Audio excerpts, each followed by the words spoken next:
awaken the power held inside of me. Harness resilience through the pain. I'm a warrior. Self-bio, sleep on checkmate. Are you kidding? Encore to the rescue. The blade comes out and he shuts it all down in one fell swoop. Absolutely stomping. Oh, what is that? I haven't even got to the bridge. Backbone. Warrior, I'm a hurricane like Gloria. I won't fail my times now. Rise of glory won't back down. I take the pain and I let it out. On the mountaintop, shout it out. Break away, let me demonstrate my mentality. Activate. Oh, Rampage through the side room. Everybody, massive for Bernard. Catches everybody else. I'm a warrior. Gonna look to make it happen. And there it is. Proper. Cannot be stopped. On the mountaintop, shout it out. Break away, let me demonstrate my mentality. Activate. Good evening, ladies and gentlemen, and welcome to another day of the Overwatch League. I'm Achilleos, once more joined by Trin. We'll be guiding you through what is likely to be a very long evening of matches. We've got threes series for you today. We've been having a hell of a lot of 5-mappers. Didn't quite get to 10 yesterday, but maybe we can have that 15 dream alive once more today as we kick things off with the showdown. It's going to be Hangzhou up against Guangzhou. Yeah, and yesterday wasn't the type of day we expected to go into those sorts of lengths, Seth. Whereas today, I feel like the teams are a little bit more competitive, and they're definitely going to be ones that go the distance, potentially, like you said, to that 15-map dream. However, this is APAC after all, so chances are the script gets thrown out the window and we see some 3-0 blowouts today. Honestly, would not surprise me at this point. I mean, at this point, there's so much wacky wildness that goes on, so nothing really is going to shock me, but it seems like 3-0s in this meta, it's basically impossible. The Dynasty was like the one team who's really able to achieve that, and then that script got flipped on its, up on its head. Just yesterday, we saw them lose for the very first time in the Countdown Cup qualifier, so who the hell knows what is actually going to happen. To the Spark of all people! The people who can't finish a series finally actually closed one out against the Seoul Dynasty and were able to go away with the win. That puts them quite nicely and keeps them 1 point behind the Philadelphia Fusion in that race to secure a playoff spot. Really important win for them yesterday. And as you can see, the rest of the table still scrapping to make sure they don't fall into that eliminated range. I think it's really hard to fall into a territory where they are going to be out of playoffs contention altogether. For now, it's all about who's making it to the play-ins and who's getting that direct qualification. Yeah, and it's pretty much just between the Hangzhou Spark and the Philly Fusion, if my math is correct. Chengdu Hunters cannot catch up. They cannot get themselves into that third place spot any longer, but they are firmly going to be locked into the play-ins alongside the Guangzhou Charge, who in their own right now are basically playing to, both upset the Hangzhou Spark as well as get a couple more wins under their belt before they do have to compete in those play-ins to try to get into the playoffs. So pressure still mounting both series here today with Hangzhou and the Fusion playing.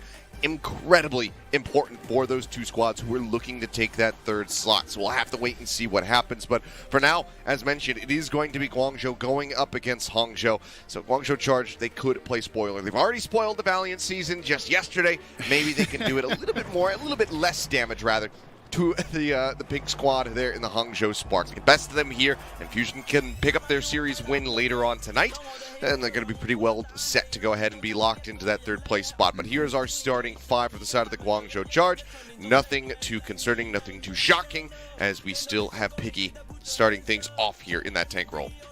Yeah, big day for Piggy, going up against Bernard in that tank lineup, I imagine. A lot of Zarya being played in the current meta. That's where Piggy's found the most success, along with the Charge. We have seen an odd flex over to the D.Va at times for both of these tanks in this matchup. But I have a feeling that Zarya is going to be the mainstay here. Choice A1's been having fun on Genji whenever they got a chance to play it, but for the most part, they've been kind of flexing away from that one. Yeah, Charge, fantastic performance, 3-1 yesterday against the Valiant. Looked a little bit dicey at times, but still able to close it out in a 4-map series. So running on some good momentum off the back of a win. Day 2 coming up is going to be fantastic for them. Taking a look at their opponents for today, the Spark, as you already mentioned, Seth, huge result for them yesterday, taking down the Seoul Dynasty, and I want to put a lot of the success on the player of the match from yesterday, Pineapple, coming into the roster. Out of nowhere, clearly getting the reps in the practice chamber and having a fantastic performance on the Tracer. And, we joked about it yesterday. It was a coin toss between whether it should have been Pineapple or Teru getting player of the match, because Teru was on another level as well. Yeah, the silent, just backline there, and Teru just ripping heads off yesterday. I don't have him on cam. Could only imagine that he had some psychotic grin on his face as he just tore the enemy team asunder, just over and over again, wreaking havoc against the Seoul Dynasty. But it was just impeccable performances from both he and Pineapple. Of course, everybody on the side of the Hangzhou Spark played incredibly well. You would have to in order to be able to take down the Dynasty. But those two were definitely the two brightest stars in the sky at the end of that series. So I'm expecting more great things from Pineapple coming into this next one. Just like yesterday, he's going to have his work cut out for him. We've seen some incredible performances from Choi Se-won this season, even just yesterday where they were able to take down the Valiant in that 3-1 victory. So it's not going to be really any easy series, I guess. You got what would have been the easiest series out of the way in the Valiant, who are now locked in that bottom spot.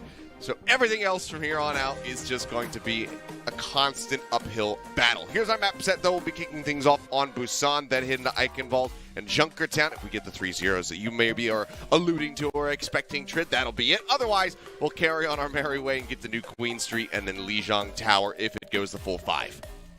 Look, I think Xerneas and Faraway are going to have their work cut out for them this game. One of the strongest points of the Spark yesterday, Seth, was the coordination between Shy, Pineapple, and occasionally Teru getting into the mix as well. The combination of their Sombra Tracer dive was absolutely amazing, and it's something that is incredibly lethal. If Xerneas and Faraway get caught off guard by that, this series will be over very quickly. Remember, Spark were able to deal with our most dominant team in Dynasty, dominant team in the region in the form of the Seoul Dynasty. Charge, sitting a little bit lower down on the table, but are on a bit of an upswing. If they Spark bring a performance they brought yesterday, I have a feeling the 3-0 may manifest for this series. I want to see what Charge can do to deflect that dive that, by all accounts, should be the main staple of attack for the Spark today. You see right there on the bottom of your screen, last time they did square off, it was the Guangzhou Charge able to walk away with a win. There was several weeks ago in a different meta where the Guangzhou Charge were still struggling, so I'll have to see if they can do it once more in this meta where they have looked, pretty much at the top of their game so far the whole year, 2022. Things have opened up though, and well, we thought maybe it's going to be the Zarya, maybe for a future round on Busan, but for now it will be that Diva v Diva. As everybody on the side of the Guangzhou Charge very much clustered over towards the walkway right now. Huge amounts of damage going through. Picking going to get chunked down to about half, but Shy forced to translocate out. Just back, plays it safe, keeps himself alive in the mix of things. Yeah, and in that first little engagement, Pineapple nearly found Faraway just naturally without a Sombra hack, so that's something to keep an eye on. First point going over to the Charge. Choi Se-won very much playing with the pack. Jimmy's isolated, of course, translocate away, and Faraway gets on the board with a frag on Pineapple. Yeah, and that is going to be a prime target to be able to find for that opening kill. Pineapple take it down, so much pressure alleviated. The point's already been locked in to the side of the Guangzhou Charge, so that's picking up at 15%. They pursue forward, they look for a little bit of extra kills here, and despite the stick not coming through, Irony still dives in on top of that pulse bomb, ends up going down. So good, fast build time there from Choi Se-won. Now is already a third of the way to the next. Pineapple just now getting his own pulse bomb ready to go. If he's going to be able to find a prime target as well. But Guangzhou Charge, I mean, they've occupied so much time. They got that initial point lockdown. They're already now at 35%. One of the problems they're going to suffer here, though, Seth, is that Pulse Bomb may be online, but Faraway has the Nano Boost. You can just chuck that on Xerneas if he gets stuck. Probably going to be a target for them, so needs to be mindful of that. They can probably weather the storm of this one. Burner's hacked up, Nano Boost given over to Piggy. They're going to use it proactively instead. Okay, Piggy going to be taking a nap. Leave him on the ground, but can they get any sort of punish here? The Pulse Bomb from Pineapple already used. Didn't find any value really from that. Follow-up hack onto Piggy, but we'll be able to go ahead and jets over to the side, keep Xerneas safe with that D-Matrix. Continues to take a bit of damage. There's going to be Transcendence now forced out. Teru going to be matching on the opposite side. Irony, let's send out that Nano Boost. No kills to be found so far in the extended skirmish. Far away, Jimmy used that striking just by Pineapple. Now Teru going to be taking down the 2 stars. Have been snuffed out of the night sky. Now Irony falling means that it's just Bernard and Shy. And yeah, not worth sending that self-destruct out. Just goes ahead and goes for the reset. There was a flip in the middle of the battle. 9% accrued for the side of the Hangzhou Spark, but the Charge are right back in control. They're moving up, and it's an extended kill here. A huge dagger now onto Shy. Yeah, that 9% isn't what's valuable. The fact that they delayed them getting into that final fight, potentially 99% territory, that's the real power of getting the flip in that fight, Seth. How has he not been spotted? Couple of ultimates on the board. Oh, they're going in. Okay, D-Matrix is there trying to keep protected. EMP comes out from Shy. Piggy sends out the self-destruct, not going to be able to find too much. Bernard, the opposite side, sending out the bomb. The OT does get forced. Walls come up, they chase in, they're looking to try to get rid of this baby diva, but they actually cannot make it happen. Eichenwalde took him down to a sliver. And Irony was able to save it, finds a follow-up shot on Xerneas as well. Just Spark finally finding a bit of ground to stand on here. As you can see, Bernard just moving forward, keeping Pineapple safe while he gets his little beauty sleep in. Yeah, long climb back up, good cover coming in from Bernard to make sure that Pineapple wasn't going to be found back in the spawn room off the back of the sleep. A couple of options available for the charge now. The D-Mech coming in. Thankfully, Bernard had the self-destruct to be able to remake quickly and keep the contest alive. Great use of the terrain to dodge out all the harassment from Choi. Now they've got a long climb back up to try and surpass the 99%. It's already been accrued by the charge. Jimmy, though, this EMP about to be online could be the turning point for the charge to be able to retake this round. Otherwise, Hangzhou Spark, if they can pilot around the EMP, deny the charge from finding value, they certainly would be in a position to try to steal this round away. Jimmy, however, before even using the EMP, catches Pineapple.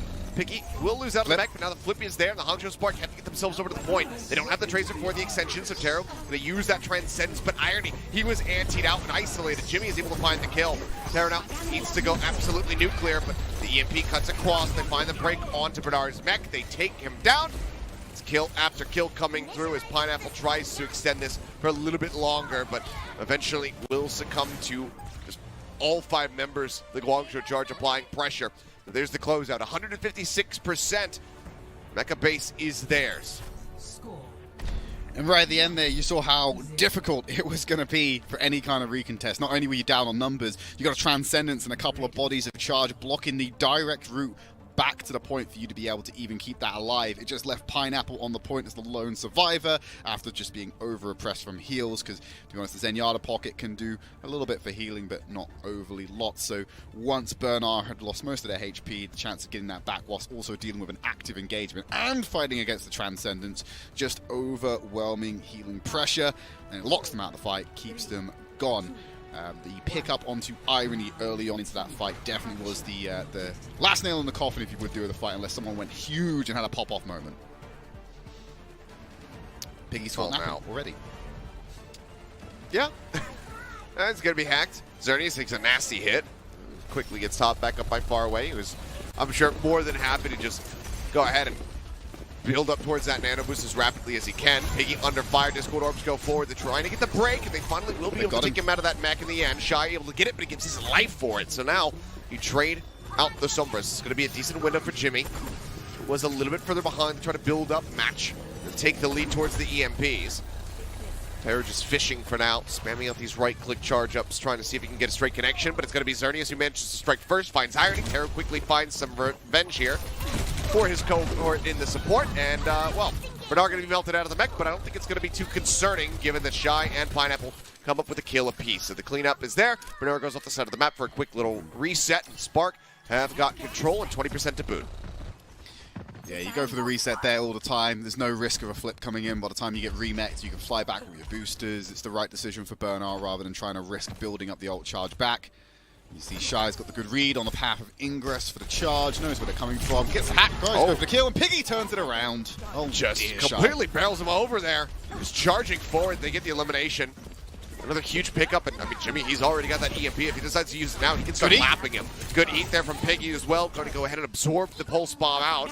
Jump up over the top. EMP going to be used. Finds Stray. Terror instantly disappears. Bernard jetting away, just trying to keep his mech intact. And Piggy is still pursuing forward. He's got the corner there onto Irony. Finishes him off. Bernard as well, going to be desuited. Piggy can just go ahead and jet back. Funnel some healing over to his teammates.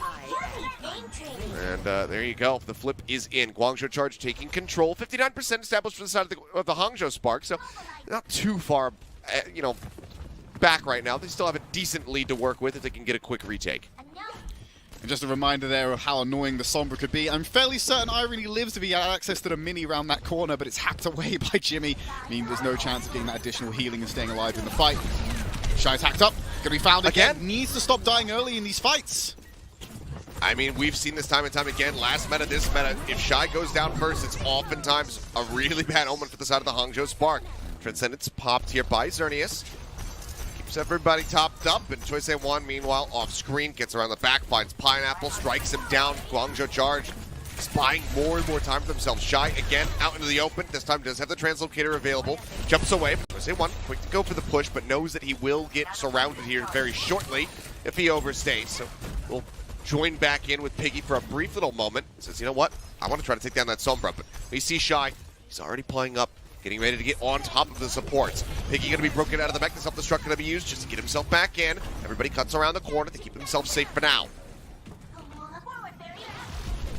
Very stagnated for the time being. While this has been going on, Charge have overtaken on map. Essentially, they now have the lead. Teru finds Faraway. That's a great opening for the Spark. Just need to convert it to a few more as they move round to the point. Piggy seems to be the target of focus right now. A lot of attention being given over to him. Teru dealing hands, and he beats Jimmy in the 1v1. It catches him with a stray headshot. Finally, just lines it up. He's playing elusively for a damn Oh! but oh my god! What a play from Teru. He broke his Absolutely ankles, his head, incredible. shoulders, knees, and toes, Seth. There was nothing he can do about that. Choi just bodied, and a nice flip coming in for the Spark. Oh man. Every bone broken. One fell swoop. The teeth split and chipped as well. Unreal. Okay, well, the jump forward from Choice A1 with the pulse in hand is enough to force this Transcendence, so that's a big tool out of the way now. EMP could find that much more value for Jimmy. Lead taken for the Hangzhou Spark. Now 90% locked in. We're in final fight territory for both squads. Whoever wins this one is likely taking the round. And if it's going to be the Guangzhou Charge, he'll be taking the map. Counter EMP comes out. Choice A1 going to be the target. Pineapple gets on top of him, finds the kill. Jump away from Shy, stays safe, makes his way up onto the high ground. Overtime now forced out. Pulse bomb, self-destruct at the ready for the side of the Spark. Choice A1 getting ready to come back in with a pulse of his own. Piggy, however, going to be demeched. Self-destruct to try to clear out the point from Bernard. Makes his way back in. No, somehow hasn't pulled the trigger yet to go for the remech. Now does go for it. Piggy going to be taken down, but Teru does get lost at the same time. Guangzhou Charge, pulse bomb in. Bernard not going to be too nonplussed about that one. Kind of shrugs off the explosive damage. Gets hopped back up by Irony. Still is very much in the fight here. Occupying the point, keeping things contested for the Hangzhou Spark. But health bars are starting to go down. Pineapple himself hovering around half HP, but still manages to find the pickup on Desernius. Now Jimmy going to be taken down as well. Choice A1 all the way being put on his shoulders. Pops the recall. Doesn't go back up to full HP. Piggy rejoins, but his focus fired. Pushed off the point, and the OT plummets down. Another fairly close round, 187%, but we're not done yet. Sanctuary is going to decide who wins the first map. And one of the first plays we saw in this map, Seth, was also repeated by the Spark, should we say, right at the end there. Actually calling back Bernard and Piggy. The Divas playing defensively to protect against these Sombra dives has been fantastic in this map so far. Right at the end, Jimmy set up for the EMP. Irony, Teru, perfectly in the range, ready to take him down. Probably got away with at least one kill before translocating out, but Bernard comes flying back with the DM, soaks up a ton of damage, and at that point, your biggest initiation tool has just been mitigated entirely. Spark are then able to use that as a platform to build back, hold on to the point they already got, and deal with the charge as they keep flying in. Despite having fast remix from the self-destruct, Bernard even getting pulse bombed and able to sustain throughout it, Spark just refused to go down and drop bodies in that final fight, and they come up with the map win, and so they move on to the final round. All right. Sanctuary to decide it all. See who starts off with a win. Just gotta love the back and forth play that we've seen from these teams. There's gonna be the manual break on the translocator, so Shy's position not necessarily revealed, but Choice A1. Let's get on top of Pineapple. Looks like the help of a hack was there from Jimmy, so while Shy was occupied, getting ready to try to backstab, he ends up losing his cohort in the damage roll. Hack now out onto Bernard, and his health bar just absolutely gets evaporated. They don't manage to finish off the pilot quite just yet, so he still is running around pistoling, trying to get himself back into that mech as quickly as he possibly can. 75, 80% now building up, and he should be able to do it safely. Guangzhou Charge, however, have managed to take advantage of this. They grab the point first and foremost, but for how long they're going to be in control, we'll have to just wait and see. They hacked up Faraway, but actually put the damage onto Xerneas instead, seeing they can get a quick kill onto the robot with just a machine pistol. Healing over. Oh, there's an Nano Boost given over. Piggy, he's accelerating, he's going for the back line. He's trying to get in there. You can see Bernard trying to go for the covering fire, but not going to work out. He ends up taking him down. Pineapple now as well. Going to be felled. Faraway finds that kill. Nice little plays off the back of just the Nano. Now Jimmy finds Teru in the follow-up neutral fight. The ults Getting very much racked up here for the side of the Guangzhou Charge. Hangzhou Spark not that far behind. They're about to have 5 of their own, but the tempo is being set by the Guangzhou Charge. Hangzhou, they need to offset them. Just about to hit the 50% mark as well, so halfway for the map claimed already for Charge. Let's even look for the rotation now. Shy's got the EMP, might not even need to use this one. A pick onto Jimmy might be enough to get a flip without burning any ultimates. This could be really lean for the Spark. Yep, that's the kind of tempo shift that I was talking about. They find that pick, they still need to translate it into a little bit more. Now Cernius does have that Transcendence online. So if he wants to use it here to try to bail out Piggy, who has been taken quite low. He goes up into the sky, has the D-Matrix up to block a lot of that incoming damage, but will get broken out. Has the self-destruct to rely on. And it looks like he has gotten cleared, makes his way back into the mech, gets the kill on the Pineapple as well, squashes him with the mech. It's been a damn long while since we've seen one of those happen, at least here in the APAC region, but there you have it. Nice little kill choice. They watch, gonna just knock his head on the windowsill. Can't quite make it in, tries to go for the pulse bomb play. Instead now has the pulse bomb for the follow-up as the Transcendence has now expired. Wraps around the back, Bernard continuously getting bullied from all angles, and no one gets the touch. They are just completely shifted on, or funneled in on, just pulling back, retreating, trying to keep this back line alive. And because of that, they're not paying attention to the percentage, so the Guangzhou Charge kind of just steal this one away. First map is theirs. 1-0 start. Right at the end there, you know, it's very unfortunate you saw Pineapple going down to the redeploy of the mech. So close to taking Piggy down. I think we're talking, you know, sub 20 HP there.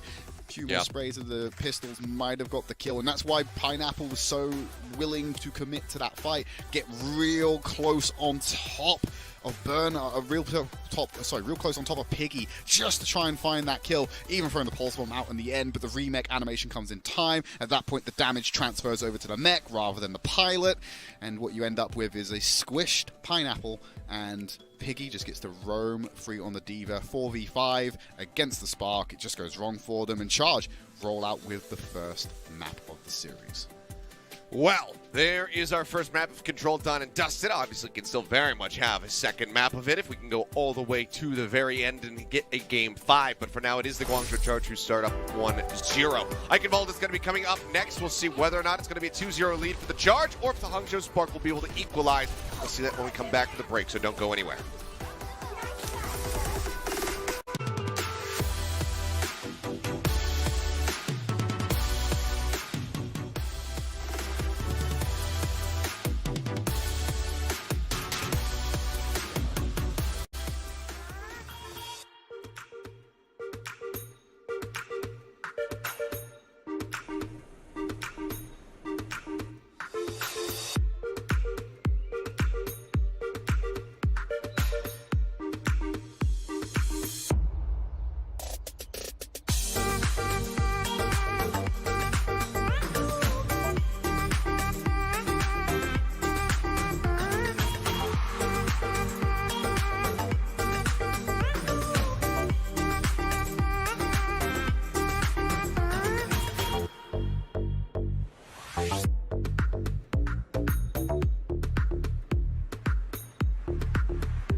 good evening. Welcome back. We are just one map into our first series of the day, and it's going to be a long one because we've got 3 series for you here. But it is the battle of the Zhous, the Showdown, whatever you want to call it. And Guangzhou Charge have drawn first blood. Busan goes their way. Now we go over to Eichenwalde for our hybrid map to see if the Hangzhou Spark can tie things up.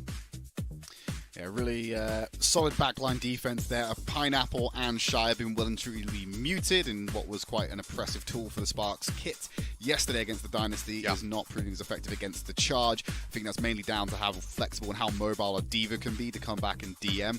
I wonder if that's the same story if either of these teams choose to divert their resources over to a Zarya instead. How reactive can the Zarya be in comparison to the Diva? Does that open up a window of opportunity for the Spark to get in there? Because I feel like the Diva presence with the DM has been the difference maker at shutting down a lot of these dives. That being said, all of it also comes to Shy getting picked off early before they can set up anything. So Shy can maybe work on the pathing, be a little bit sneakier, up the stealth skill if you will do. Could also prove some dividends for the Spark moving into the next map. Yeah, spec a couple more points in, have some increased stealth rating so that you don't get spotted out as easily. We'll have to see if he's been able to do that. But yeah, jumping into Eichenwalde, we'll see if this can be the staging grounds here for the Hangzhou Spark to start coming back in. Because we've seen them struggle. That's for damn sure. They got the win yesterday. That was a decent look. They almost got reverse swept again, but they were able to avoid it against the top team in the region.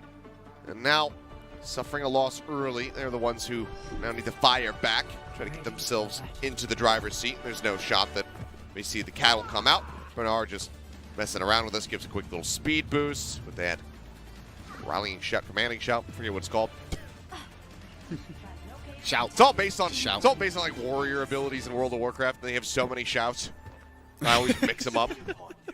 Also been playing so much World of Warcraft, so ability names are starting to blend together for me. Are there any shouts that are damaging abilities? Can you like Is give it Rallying psychic Cry? damage or, like, Which Rallying one's- Cry damages enemies? No. But I just like the idea of you shouting and someone taking damage, you know? yeah, I mean you got Piercing Howl that slows down enemies. Ooh, okay, that works. It scares them enough to kind of stagger them, I suppose. All right, forward push there from Shy. Spraying away. No stealthy antics off the rip. Now can go ahead and he's got his initial bits of damage in. Can play a little bit more cloak and dagger from here on out. Yeah, and, well, Okay. definitely the way they caught Choi. I imagine that's a hack and Bernard going through with the rocket boosters, I think, to He shut was down deep. Choi. Yeah, actually, what was Choi doing? Teru? Yeah, you see where Bernard was at, but okay, Taro just going to get sniped by Faraway. So, quick trade back kill coming in. D-Matrix up from Piggy, keeps Faraway protected for now. Sleep Dart not quite going to connect. Nice turn from Bernard, just deny that one away, but already the Guangzhou Charge are occupying the point. They gain a tick for free. This is already fairly catastrophic from the side of the Guangzhou Charge, even if they can get the retake going. They're giving up a hell of a lot of percentage. The second tick will be coming through. Yeah, it seems like Bernard, get on point! Okay, he's finally got a touchdown. He's got Pineapple there to back him up. And he's gone again! Emptied out. He pushes forward, gets the rockets through, does find the elimination. Now Faraway also going to be taken out. So no supports here for the side of the Guangzhou Charge. So from here, Hangzhou should be able to win out the rest of the fight as Choice A1 tries to exit, as does Piggy, but Mac likely to be lost, and there it is. Does lose it, so they will regain control, but they give up 88.5%. So Guangzhou Charge just going to go for a reset. Piggy's gone off the side of the map, and they're going to come back in and start from the second tick. I'm not sure what's happening there with the Spark. They had bodies on point presence. It just needs someone to be able to expose themselves. I mean, Bernard was busy dealing with an oppressive Choice A1 in the back. But he could have taken that fight over to the point, perhaps, and maybe stalled out the second tick of progress. I'm not sure how Teru also gets taken out by Faraway. It's not as if it's a quick snipe from a Widowmaker when the Ana burns you down. That's a dot over time, and it takes a couple of shots to do it. So, and there was no assist in there, so I don't know how Teru gets caught off guard by that one. Maybe just chancing to try and get the Daubs of Destruction in place and getting that extra damage to try and take Faraway out. All right, well, there's the Pineapple that we know and love from yesterday. Get the ball spot to start things off, but follow-up is in from Choice A1. Finds Irony, and that's going to be the Nano Boost now out of the equation. Faraway about to have one of his own. Choice A1 maybe overstepping a little bit more here. Has that blink come off cooldown just the right moment. EMP going to be pulled, taken down. It's going to be a big split in the spawns of these supports now. Self-destruct going to be thrown out. Looks for a pick. Bernard not going to find anything. Goes for the remech. Will be able to make it happen, as does Piggy, playing here on the point. 99.1% now built up to the side of the Guangzhou charge. EMP used, Shy instantly dealt with. Toise1 finds the kill. Irony rejoins, throws up the nano boost over to Bernard. Jason, they look at Piggy, they think he was so damn low, but they're unable to find the kill. And here's something that we haven't seen in a very long time, is a nano boosted Sombra. Jimmy receives that for a little bit. Doesn't really lead to too much. Pulse bomb built up now from Pineapple, who's got the dueling Zenyatta's here on the point. Transcendence is rolling on either side. No one going to get taken down in this action, but Pineapple gets dropped. Xerneas punishes him as he tries to go for the pulse stick. Gets the pickup kill. Toise1 right back into the action. Well protected through that sleep. The cleanup will come through. And yeah, Hangzhou Spark, despite the start, they do drain the clock down considerably. Now there's 3 minutes and 15 in the time bank for the Guangzhou charge as we go into the streets phase. Yeah, you can't be losing those 1v1s, Seth. You can't be losing the Tracer versus Zenyatta duel like that. You need Pineapple to be able to take out Xerneas, not the other way around. The fact that it looked like a fairly independent and solo duel just makes it that much more drastic. That should have been Pineapple's kill to claim, and Xerneas off the field is going to remove that Orb of Discord, the healing element as well. It's a 5v4, and Spark were holding quite well until that moment, but I think they just got overrun by sheer numbers at the end there. Now they're moving on to point B. Lots of high ground to go, and Xerneas has just assassinated Teru. Okay. Another great opening kill. Toise1 falling low, or Harmony goes out to him. Xerneas just keeping him in the fight. Bernard playing a bit further forward, does get hacked, takes a good chunk of damage, but will be safe for now. Heals coming across as Irony's just sat up on top of the ramparts, just pumping heals into him, trying to keep him sustained. But there's the pulse stick. Toise1 fights him. The Nano was using the dying breath to Bernard. Gonna be juiced up here, but Teru gets hacked. Jimmy finds that kill in the back line. That's the supports now taken away from the Hangzhou Spark. And the cart can get pushing if somebody occupies it. There you go. Piggy and Xerneas collapse. It's a common problem between these teams, Seth. Common problem between these two teams. A lot of them are spending a little bit too much time off the objectives. Yeah. Somebody's got to push at the end of it all. Yeah. They can get it moving now. And Xerneas gets Teru again. He just catches him coming out of the castle, just spamming that angle. Pineapple once more, pulse bomb in hand. Can he get the better of Xerneas this time around? We'll have to just wait and see, because Xerneas right now is nanoed up, and he is just charging forward. Does have the Transcendence, going to try to tuck away. Does successfully avoid the explosive blast. The cart continues to get inched up, as Xerneas is just running it forward. Transcendence now in response to getting antied. Knew that the rest of the team, the DPS, were going to come in encroaching on his position. Pineapple EMP'd, taken down. The hack comes in onto Shy, and they just spill forward onto the cart one after the other. Toise1 does get jumped on, takes a good chunk of damage here, as Bernard was playing like a sneaky diva around the corner. Something we don't get to see too often, but it doesn't lead to a kill. And Guangzhou charge, I mean, they have a very speedy second phase of the map. Now they have 2.5 minutes to try to get to the end. I don't know what has happened, Seth, but I think there's been a bit of corporate espionage in between this yesterday's match and today. Somehow the makers of Xerneas' software have found the exploits, the hacks that Teru was using yesterday, and updated them into their own code. Xerneas is an absolute monster today, finding these picks, winning duels against Pineapple and Teru. It's just keeping charge ahead in this map and just constantly giving them that early advantage before the fight even begins. This is Sojourn level of first pick impact coming in right now from a Zenyatta. Yeah, and look at the amount of space that's given up by the Hangzhou Spark. The car is already routed into the final corner. Took less than a minute to get to this position. Granted, breaking through here to get to the end is the toughest part. But with how they're playing right now, it seems certainly very doable with time in the bank still. Hack onto Piggy, they push forward, Pulse Bomb goes out, that will bring him out of the mech, but he does manage to get the self-destruct, just pulls away. Wants to safely get back in, and he does. The punish not going to be found, the Baby Diva not taken out. Toise1 continues to play around the flank, he's identified his targets. Tries to go in, avoids the sleep, takes a bit of damage. Bernard now going to be forced to the mech as well, sends out that self-destruct. Bernard doesn't remake! Taken down, Xerneas again finds the kill. Falls low, EMP comes through, they cannot keep him alive. You're so damn close to having that Transcendence up as well.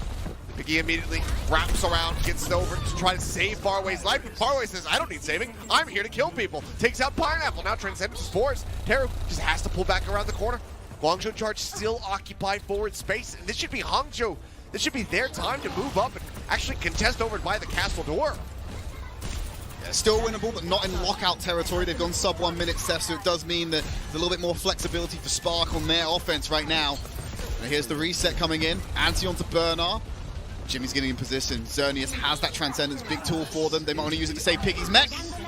Yep, they do. The And EMP as well in the EMP backline. catches both the supports, and Taro already going to be taken out of the fight. Bernard chunked out, knocked down the mech. Pineapple taking a bit of damage as well. Needs this pulse bomb that he's about to have a huge amount of value. But Choice A1 with the help of Xerneas will just go ahead and strike him down. Xerneas will finally be felled, but I don't think there's much else that Shy can do here.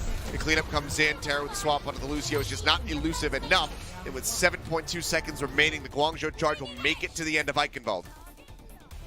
Point C was basically non-existent until the end there, Seth. There was no fight, no resistance at the beginning of the castle phase. Just able to be walked in there by the charge. Like you said, they gave Charge so much space to be able to get them to this home stretch, and they were able to find all these crevices and all these hallways to hide in and recuperate when things got a little bit too extreme. You know, Piggy got demexed, and there's a lot of places to hide while you're waiting for the ability to get your mech back after the self-destruct where you're safe. You got supports hiding everywhere. Really forces Shy and Pineapple to take these weird angles, weird corridor chases to find these targets and isolate themselves from LOS of any of their own supports to do so. Really makes it difficult to find those picks. It's really bizarre. It felt like Hangzhou Spark were holding it like a house swarming. It was like, oh, come on in, have some hors d'oeuvres. Like, you know, take a stroll around the place, see how you like it. Like, they just did not try to contest forward at all. And then by the time they did, it was already too late. They were on their doorstep. They were basically waiting to look inside the master bedroom. Yeah.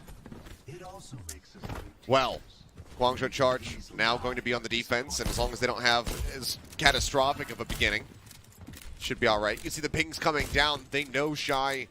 They know his route, where he likes to go. Up and over, across the rooftops. Try to get himself maybe he in messes behind. it up. If he messes it up like he did yesterday, he might find a free kill like he did yesterday. Let's see if he can get it right this time around. Pineapple obviously going for the quick Widowmaker scout. Can't find anything, so we'll move back over to the Tracer. Here's Shy again. Trying for it in the going to be very first attempt. Privy to this. Waits it out. There's a follow-up. The question is, they know they're already shooting him. Yeah. Okay, they spy check it. Jimmy in position. Piggy going to be taking a nap off screen. Does get antied. Seems like the pressure is not going to be enough to take him out of the mech. And well, Shy gets in behind.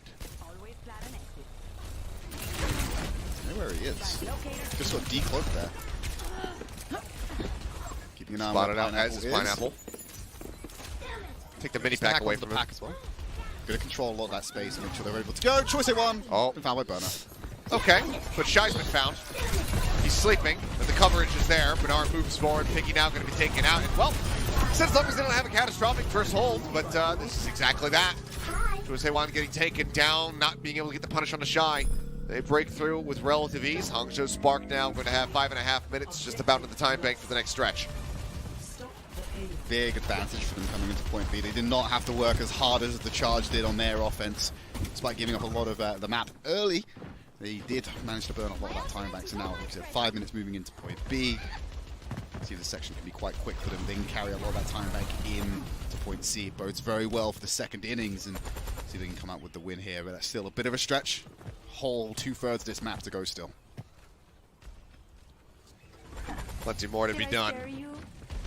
It's a very solid start. Looks for the hack, actually backs away before it finishes. Pineapple moves forward, pulse bomb out, doesn't get anything, but Shy will find far away. So good pick off all the same. Pursues forward, trying to get Choice A1, takes him low, but cannot find that kill. Cart steadily advancing here for the side of the Hangzhou Spark. Now it's the Guangzhou Charge who need to have that kind of, forward contest that we were talking about. Pulse bomb out, not going to get the kill. Irony still safe. Piggy on the other hand, completely corralled into the corner and is very swiftly dealt with as he gets broken out of the mech. Well, get someone on that payload, get it moving. There's no tank to challenge you from the Charge. You can get some great mileage from this one. And this is an angle set up for Teru. You can just watch that corridor. That entry route now becomes a lethal passage. It's basically a no man's land for them. They have to keep finding different ways to get out. Teru, if he plays the long sightline, does get quite vulnerable to someone like Choice A1 getting behind him. He can find the route round. EMP up onto the ramparts, solo onto Irony. They find the kill for it. Jimmy taking the health pack into the stealth now. It's rotating back out. Pack into the back line. Just finds Bernard this time around, but they know the Teru is going to be damn low, but he doesn't confirm the kill. He backs away. Choice-A-Wan goes in, tries to find it. Piggy backing him up, will be able to get that elimination. Choice-A-Wan applies a little bit of pressure tickling from above. And that has forced the Hangzhou Spark to go ahead and retreat. Yeah, but they got to have a whole buffet of ultimates to use here on the next engagement. Jimmy. Jimmy's going to look for the spawn camp potentially. And he gets it. No. Oh, Teru, that's sad. Do you know how oppressive this could be if Jimmy just waits here? Someone has to go back and answer it, because every time Jimmy should be able to win that 1v1. He has translocated out. Did get spy checked. So we can't see that useless. Z-Shy backing away from the 1v1. He knows what Xerneas has been doing this whole game. He's like, I'm not going to try my luck. 5 ults to 4 right now as Jimmy tries to get that next EMP up and ready to go. Time has been bought. Jimmy's found someone. About to be 3 minutes burned off the time bank here. There's a 2v1 in the basement. They're not spy checking though. Looking for pineapple. Try just rotating around. Okay. Well, Choice-A-Wan can just do that, I suppose. Now they find Shy's position. Choi down low. Gets finished off. Piggy chases in to try to find the elimination.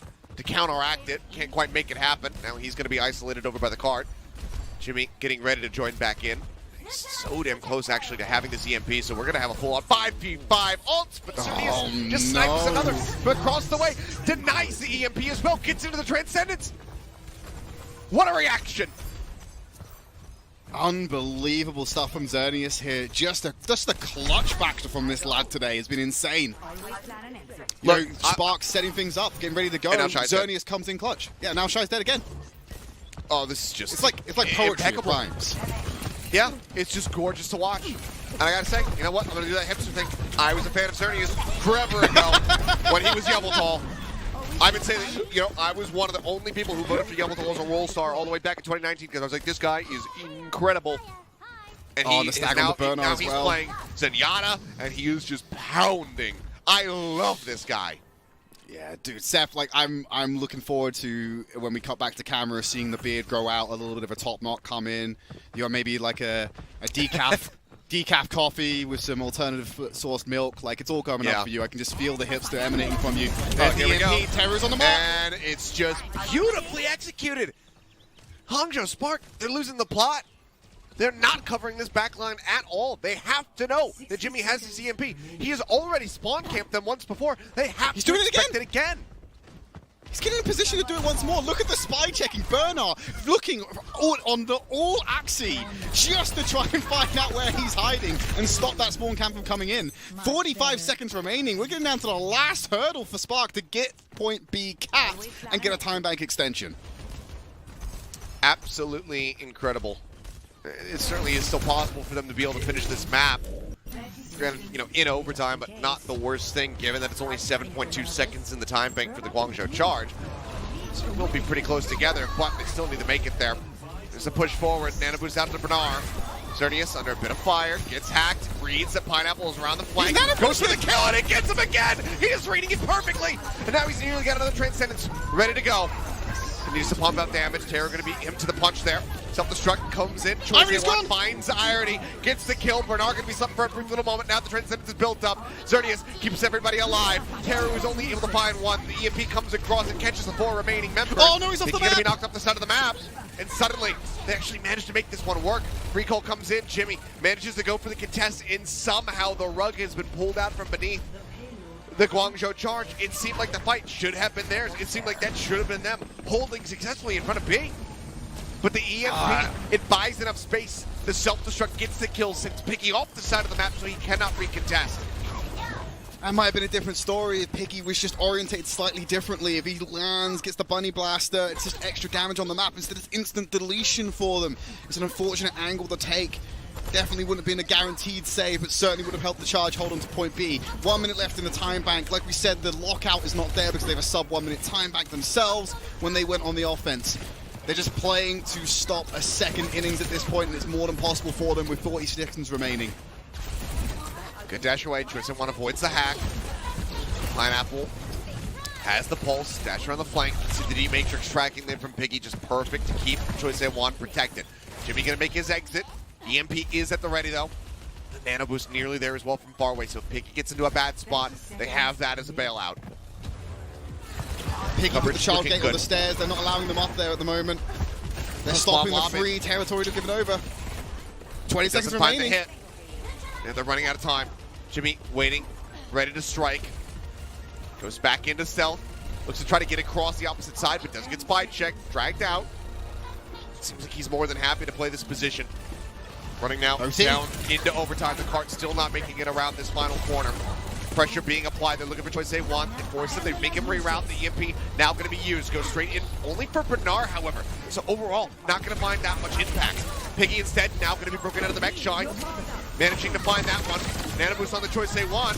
Maybe even finished off. So far the only casualty in the fight. Bernard going to be boosted up. The cart advancing forward. They need Piggy to respawn. They need him to get back into this. Somebody needs a touch. 1.75 meters left to go. They move away from it. Get back on once more. Jimmy Widow swaps over to the Widowmaker. He's whipping the shots and they get pushed away. Choice they want needed to be the, oh wait, no. What? No, C9! They C9'd it! How? Trid? I don't know. Both of us had the same reaction. We're just like, charge didn't touch. That's Spark forcing out another round. Guangzhou handed this to them on a silver platter. Jimmy swaps to the Widowmaker. He's whipping shots. Choice they want's recalled off the cart. All they had to do was stay on it. I'm going to need to see the replay. As soon as we come back from the break, I need to see a replay as to what in the hell just transpired. Because I said, oh no. Guangzhou charged. They stepped away. They didn't keep it contested. It is what it is. Now we go to extra innings. And then I see Guangzhou charge. Victory. Pop up on my screen. What in the hell just happened? We will try and get confirmation, Seth, as we head to the break. You know, I can't imagine how Hangzhou's feeling right now, but me, as a third party, not biased, I'm kind of tilted. I need to cool off. We're going to go to a break so I can take a breather, do a couple laps around my apartment, get ready for what could be the final map. I mean, you kind of mentioned it, that it could be a 3-0. And after that one, how do you mentally recover? Because, yeah, Hangzhou Spark, they avoided getting reverse swept just yesterday, but it wasn't off the back of just a Giga C9. So I don't know what's going to happen, but we're going to go to a quick little break. And when we come back, it's going to be Junkertown to see if the Hangzhou Spark can hold into this.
And welcome back. Let's take a closer look. Let's put our forensic goggles on and see just what the hell happened. Yep, there it is. There it is. So, you know, in multiple angles. He was whipping his shots. He wasn't hitting Teru, but the Widowmaker baited him off the cart. They said, "Oh, we gotta kill Jimmy, guys!" And they sent multiple people to try to get it done. He grapples to the side, and Jimmy successfully took them on a merry chase away from the cart, resulting in a map loss. That's right, we've got it from every angle, slowed down for you all to see it in its just despicable form. I cannot believe that Jimmy is still a huge impact player without landing a single shot. Yep. That's the takeaway there. They were like, oh no, he's on Widowmaker. We know how this goes, guys. Misses every shot. Drags the Diva and the Tracer up towards him. It's This was not the Bren highlight headshot after headshot after headshot. This was the whiff after they won. And I mean, you could just see that they are absolutely elated by it. It took them a minute, I think, to really register what was happening as well. But yeah, it seems like the Guangzhou Charge, rightfully so, are in high spirits. Hangzhou Spark now, redeem yourselves. Make up for the mistakes of that last map and start pulling off a reverse sweep. Junkertown needs to be the staging ground for it, so we'll see if they can get on their merry ways with this one, or if it's going to be... Honestly, I think this would be the only 3-0 win for the Guangzhou Charge, except maybe one versus the Valiant. I don't really know. I don't have their records in front of me, but that just seems correct in my brain. Either way, it would definitely be the most recent win that would be clean, so we'll see if they can make it happen.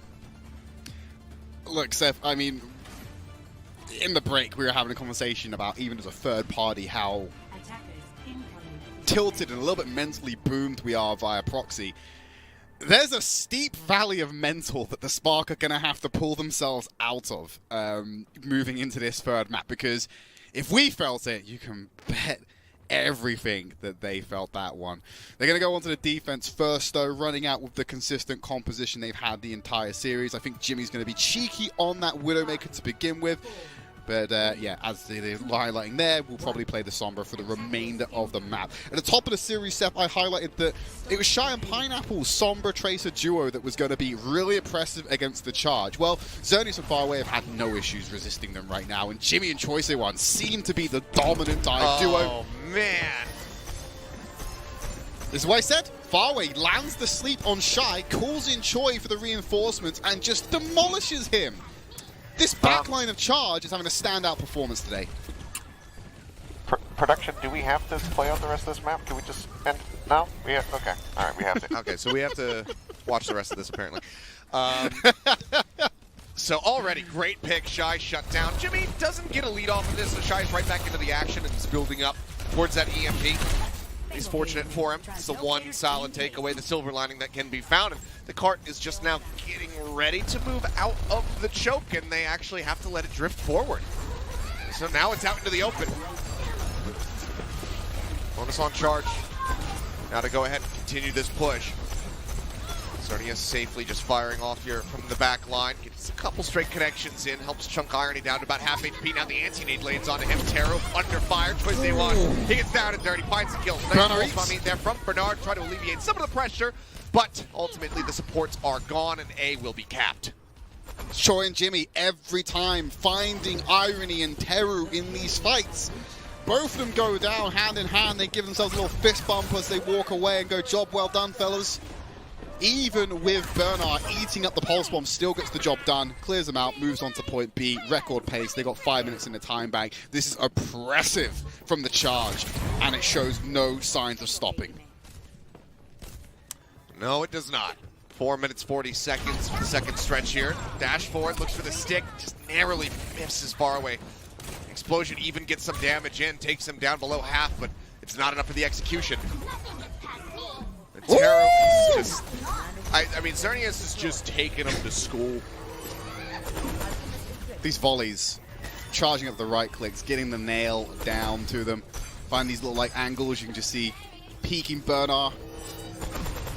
It's not going to chance it. Look how much time is buying though. Bernard has to find an alternative route, and they're already knocking on the door of point C. Yep. It's been, what, 40 seconds? And they're already at this point. Push up to the top, forces Shine, translocate away. EMP is held, but Jimmy's going to use his first. Gets into the back line. It's a follow-up, however. It's actually going to be Bernard coming to the rescue. Keeps Teru alive, helps him get that kill. Still is being harassed a bit here. As he tries to poke and prod his way out. Shy again getting chunks. He's going to have to get some healing before he can go for his own EMP play. It seems like Guangzhou Charge more than happy to wait this out, wait for the full 5 to rejoin. They got the luxury of a time bank, Seth. They're able to burn and play around with as much as they can. EMP goes in, they trade out. They do. It's going to be a support for DPS this time. Xerneas not able to be fast enough on the trigger to go ahead and pop that Transcendence, keep himself alive. Choice A1. Made it to the Fine Irony. Throwing in that full spot. Bernard going to be taken out. Self-destruct. Not going to be able to find any eliminations either. So in the end, it's widely a trade up here from the side of the Guangzhou Charge. They still need to get this card across the line. Transcendence in response. Taro moves forward, but he doesn't get there in time. He doesn't give it contested. 4.5 minutes now in the time bank as they get the cap on B. I'm losing my mind. Oh, I took psychic damage from that, Seth. I took psychic damage. He used the Transcendence to stay alive, try and keep the contest alive, but he doesn't even touch the point. That ultimate thrown to the wind. Because it did not even do the very thing it was designed to do. 4 minutes 14 as we move into the final section of this map. Spark are in disarray right now. There are a few moments of brilliance where they can find the occasional pick, but wholesale this team is struggling right now. It's just, I don't know what it is, but today, staying on the point, touching it, it's just been a difficult test for the Hangzhou Spark. I mean, we saw it happen on Sanctuary. They weren't able to get the touch there to keep things contested. They're just getting out-pressured and clearly getting frazzled right now by the Guangzhou Charge. But this is the most APAC thing ever, Seth.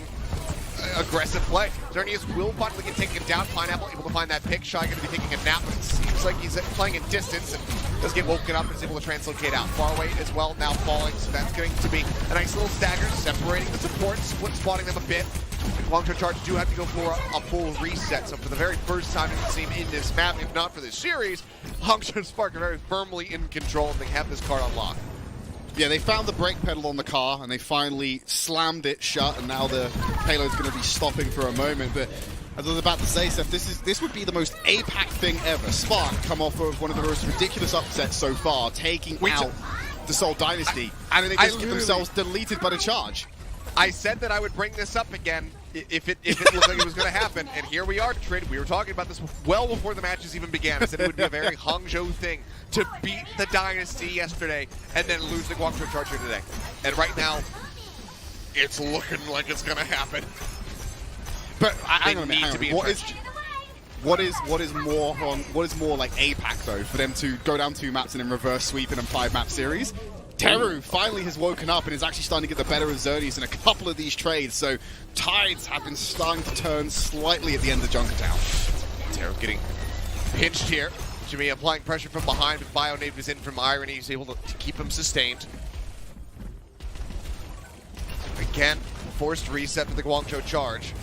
Ults racking up on both sides, but Hangzhou Spark closer to 5. Guangzhou about to have 3. Can still find an advantage if they get a good EMP through, and I think Jimmy, no, he actually didn't know to Shy.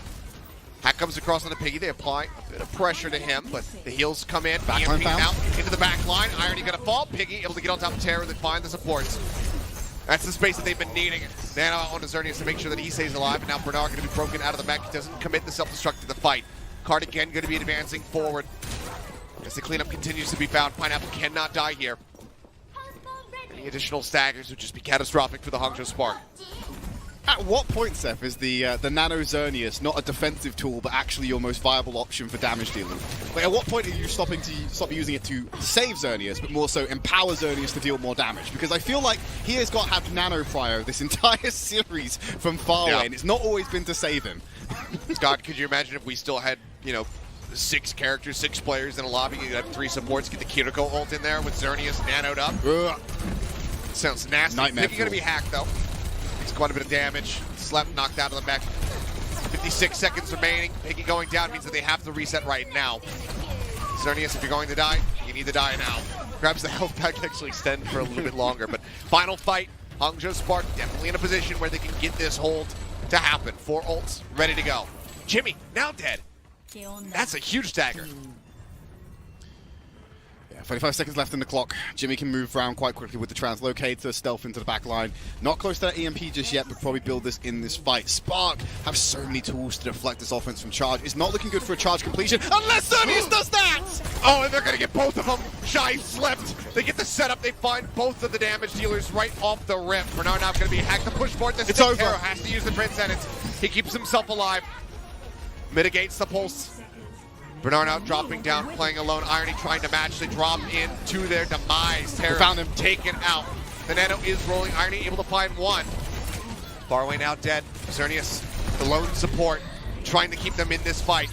Pulse bomb from Pineapple doesn't They get don't touch anything, again! but they don't touch again! How many times? How many times, Seth?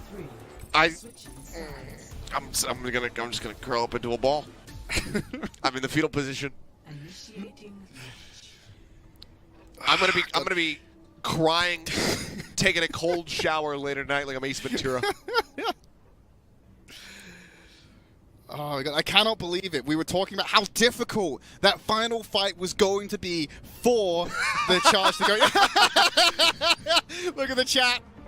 Oh my God, the players are acknowledging it. Terror's saying it too. They're self-aware. They know. I don't know if that appeared on the broadcast, but in all chat, you just see C9, C9, C9, C9 from Charge, and then Teru drops in a C9 Festival. C9 They're Festival. aware of what's going on right now. But as I was saying, Seth, it's like we were talking about how difficult that fight could have been for the Charge based on ultimate economy alone. And Xerneas comes out here, takes Pineapple off the field. Moments later, Shy gets slept and deleted as well. Both damage dealers off the map before the fight even begins. Once again, the back line setting all of that up for the charge. It was the sleep dart from far away that knocked Shy on his back. It's Xerneas' right click that's demolishing Pineapple. Look, player of the match has pretty much already been secured by Xerneas. Like, the eye test just tells you that. But Faraway has been playing amazing as well. Oh yeah. I mean, everybody right now on Charge is just, they're just dipping them in pretty much every regard. See how they go. They did manage to expend all the time bank though, so we're not playing with anything in the second innings. It's on Spark to finish the map and see if they can have another attempt at this and kickstart their path back into this series. Gotta imagine the Fusion right now watching this one have their feet kicked up on the desk saying, yep, it doesn't really matter what we do after, in our series tonight after this. Sigh of relief from the Fusion camp. I mean, Hangzhou getting crushed is just the best thing that could possibly happen for the Fusion. Shy taking a second attempt, gets himself into the back line. Bernard hacked. Choice one puts a decent amount of damage down onto him. Piggy, in the meantime, very much safe. Charge up, looking for the track. Not going to find anything this time around. Okay, but Teru, able to strike, finds Choice A1. Nice early punish. We have seen things spiral a bit for Guangzhou when Choice A1's the first one to fall. Piggy slept for a brief little moment there, but woken up, is still safe. Far away protected. This has bought the Hangzhou Spark a considerable amount of space now in front of point basically A. Point A. Basically have point A in the bag right now. Gonna need a big emergence from the charge to get onto the payload. Piggy's the first one to touch. You got supports on the high ground, already spotted out there by Pineapple, just protecting and guarding that route of entry, but Shy's found a way in. Shy's now up there with the support line, and Pineapple's right around the corner with a pulse bomb. Bernard looking out of the mech, push forward, there's going to be the stick, and does get Xerneas for his troubles. He was 11% away from having that Transcendence online, so does get taken down. Bernard still in his pilot form, is trying to pistol his way back in. You can see them pushing forward, they get that elimination at the end, but now far away going to be traded out. EMP strikes from Jimmy, they find Teru. Irony, sliver of HP gets finished off. And it seems like despite the fact that things were looking good for the side of the Hangzhou Spark, yeah, they will be able to hold this because there's just not really anything that Pineapple can do versus Piggy right now. Xerneas re-arrives. They get the They kill keep the on mech the alive. Shy. That's huge. Piggy, he still holds on to the mech. Transcendence now Oh my popped. God. Xerneas just committing it. Says, yeah, I think we can get this full hold. Goes ahead, pops the ultimate. They're in it for the long haul. They do need to be conscious of the overhaul, though. Teru's about to get that Transcendence online. They're not going to be able to match that healing in any regard in that next skirmish. 1 minute 20 left on the clock. Pineapple has a pulse bomb. There's also the EMP from Shy. Spark have a lot of tools to be able to break this Seth. We just need some clutch factor from the back line. Bomb over the where top, you there's no gonna go? cover. Force the Transcendence early, and Irony still goes down! Irony, yeah, nothing to do to try to save him there. Far away under a good amount of pressure. Throws out the Bionade, throws out a sleep. Does live for a little bit longer. But ultimately, it's the nano that he offers up here to Piggy. Oh, he does not have His the dying remake! breath. Remech denied. Piggy finds the kill. Jimmy re-arrives. Shy trying to skirmish here on the cart, but has to translocate away. Now, it's just 50 seconds remaining. Time bought. Far away going to be allowed to rejoin in with the rest of the squad. Choi Se-wan, Pineapple, in all likelihood have to be the difference makers here for either side with these pulses, but Jimmy as well in an extended fight will be able to get this EMP. I can't believe it. Piggy opens that up with the Cristiano Ronaldo chip over the top, straight over the head, in the goal, finding a kill, forcing the Transcendence, kicks the fight off in the best fashion. there's the Stick comes in! Irony is just getting bullied out of 20 existence. seconds! Choi Se-wan finds Teru. Bernard demeched with 18 seconds remaining. Shy now dealt with. Choi Se-wan comes up with 3 in the fight. The Baby Diva's up onto the high ground, and they are bullying the ever-loving hell out of Bernard. He's got the remech available. Xerneas finishes him off. And that should just be it. Pineapple, where you at? Do we see a touch? He does manage to get the contest in time to force out OT, but the EMP strikes into the back line. Teru is dead. The OT bleeds away. It is a full hold to go ahead and round out the series. Guangzhou Charge playing the cleanest match that we have seen from them in not just this season, but I'd say in years. This was a one-sided affair, a 3-0 as they take down the Hangzhou Spark, a team that just yesterday denied a reverse sweep away from the Seoul Dynasty. Look, Seth, this is APAC hours. We talked about this while me and you were getting ready. It's just like, it could be a 15-map day. I don't know about that one. APAC's pretty wild. I think if we think it's going to be 5 maps, it's probably going to be 3. To be honest, when I fought the 3-0, I had that with the Spark in mind taking this series, not them getting absolutely bodied by the Charge. Good Lord. Like you said, Seth, this is one of the best performances we've seen out of them in a very long time. It was just impeccable. They had every single read on what the Spark was going to do, except for one Spark C9, because I don't think anybody saw those ones coming. No. But, even as far as just the strategy is concerned, they had the read. They knew what Shy's pathing was going to be like. They spy checked him while he was trying to jump over the top of the building on Eichenwalde. It was just perfectly played from the Charge. And one of the guys, of course, he was a standout yesterday. He was a standout again today, is Xerneas. Because, good God, he continues to look incredible. And sometimes I have to question, why did Chengdu ever let this guy go? He's our player of the match, by the way. I don't know.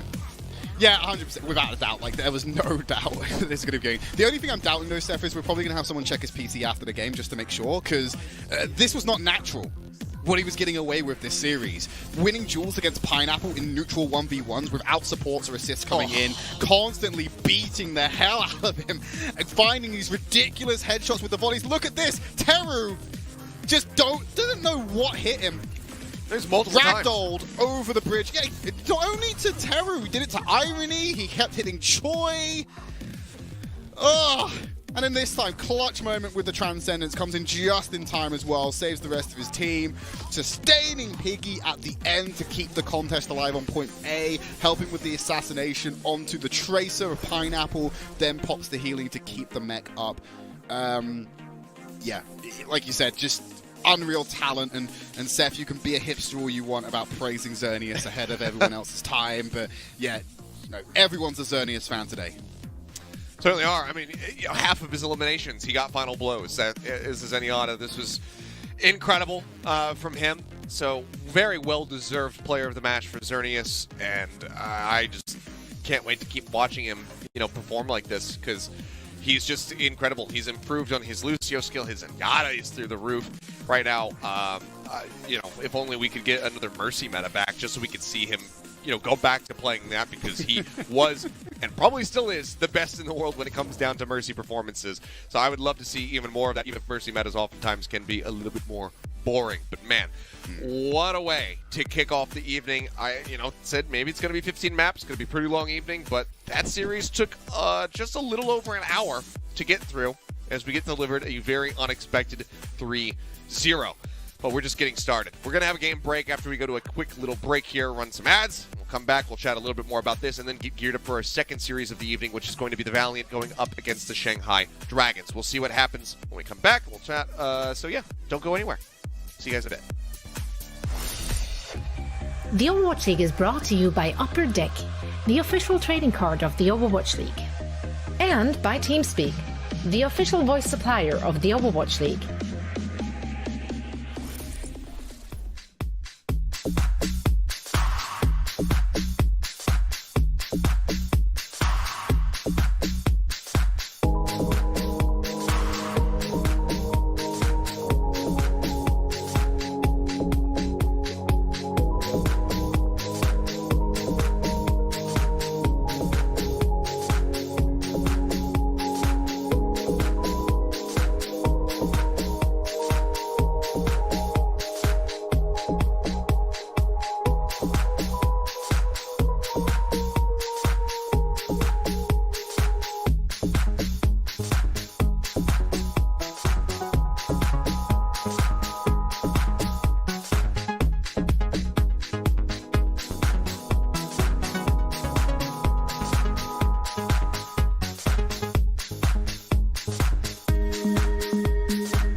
resilience, resilience through the pain. I'm a warrior.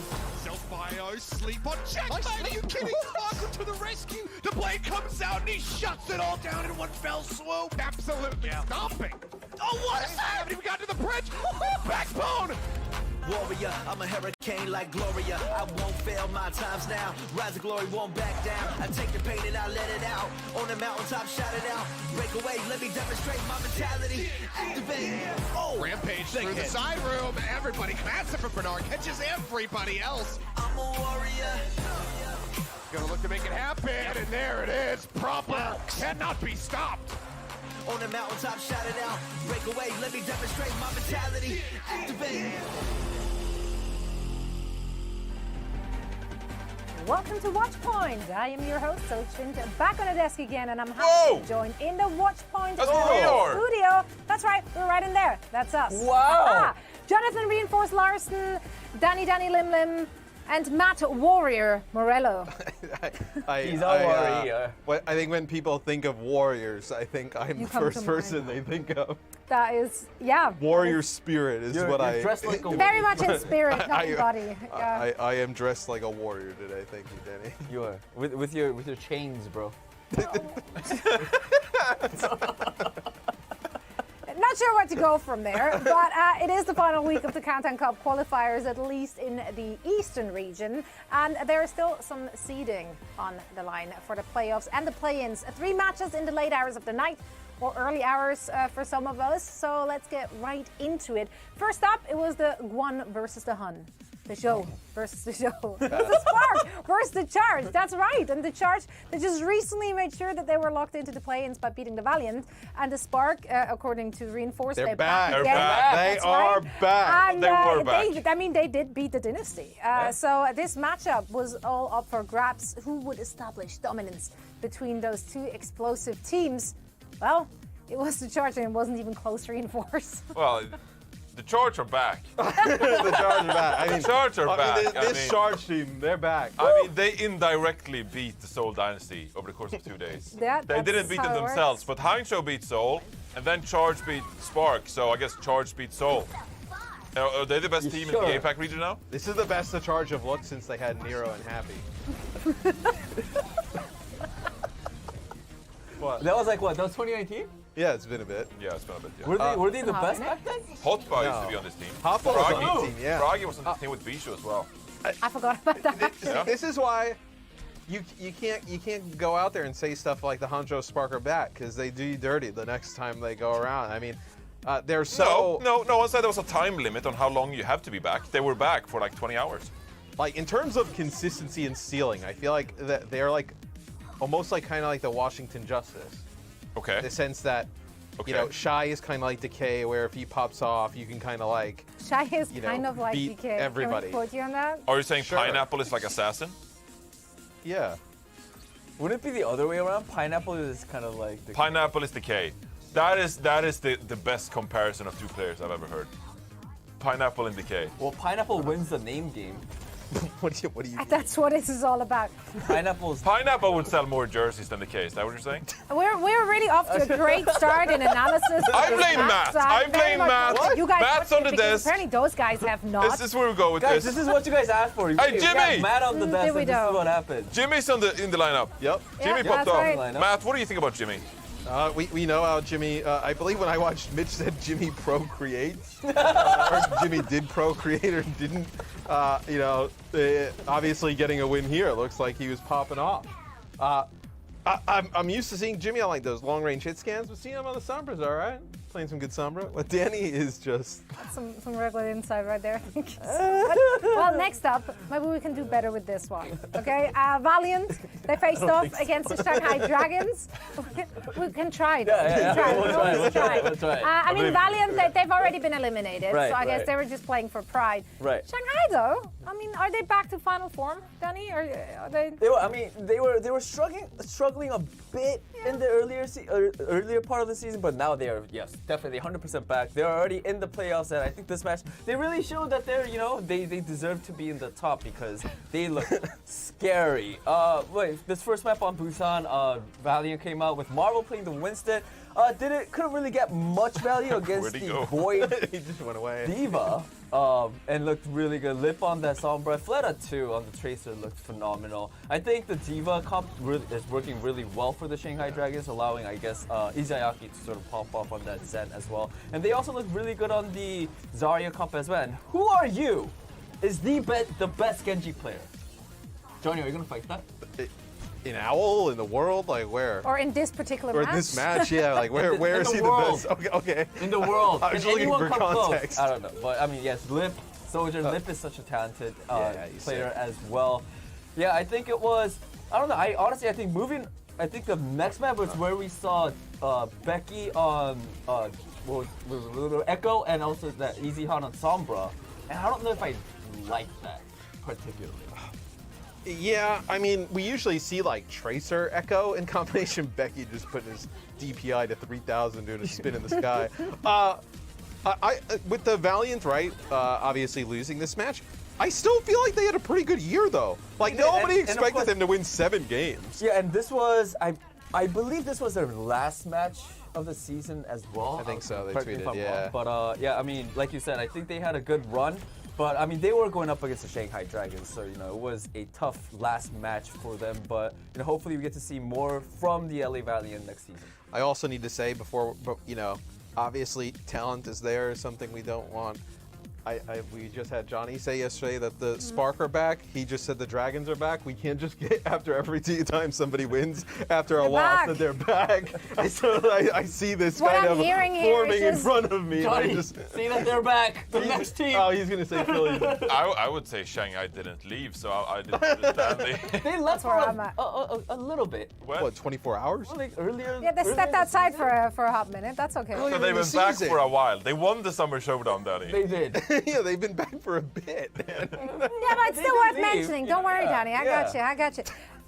Yeah. Oh, they did lose 3 straight, so yeah, you're right. They're like, San Francisco Shock left for a that's bit. true. They came back. That's true, actually, yeah. So they came back from They're that. still on the way back. Wonderful. Well, I'm glad we sorted that out. Now, in our last match of the night or early morning, there was a lot on the line, actually. Philadelphia Fusion, who apparently all of our guest hosts cheer for. Amateurs, like I don't know how that happened. They were going up against Chengdu Hunters, and as I said, there was a lot on the line because Philadelphia could clinch their spot into the top 3 and out of the play-in. Yeah, that's a big deal. All they needed was a victory against the Chengdu Hunter, and lo and behold, they managed. But the big question is, how did they manage, guys? Well, I gotta say, I'm really enamored with this deal. You guys are not gonna take me seriously. It's funny. I was actually going to bring some actual analysis onto the desk, and Matt just laughs at me like he's not ready for my analysis. What do you think I would say? I like this diva composition coming out of them with the Sombra and the Tracer. And You're gonna say they're back. That's what you wanted to say. from what? Where have they been? Where have they been, Matt? Where are they back from, Matt? They're back from Where just have the Fusion been? the constant despair that they bring their fans through. It's Well, always constant up and down. Yeah. okay, so They're they're good, up. they're bad. They're up as they got 3rd. They got the final playoff spot in the East. All right. Yeah. There were some good moments from this team. Look, if they continue playing this double flex support, Diva, Sombra Tracer composition, MN3 flexing here over to the Sojourn. This was not great because they got 4 point health.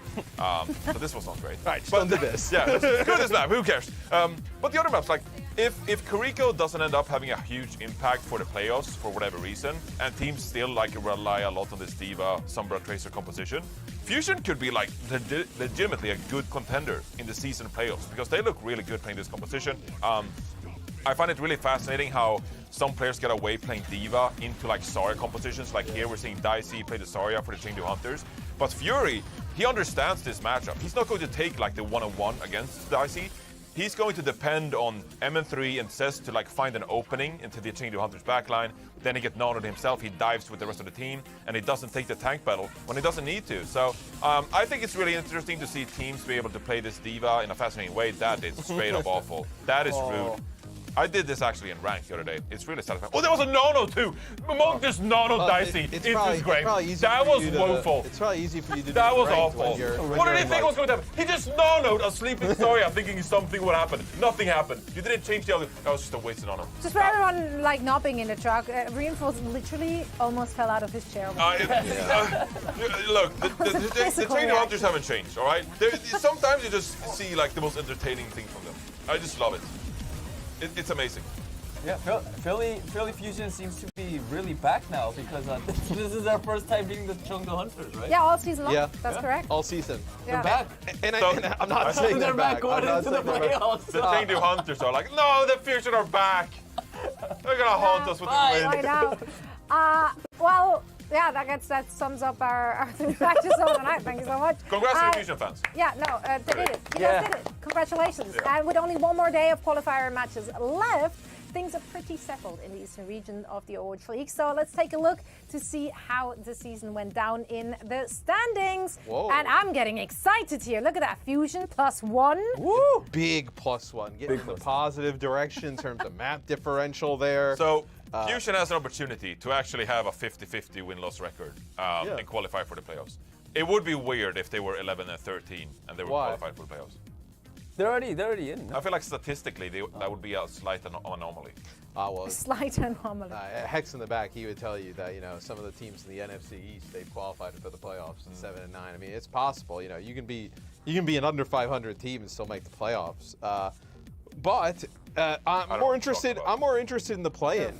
Yeah, it's a football. The NFC East. Yeah, sports ball. We know that. NFL? What's football? All right, well, we'll probably need Wrong a longer. crowd here, wrong crowd. We'll need a You're not longer hitting segment it. to How about explain. Newcastle, huh? Who? Look good today. Newcastle? They said a soccer team? NBA? Anyway, I'm so glad I have experts here on the desk to break down all the things, not just Overwatch League, but that's how things looked out in the Eastern region. But the West, they had some storylines of its own throughout the season. And in case you didn't notice, I wasn't there for some of it. And when we return, these guys will set me straight on what is really happening out West and let me know what I missed. Stay tuned. I don't know either. Oh well.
What was that? What are you talking about? What? What happened? Whoa. I was like, I was looking at the camera, so I didn't see. Yeah, I anything. didn't see what happened. I don't know what he's Danny, you I'm good? sorry. Maybe I'm just. Maybe I'm There, tired. it's Yeah, okay, it's okay. Sorry, It's, guys. it's There the we go. ghosts of all the inhabitants of that chair. Yeah, they're still with me. Like all their Fuck yeah, spirits are still with me. Fucking spirit is still there. Wow. Okay. Yeah, and with those spirits, I welcome all of you back to Watchpoint. And for those who don't know, yeah, we had a lot of guests here because I missed out on quite a few weeks, actually. I was busy growing a human, not a big deal. But it's been about 3 months, and a lot can happen in 3 months. I stayed partially in tune, I would say, with the league, but we thought it would be a really great time now for both myself and perhaps new people tuning in to rely on our experts as well as Matt Morello here on the desk to let us know what did I miss, right? So I jotted down a few notes on things that I want to get clarification on. First things first, obviously, we do have Kiriko coming up, right, in the playoffs. But I missed an entire stage of a new hero, Jungle Queen. So we've seen that before, new hero. It takes time for teams to commit, find a new meta. So surely she was only played a little bit by teams, right? Yeah. Like they wanted to play it safe, A little bit. A little right? Well, actually, a little bit, as in like if you talk like I don't know, like 99.9999%. What's it? Oh, that's right. It's 99.1%. So less than Danny thought. Yeah, a little less. So That's actually. Actually. Yeah. go ahead. And like, what pick rate do you consider a hero like overpowered? Like too That's a strong. conversation. Right there. 99, Right there. probably. 99% qualifiers. Like a Junker Queen is probably a bit stronger here. Yeah. I mean, You missed a lot of Junker Queens. Though. You did. To the point that like, I if did. we didn't see Junker Queen for the rest of the season, I'd be like kind of satisfied. I'd be like, I've seen a lot of Junker You got your serving of Junker Queen. Meanwhile, I'm sitting here like, why is someone playing Jungle Queen? That's strange. Yeah, she was very OP. I think if teams didn't use Junker Queen during Summer Showdown, it was sort of a throw. Well, I mean, we just watched the graphic. Nobody did. So like, Yeah.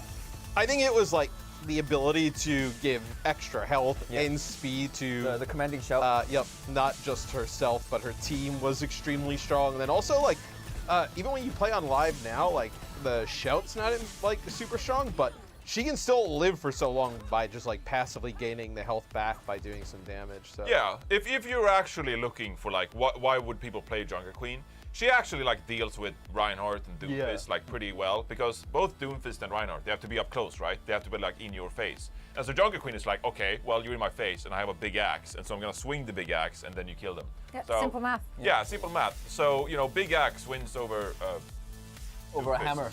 Over other things which are smaller than the big axe. Yeah. Got it. Well, that's good to know. Somewhat, yeah. Now, what else do I have here? All right, yeah, last tournament. I mean, I was here for the kickoff clash, right? Where the Gladiators, they smacked a few.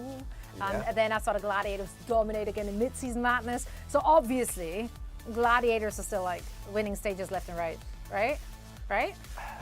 The thing I love about you saying that is like, oh, well, of course you're going to win all the stages, right? Obviously. Yeah, it's easy to win all they've the stages. seen some stuff. Yeah. So remember how we told they you were- there was a lot of Junker Queen? Yeah. They were not great at Junker Queen. Oh. They didn't like that. They didn't like that meta. I mean, we're seeing the win rate right here. I mean, it's 33 to 100. What's right? wild is they almost actually still made the Summer Showdown. Yeah, that's true. Almost. And another crazy thing that you missed was we got to see Shu on Sojourn as well. For a bit. Sojourn? Yeah, Yeah. Sojourn was a thing. Was it a good thing or? No, we just saw it. Oh, okay, but it happened? We just saw it. It happened. Okay, so Okay. should I go back and watch it, or am I just ignoring Well, it? No. Yeah. Well, actually. Well, they Maybe had, go check it out. They had Patty Fan, right? Then they got Happy. They Oh, yeah, they have Happy now. They have Yeah, they had They have Happy Aunts, now. but not Aunts anymore. No. They've really just kind of settled on Happy and Kevster. Okay. And they look Summer much better Showdown now. was not a stage for Gladiators. Yeah. I'm leaving for a few weeks and everything goes up in flames. They're All still right. figuring out their tank stuff, you know. Yeah. Yeah. I mean, Stuff it's to end work of the on season. Time to figure it out. Yeah. Okay, Jungle Queen was good. Glad's bad. Maybe good again. Who knows? Copy. All right. I did see that we had a tournament in Toronto. Cool event. Didn't get to see much of it, unfortunately. But surely the Toronto Defiant, like, in front of the home crowd with that extra buff, they must have established themselves as a top team, right? They can't still be like the gatekeepers. Well, you know, they've been kind of good at times. They've also been kind of not good at times. Which is the definition of gatekeeping? Well, look. Yeah, that's about as mid as it gets. I don't know. Maybe I'm just like just a bizarro defiant defender. Like, I don't think they're exactly mid. Like, maybe they're like upper mid. Like, they're still obviously 11-11. Which That would is kind of be mid. the definition of it. But they have quality wins against top teams. You know, some of their wins, losses early on in the season, they were playing with different lineups, different coach, right? Now they got Moby Dick as the coach. So I think Toronto is headed in the right direction. You know, maybe they kind of were like mid for a bit, but I think they're going in the right direction. They're better than average, Yeah. despite being 11-11. I would say That's so. like 6th out of 13. Well, what? They got third at their own event. That was kind of Would pog. you say they're better than Houston Outlaws? No? Anyway. Okay. What about London Spitfire? Do you think Toronto is better than London Spitfire? Well, I mean, clearly they've lost to London twice, so maybe not. So you would say they're like 6th out of 13 teams in the Western Yeah, region? which is better than mid, right? That is, I think that 6 and 7 would be right in the middle. But we're gonna, Well, we we're can choose to not gonna. include Paris and then it'd be mid. But You can't just eliminate Paris. why not? They're like 1-19. Why not? Hey, you keep on believing. I love that about you. Very positive. That's great. Now, I guess the more things change, the more they stay the same. Therefore, I'm just going to make the assumption that San Francisco Shock, who had a league record winning streak, they must have kept that going, right? Like, there's no way anything could go wrong for the Shock. I mean, proper. I think you should watch a couple of games. This was very recent, but like it's, you know, they were on a sort of a losing streak. They lost to Fuel, they lost to Justice, Outlaws, and Toronto Defiant. And the Defiant. And the Defiant. Okay, but proper. Is he still good? Is Proper still? Oh, that's 100% yes. Oh, that's- Proper is still good. Yeah. Then that's okay yeah. with me. Yeah. He's still you know, a great DPS. Probably one of the best tracers. We did fill our contract. Yeah. Oh, yeah. So we're not quota was obligated to filled? say proper anymore on the broadcast. Yeah, Like Okay. you don't have to show up and think about how are we gonna talk about proper today. Like we're done with that. We don't have to. He's still insanely good. I'm kind of committed to it, though. Honestly, I like. I'm sure there's some performance bonus. Like if yours. I get the extra, get some extra cash for mentioning proper things Yeah. in San Francisco. Anyway, okay, one thing has to be for certain, absolutely certain. Over the past 5 seasons of the Overwatch League, and that's been that Dallas Fuel. They're stuck in the cycle of misery. They're up and down and all around, so surely that hasn't changed, right? They can't possibly now suddenly be consistent. I think they're out of the cycle of misery. I think they're A fully linear, out. straight? I think they are smooth sailing from here on out. Up or down? Up, up. This is not Up. your. Up. This Oh, is not up. your. This is not your Coco tanked Dallas Fuel, right? This is Hanbin. It's not your custom main support. No. Theo. They're on a 4-team match win streak right now. Yup. They won the Summer Showdown. Hanbin is a monster of a tank. So they are. I think I agree. They're definitely out of. The They got to be the favorite overall right now. Right. I think. In Really? the course of the whole Okay. league, I think All right. so. I think they have to. I mean, who else would you kind of say? Like, I don't know. Soul? I never trust Seoul in tournaments, so that might just That's be a very valid biased. point, actually. I would say this. I would deem them out of the cycle of misery if they beat Houston Outlaws today. Because the most cycle of misery, Dallas Fuel thing ever, wait, what? would be losing to So Houston not Outlaws. winning the previous tournament and dominating the last few games, but beating the Outlaws would be the thing. No, that because gets it would be the wrong. most Dallas Fuel cycle of misery thing ever to lose to the Houston Outlaws at your own event. That's true, actually. That would be You have a point. that would be a cold. huge. You But know, I don't know. Didn't I they like think- lose in the first match to Houston like last year? Last year? did? they No, lost this year. This the first- season. yeah, This season. Yeah. That was this year. Yeah, that was yeah. the season. All right. Yeah. Bring it back. You're running back. Let's go Yeah. again. See, you gotta beat Houston Outlaws, and then I consider you out of the cycle of misery. All right. Okay, that's all Papa Big Reinforce challenge. wants from you. That's the challenge. Let's see if they can get it done a little later today. Now, well, I feel caught up, so thank you so much. Hopefully you at home feel that too. Now, I watched some matches, but actually still caught up in our predictions, which is weird because I didn't even watch most of it. Why did you I don't know if predict for I'm the Mayhem? great No, I or didn't if you watch guys are just horrible. One of the two things. But you at home can also be great or horrible. I don't know. All you have to do is go over to pick'em.overwatchleague.com or use the app, make your picks, and here's some advice just pick the good teams, like I did. Yeah, pick Flip them's a- awesome. Or flip a coin, honestly. If you're horrible, you can just not tell anybody that you've been participating. But if you're awesome, you can just tweet out how Exactly. right you Why are did all I pick the time. Mayhem? That will forever remain a secret. Did you pick Mayhem? You didn't pick Mayhem yesterday. No, I caught up with the Mayhem. Yeah, in the During- tournament? Yeah, in the Yeah, tournament. yeah, the like, Mayhem in the lower I bracket. would like I was to going know off. who has the best score on predictions. I think you're Not last, me, Danny. that's for I'm sure. not last. Nah, no. I'm pretty sure I'm still last. On top. I'm still last, but I'm catching you're on up. top? We'll look at that a little All right. later this week, I'm as in pretty like sure I'm maybe top. tomorrow. We'll see about that. Now, our first match of the day is Atlanta Reign versus the Florida Mayhem. So another opportunity for us to catch up now with a guaranteed playoff spot on the line. It's going to be an exciting one, and we'll get into that matchup right after this break.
Welcome back to Watchpoint. First match of the day has a lot on the line. Atlanta, they can lock in a playoff spot with a victory. And Florida, they do need to win to avoid actually being locked into the play-ins 2 weeks from now. So it's going to be an exciting one, a real thriller for the fans watching and for us, of course, as well. Now, Danny, if we're looking at the Atlanta Reign, there has been one constant on that team, and that has been Hawk.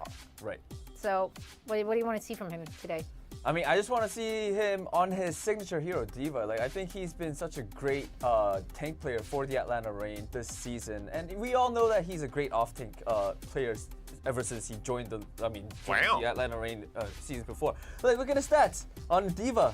He's probably one of the best. I was going to say the best, but I don't think he is the best. That's a wild statement there, Danny. I mean, he's at least the second best, if not third best. Second best or third best. Out on a limb there. Yeah, there's like some, like Hanbin and Smart, but he's definitely up there. And I think Top three Atlanta for Reign, sure, yeah. Atlanta Reign, like using the Diva Cup right now, it has been very successful. Of course, along with Venom and Speedly, and like just allowing Vigilante to sort of get extra damage on the Zenyatta as well. I think has been working very well. Has been very successful. They've been finding a lot of success with this. So I want to see more of this Hawk Diva comp. I think missed out on it. yeah. Oh, what? I missed out on it. Out on a limb?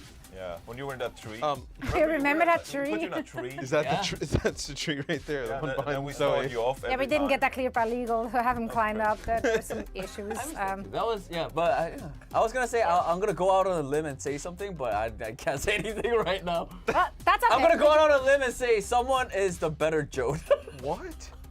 Okay, we You leave just- it you just like, showed I'm us- not what even is it? an You're hour. showing us Not even gonna incredible give Hawk. you guys.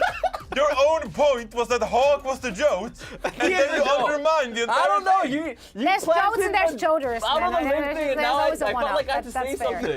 something. You did Someone's great, pretty Danny. good. But I Great. think someone's. I just Jote. gaslight Danny into making a hot take.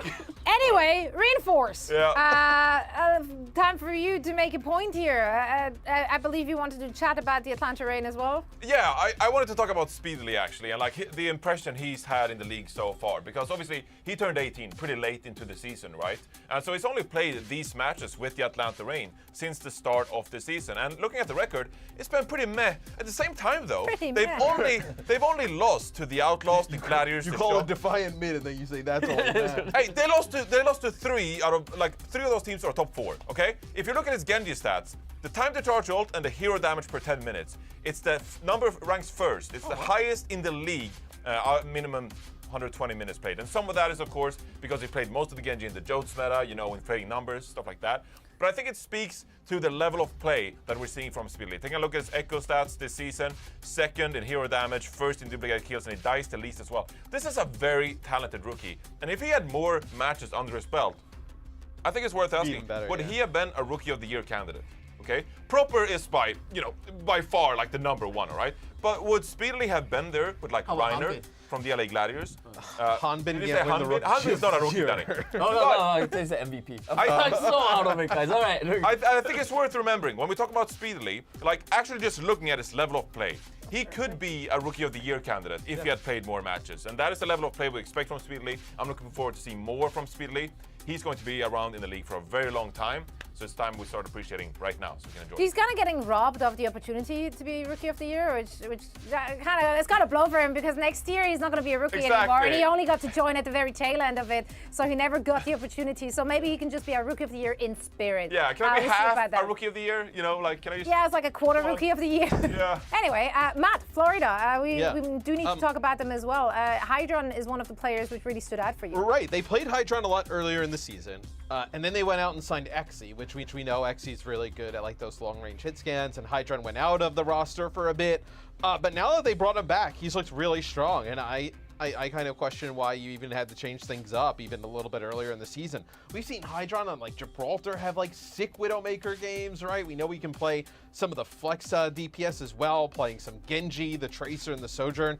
Where I've just been really impressed with him, and really this Florida Mayhem roster the entire season. Like, I did not really expect that much from this roster the entire year, and they've been really good and surprising with really some awesome, promising young players, and I think Hydron kind of leads that charge. That's right. Even though someone did say it's all down to him, right? Yeah, he had a, Did he lot say of that? confidence. He actually, in himself. according to his translation, he had confidence. I don't know. Are you questioning my I don't know. I'm just throwing it out there. Anyway, it's time to take a look at our picks for these matches. So let's fly through those, and then we get the game started because I am excited. We have a slate of great matches coming up today, starting with the Atlanta Reign and the Mayhem. We are all aligned except for Look, Are you just trying to be controversial? I apologize to Corey Dunn, Hastro, Are you everybody though? down there at ESA. I think there's upset potential here, right? Where you have the Outlaws.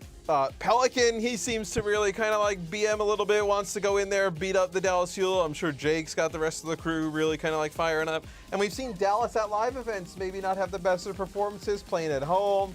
Some fan pressure. Maybe we see an upset today.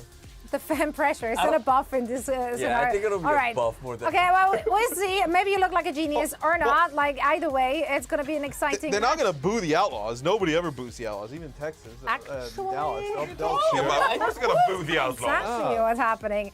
Anyway, that is it from Watchpoint pre-show. We will talk more about the prediction as the game is going to go and happen. We see how that will go down. Now, for now, we want to send it over to our casters, Jaws and Nekra. How do you feel about the games today? Pretty good, I think. Yeah. All right. Yeah. I'm not surprised Matt That's voted Outlaws. I'm going to be That real. was like I don't the know least why. hype response I could have hoped for. What's that? What? Alright, it's Look, okay. I feel We'll leave great. the I feel hype. really The games are going to warm. be good today. Everything's going to be fantastic. I'm There just you getting go. pumped up because, like, you don't want to put all the energy out there very early on in the cast because then you, like, don't have anything. But, like, just for you, True. Zoe, all the energy in the world. Thank you. I'm going to be real. Matt just Love zaps that. the energy out of me, so you got to please forgive me. Please forgive He me. does do that. You guys are It'd yeah. matching. truly be like Did the you guys class color clown coordinate? joining the desk and poisoning the Jaws water and- hole with his clown juice. I don't know. The Jaws putting those people in YouTube chat to sleep. Poor YouTube chat. Okay, Jaws you're doesn't- one of those people. You also poison the YouTube chat, Matt. Every now and then I get sent a screenshot and you're just BMing me in the YouTube chat going crazy. Who's this guy? Get him I would never. You are the Are you one that spreading Jaws instigated. propaganda in the YouTube chat? I would never. What are you doing? Can we get a poll going in the YouTube chat? I have literal Matt, evidence call him of out this, if you see Matt, him, if on you're in my chat and phone. you see I will him. We kind publicize it. of have the same outfit on as well. Yeah, I love the Yeah, you're coordination. dressed in the same Except color. you look like I don't even want to say what I wanted to say. But Jaws looks like librarian. Okay, sorry. Librarian? Okay, well, Don't you see that? I'd get a book off of him. Like, why not? He looks like a waiter. What would your good. book I be took about, inspira- Jaws? I thought, you know what, today I want to dress like Hex would in the 70s, so yeah, that's the exact look I've gone for. We'll see. Yeah. All right, anyway, we're going to get to the Nailed game. it. Thank you, everybody on the desk. Atlanta Reign guys versus are the good. Florida Mayhem. Rose, it is a hype day. Maybe it Yeah. wasn't the hypest intro of all time. We've obviously got the Battle for Texas a little bit later on with your boy Mitch and Scott, so that's going to be pretty sick. Got two games before that, though. The Atlanta Reign and the Florida Mayhem versus the Washington Justice versus the Glads. Imagine if teams paired up there. I almost said Reign and Mayhem versus Washington Glads. That would Oh be, my god. Could you, that would be a that little would be bit like a insane. total Mayhem custom mode or something like that, right? Yeah. Where you have like Speaking 10 of which- versus 10. Did you see, I don't know if anybody else saw it, but Scott tweeted out a picture of him in a 41-minute What? How many total Zaryas were on Mayhem that game. team? Like 4? I don't know if you can Something even have multiple Zarya, Well, but like definitely the most busted yeah, and character. the for that. uptime on the bubble is like 100% because so your stupid. cooldowns are reduced and she has 2 bubbles. Yeah. So yeah, it was kind of silly. Maybe this match will be a little less silly. Atlanta Reign, Rose, they do want to win because if they win, they do actually clinch a playoff spot. They're do. top 6 going in. They just need to win here today. So that is the aim of the game right now. Florida Mayhem, obviously, they want to play some upset. They're already guaranteed the play-in spot, so that's pretty nice for them. But Reign, they got to hit them with a W real fast. I think Florida even still have a chance actually to make it into a top six playoff spot as well. But if they lose here, they're definitely out of contention for it. So a lot on the line for both of these teams heading into our final few weeks. So look at the Reign, though. No Kai to start. Venom, Speedy, Hawk, Ultraviolet, and Vigilante. Vigilante, of course, a newer addition to the roster. And my God, the Atlanta Reign backline, they start off strong. They got a little rough round the edges a little bit later on, but then Vigilante came in and shored it right up again. We will probably see OG when it comes to like Lucio's and whatnot, but Vigilante, when they want to run double flex, has been looking great. I do kind of agree with Johnny's point on the desk when they were looking at Speedly and how he's been doing on the roster when he got brought in. Well, I guess not brought in. He just kind of turned 18 and then he could Came eligible. officially play. Yeah. So they have lost against some of the best teams, and then they've won against the teams you'd expect them to kind of win against. This will kind of be in that same boat where it's like, okay, you kind of expect the Atlanta Reign to win against the Florida Mayhem, but I would still want a big performance from Speedly going into playoffs or play-ins if they don't kind of make it there, if they don't clinch that spot. Well, I want to see a big performance from Speedly. Florida Mayhem roster on your screens. Hide on Checkmate, someone Animo, and a RuPaul to start us off. Yeah, I mean, these are other players that I also expect to kind of want to see a big performance from. You know, play-ins are going to be a tough beast, and still when Florida Mayhem have the ability to grab a top 6 playoff spot, you expect that this roster will pop off. I mean, we didn't have a whole lot of sample size going into our match yesterday for Florida versus the Vancouver Titans, but I mean, Jaws, what is the tale of that match either, or the tale of this team when, you know, Vancouver, they've been on the up and up. Florida did get the reverse sweep on them, so maybe they are starting to kind of feel out the meta. They've had some time to work it out.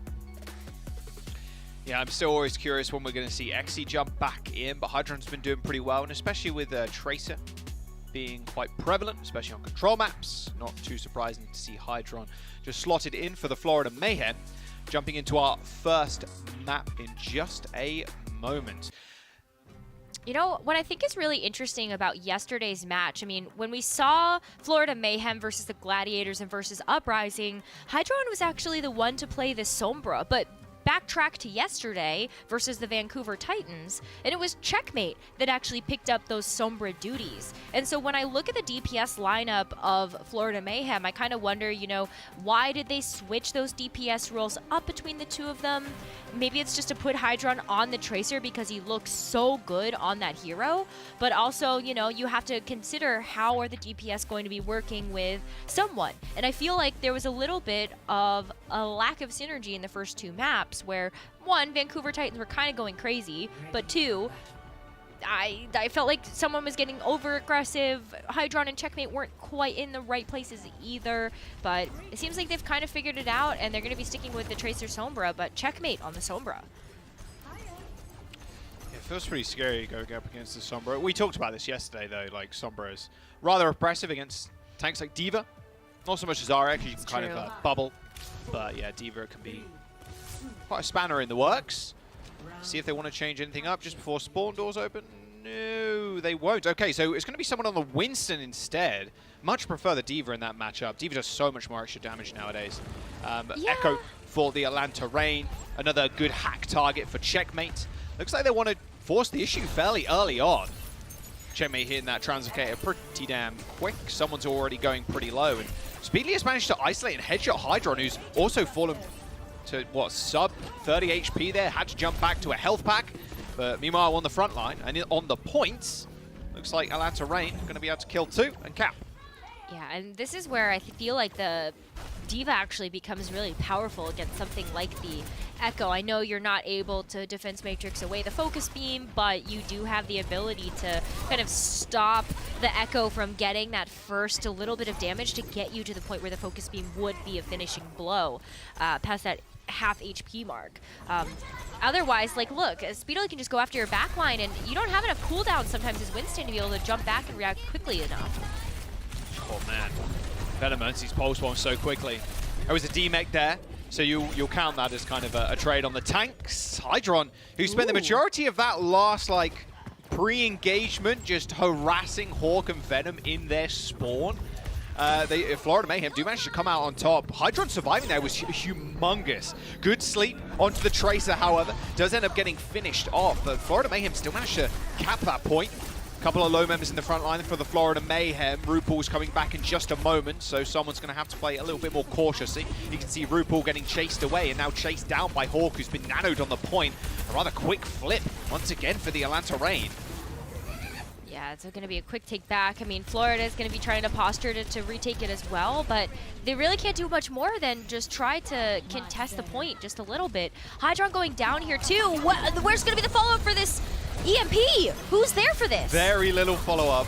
Yeah, I mean, you got someone, I suppose, but the hack has already worn off. Does prop the Primal Rage, but with a Discord Orb and no Nano, I mean, you're going to be rather weak in the front line. You can see, didn't even touch the floor before Ultraviolet and the rest of the gang managed to kill him. 75% for the Atlanta Reign with 3 ultimates still in the bank. Florida Mayhem losing Tracer that early cannot happen if you have that EMP. No, I mean, you were hoping that Hydron would be there in order to follow up on that damage, and I just wonder maybe if the Florida had tunnel visioned a little too much and not recognized that Hydron had gone down, but we're at last fight here, Jack, and they don't have much of anything in the tank right now. Good trans by Vigilante. Someone does end up getting stuck with that beat. Just going to make sure that the damage is little to no effect. Ultraviolet under a lot of pressure. Double Winston on the field. Make that one now as someone ends up going down. Speedy with a nice copy. Earns Primal Rage almost instantly in the Atlanta Reign. Handily dealing with the Florida Mayhem. 99%. Maybe Checkmate can touch again, but looking rather unlikely. Yeah, Hydron is there, but ran out of blinks. Atlanta Reign take round 1. It was a really decisive victory there for Atlanta as well, and it feels even more impactful knowing that Florida whiffed that EMP. That was the fight winner. That was the finishing blow. That was what Florida wanted to have in order to take the point back. And when that didn't work, it would just kind of fell through from that point. But I mean, like, let's watch this replay again because... Oh, it's the sleep. Oh, yeah. Nice. I mean, like, this is just the kind of prediction that you hope to see from Ultraviolet, but that was also kind of the... Yeah, it's just tough. I feel like now we're going to see a little bit of a switch up just because the heroes that we did see aren't necessarily the best on more of kind of like an indoor map like University. But yeah, we'll see the Sojourn and the Genji here for Florida, and Sojourn going back to spawn. Okay, then. I'm not sure what Hydron's kind of plan was there. He was alone. It looked like the rest of Florida wanted to take high ground. A 2 trade, but pretty badly on Florida Mayhem's side as RuPaul and Speely end up going down. Vigilante off the map. As I say, it was a fairly bad trade. Not if Farnamo's got anything to say about it. A nice boop and someone killing Ultraviolet. Leaves Atlanta Reign without support. And Florida Mayhem do win that first fight, regardless of losing RuPaul and Hydron that early. Wow, that's an incredible 3v5 comeback. That was super impressive. Absolutely. I mean, the fact that I think someone, too, like the Orisa, I feel like forces him to maybe slow down a little bit. I like play with the team. But it's good too because Hydron is there from long range to come back to follow up. Checkmate's going to be coming back on the Tracer as well. And so you can see the wraparound already starting to happen. And Hydron's doing an incredible job with these disruptor shots and other pieces of this Sojourn kit to just lock down the Atlanta Reign. Oh, Vigilante on like a child's roundabout in a playground there, just running around that one bit of the map, just trying to escape from the rest of the Florida Mayhem. Almost a team kill for Atlanta Reign. They do end up changing Hawk. I'm surprised it took them this long to get off the Winston. Hawk's Diva definitely one of his better heroes. Even Ultraviolet switching now to the Zenyatta. You love to see it. I mean, Orisa's not going to stand a chance against the just the life clicks and the Discord orbs. You have to play a little bit more safe. Yeah, you have to play a little bit more around the health packs and around these corners. You can already see that, you know, someone is trying to just kind of strafe left and right here. Checkmate, though. Ooh. Missed the pulse, but it didn't matter. Someone was there for the follow-up. Mayhem did use the beat in the fights, but not the worst. I mean, 66% in building for Florida Mayhem. You're going to force Atlanta Reign into a position where it's going to be last fight. Oh, Terror Surge on a Baby Diva. All right, okay. Well, he does pay for it with his life by Hawk, who was in Violet Diva. I don't know if that's necessarily worth. I'm going to be honest, but it's okay. I think 85% now, and the fight lasted long enough to make it last. It's fine. Someone is switching. It's Zarya time now. So you can definitely brawl out a little bit better. I think that that's kind of like the natural progression from the Orisa versus the Diva, now to the Zarya versus the Diva. Amplification Matrix 2, it's hard to approach. Oh, Nano Blade for Speedy. Can he chase up to catch up to Hydron? Of course he can. No one else to get resets off, though, as he spent all of his cooldowns killing the Sojourn. 99 for the Florida Mayhem. And now Atlanta Reign get to gain a little bit of percent. I mean, using the Nano Blade there is fairly big, so Pulse Bomb from Venom is going to be the next course of action, I can imagine. I think so, yeah. I mean, you've got the Pulse Bomb that just when you're on the defending side, try to go around after somebody. You can already see Venom kind of like, can I get Animo? Can I get RuPaul? Oh, he's looking for RuPaul already. Force that lamp first would be nice. Oh, stick lands, but it was on the bubble. That's a lot of free energy for someone as Vigilante bites the dust. A self-destruct to scatter the Florida Mayhem, but Hydron separated from the rest of his team. Might leave an opening for Checkmate, though, as he takes care of Ultraviolet and Speedy.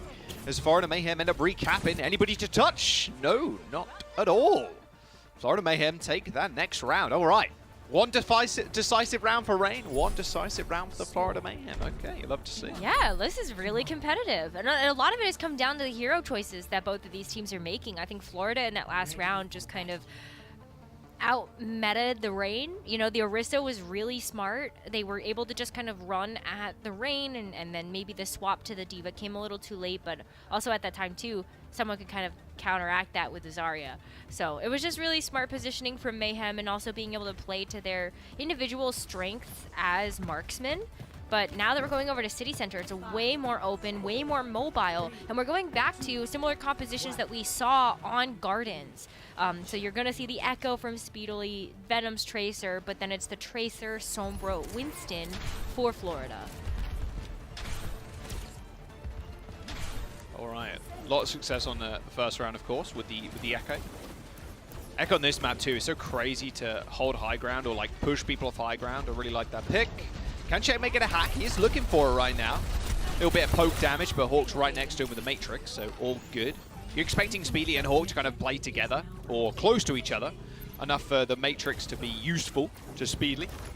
Point is unlocked now, as RuPaul is under a lot of pressure. Yeah, you can see, oh, that's the focusing beam. Oh, he gets away! Not quite. Yeah, RuPaul with a nice nade there on the side of the jump pad to keep him alive in the fight. Oh, sticky bombs. Wow, that was pretty damn accurate, although he was in his face, so you take those anyway. Yeah, Rain to end up capping. A lot of low health members on the side of the Rain, but it shouldn't matter too much. No, I think you're okay. I mean, Atlanta Rain are going to cap this. If they're not a little careful, there are definitely members alive on Florida, and you're still waiting for a couple of reinforcements to come back. Like, look at this. Hawk's so low. They have no healing right now, and Florida are going to try to capitalize on this. Whew. Someone just hit Venom with the LG there, the little right click from the Winston to finish him off. You don't see that every day. Nice little flip from the Florida Mayhem, and now the assault begins. Can they just demech Hawk and keep... Oh, no, okay. No big stagger on the Pilot D.Va, but it's all good. No ults invested either from Florida Mayhem, so you're feeling pretty good about that. No, I mean, at that point, you were just taking advantage of Ultraviolet and Vigilantes still coming back from spawn. Hawk had not had a chance to get some health packs to get back up to full, and you just try to capitalize on that advantage. Now, Florida do have ult economy here. They're looking at the Nano that could get when someone's Primal Rage online, and then you... Okay, Pulse Bomb 2 just got Speedily. All right. There's a missed Pulse Bomb from Venom. That was the easy one for RuPaul. He didn't even need to move, it looks like. Unlucky Venom. EMP still available from Checkmate. A bit easier to hit here as the choke points are pretty exposed. Nano boost onto Vigilante to keep him alive, as well as a defense matrix. He is rather bathed in support from the rest of the Rain. Can they make anything good off of this, though? Someone using that Primal Rage caused a little bit of chaos as Vigilante is still the target, forced to use the Transcendence. Florida Mayhem forcing almost everything out of the Rain at this point, including that duplicate from Speedly, and they still control the point. There's not really much they can come back in with. A free Primal Rage for Speedly as he bashes away Animo. Nice Primal Rage mechanics there. It's fun to see DPS players use that every now and then, but the Florida Mayhem are making it burn. Atlanta Rain have spent so long getting them off this point. Florida Mayhem gets 76%. That's a lot of percentage to walk away with, and this is all while, you know, Hydron almost has another Pulse Bomb. Checkmate has been building up to these EMPs relatively quickly, and that last one was really effective. Just to be able to open things up and force Rain into this position of using the Transcendence and then everything else that they followed up with. But Florida could totally come back in a big way. It was Speedily the target of that last Hydron Pulse Bomb, and that could be pretty big again, but no such luck with this Pulse Bomb this time around. All right, Hydron just trying to force point right now. There's someone contesting it currently. Another Pulse Bomb this time on the side of Venom. Not sure if it found damage or anything like that. It didn't find a stick, that's for sure, but both supports on the Florida Mayhem died anyway as they ascended into the heavens using that jump pad. Hydron still putting in a mean amount of work though, takes care of Ultraviolet and Speedly as he is chased around the point. No recall, no problem for the Rain as they chase him down. And now they're going to match percent. Okay, well, the Lucio is here? Yeah. You got to run. I mean, you're still forcing the point, I suppose. You're going for a 2v2? Oh, but it's quickly about to not be a 2v2 anymore. Yeah, everybody's coming back now. Looks like it'll be 5v5, but check out where Checkmate's going. Checkmate is flanking around by the jump pad to get to the back line. And here was absolutely massive. Vigilante was just on the other side of that bubble. You can apply an orb, but it ain't going to heal you too much. someone takes care of two, but it's ending up as a trade. It's a 3-on-3 on the point with Florida Mayhem in control. Atlanta Reign built up 96% in the meantime. Primal Rage for someone, he should be able to get back, and if he really needs to, he can pop it from long range and just double jump onto the point like he's Mario.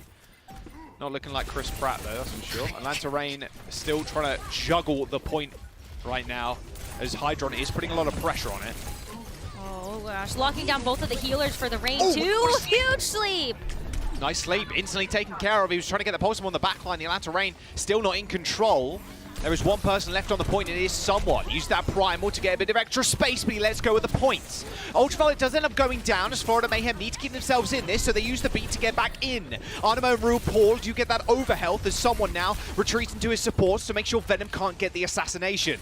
99 to 99 as the Nano comes out onto someone to try and end this right here, right now. Vigilante holding down the fort, but not for long. But the backup comes in for the Atlanta Reign just in time. A Pulse Bomb makes it even, as it once again is down to a 3-on-3.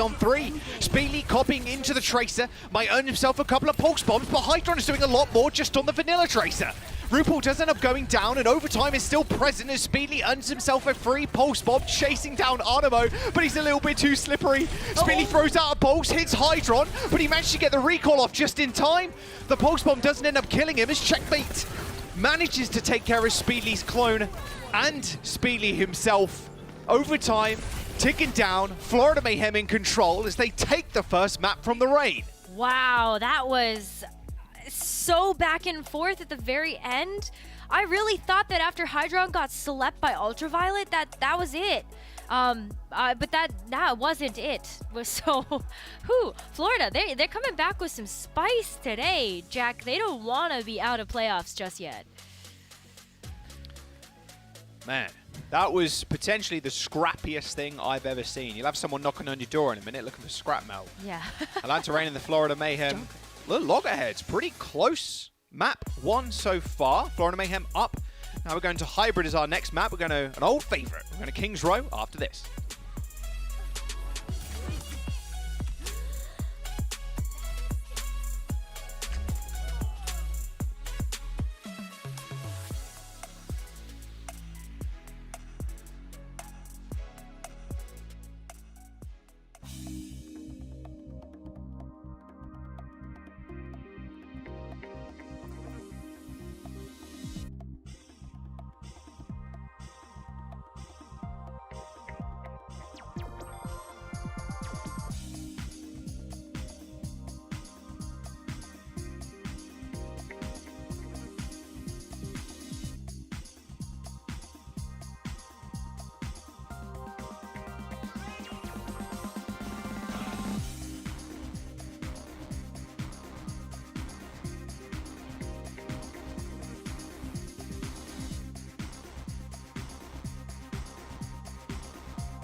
Hey, welcome back. Yeah, I realized that joke might not have landed with the majority of the American audience. I'm not sure.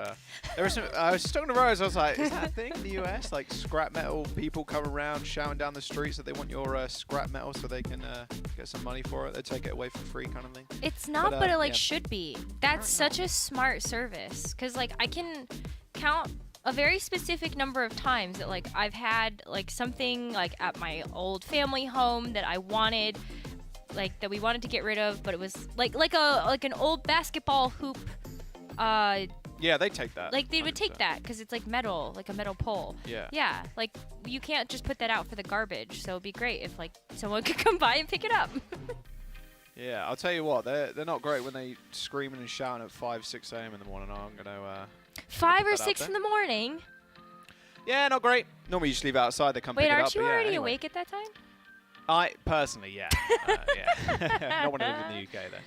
Florida Mayhem and the Atlanta Reign. Florida, after quite a scrappy final round on City Center Oasis, they managed to take that first map. Looking and feeling pretty good.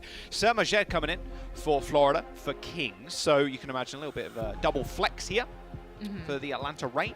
Oh, sorry, yeah, the Florida Mayhem. Atlanta Reign still sticking with their backline in Ultraviolet and Vigilante. Yeah, definitely. I mean, whenever we see Animo in the roster for Florida Mayhem, I definitely expect to see the Lucio, and it's usually going to be on those control-type maps for this meta, at least, that we see Animo in, and then Sermajed comes in to help out with the Ana Zenyatta that we like to see from Florida, that they made so popular during the Junker Queen meta of all metas. Especially on King's Row, though, I think it works out really well when you have all that beautiful high ground to play around. And whether it's going to be like the Zenyatta Ana, or like we see the Baptiste a lot too now.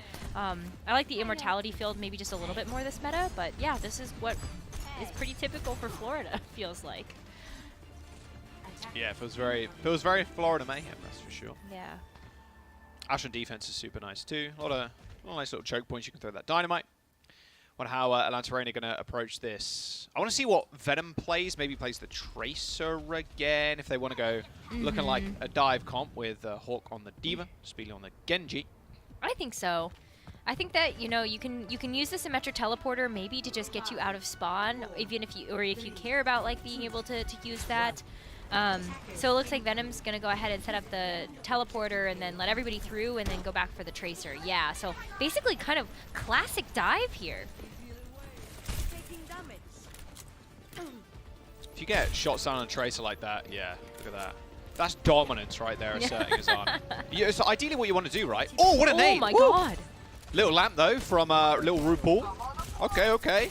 Can Hydra and Sermajed and RuPaul survive? Good sleep onto someone. Can they capitalize? Doesn't look like it because Hydra and Checkmate still pumping out the damage. Jesus, that was almost perfect setup for the Atlanta Reign there with that nade. Nice headshot to Ultraviolet as he tries to flee the scene. Yeah, nice coach gun too, just to kind of retake position, but it's going to be another corner setup for Florida Mayhem as someone comes back.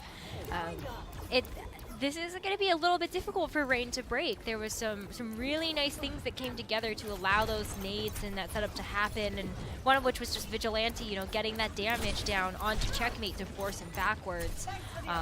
But it's really going to be up to Hawk right now to try to create some space, and Speedily also to get the pincer on the other side to keep Sermajed and RuPaul busy. Checkmate just playing rather defensively right now. There's another lamp coming out from RuPaul as Hawk was nanoed into the back line. There's that pincer you were talking about, Rose. The entirety of Florida Mayhem looking at Hawk right there, and Speedy just slips in and gets a kill onto Hydron. A lot of damage now missing for the Florida Mayhem. Hopefully Hydron can get back in time. A T-Mac onto Hawk is pretty massive though. If he gets finished up, this could be disastrous for the Atlanta Reign, but the quad pocket's coming in. He's surviving. Little Pilot D.Va on Pilot D.Va fight. Oh, who's going to win? Who gets remake first? Maybe Hawk goes for a disrespectful remake kill? Not going to happen as Majed manages to pick him off. And Atlanta Reign only managed to get 2 ticks. That's still more than nothing. And that's kind of what you just hope to walk away with, is just anything right now, because that last little bit will go very quickly here. Okay. Maybe not if Venom gets taken out, but we'll see what happens as he comes back.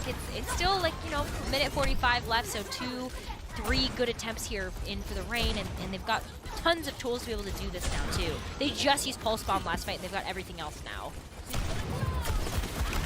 Oh, yeah, Hydra kind of expecting the Tracer to have the Pulse Bomb there, or just like Coach Gun in general to get away. Coach Gun does a fair bit of damage if you get every single pellet. Close range. Bob comes out. He's got the point. Oh, heal the Bob! Get in the Transcendence! He's gonna die. No, he's still doing, look, he's still pumping out damage. Bob MVP at this point, my word. Just takes care of Hawk. And Rain not focusing on the Bob there. Florida Mayhem need to touch though. They need to touch. Can they get on? Oh, Speely's doing way too much, to be fair.